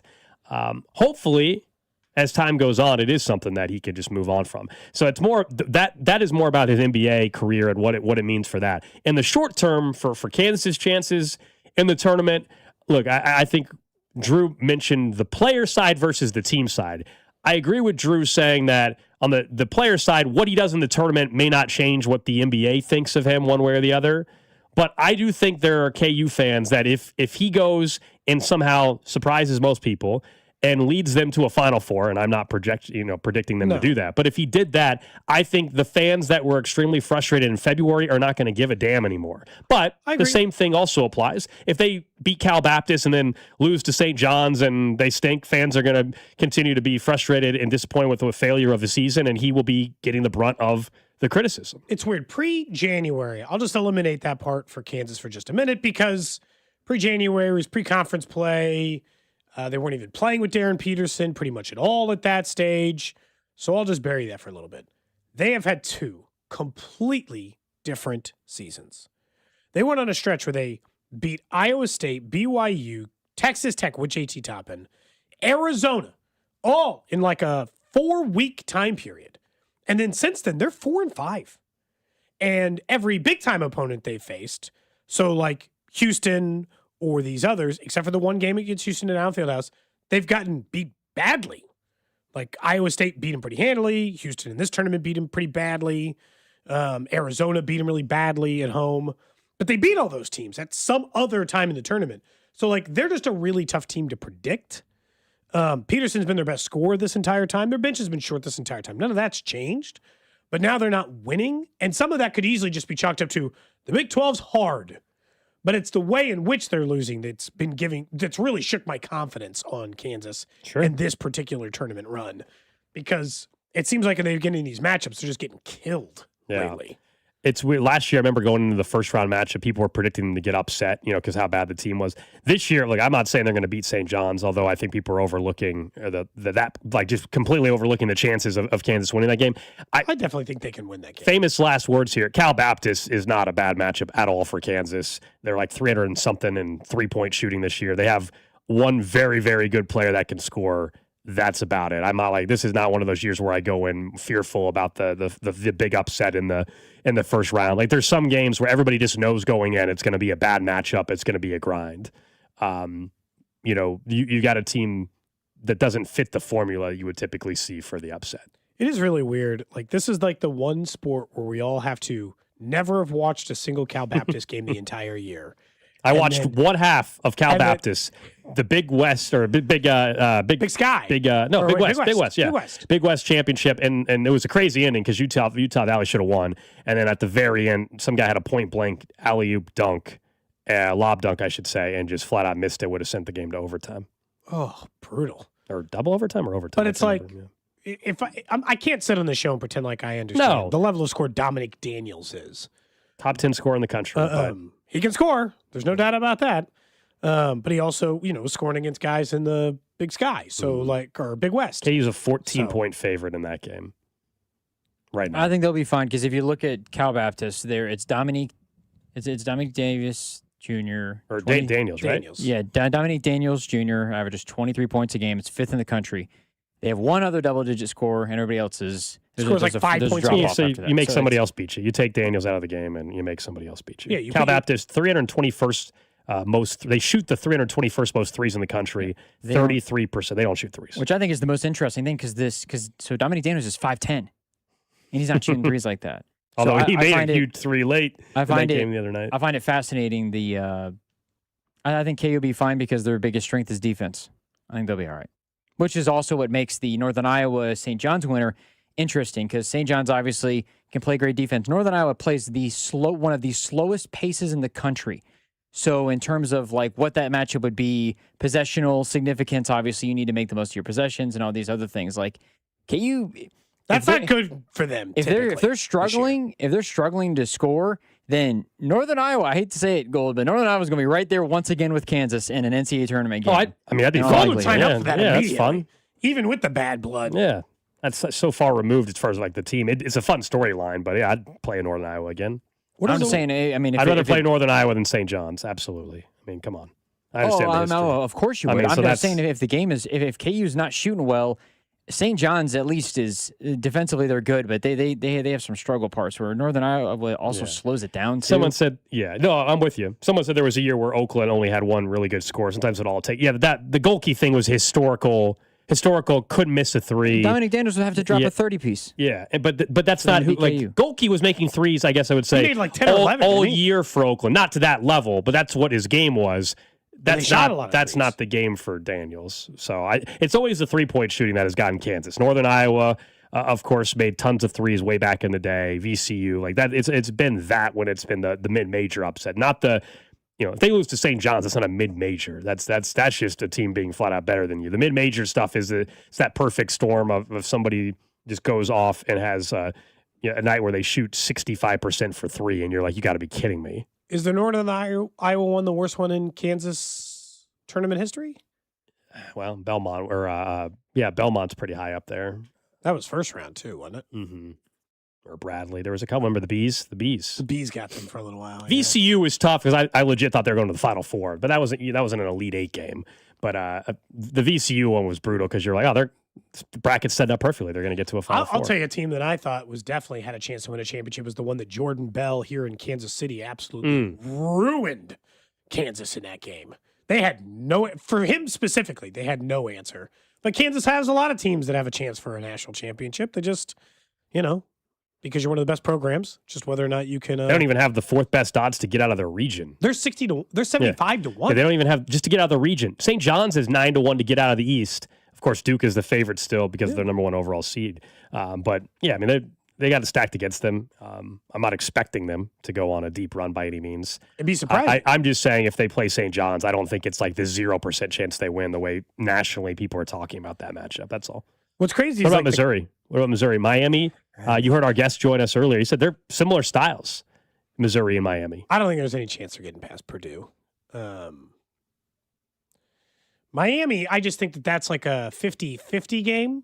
And similar to like Kansas, they're not playing particularly good basketball. Maybe it's because I've watched them more and I understand their program better. I'll pick them probably to win against Miami, but I'm not picking them to beat Purdue. Purdue is the preseason number 1. They are one of the most talented teams in the country.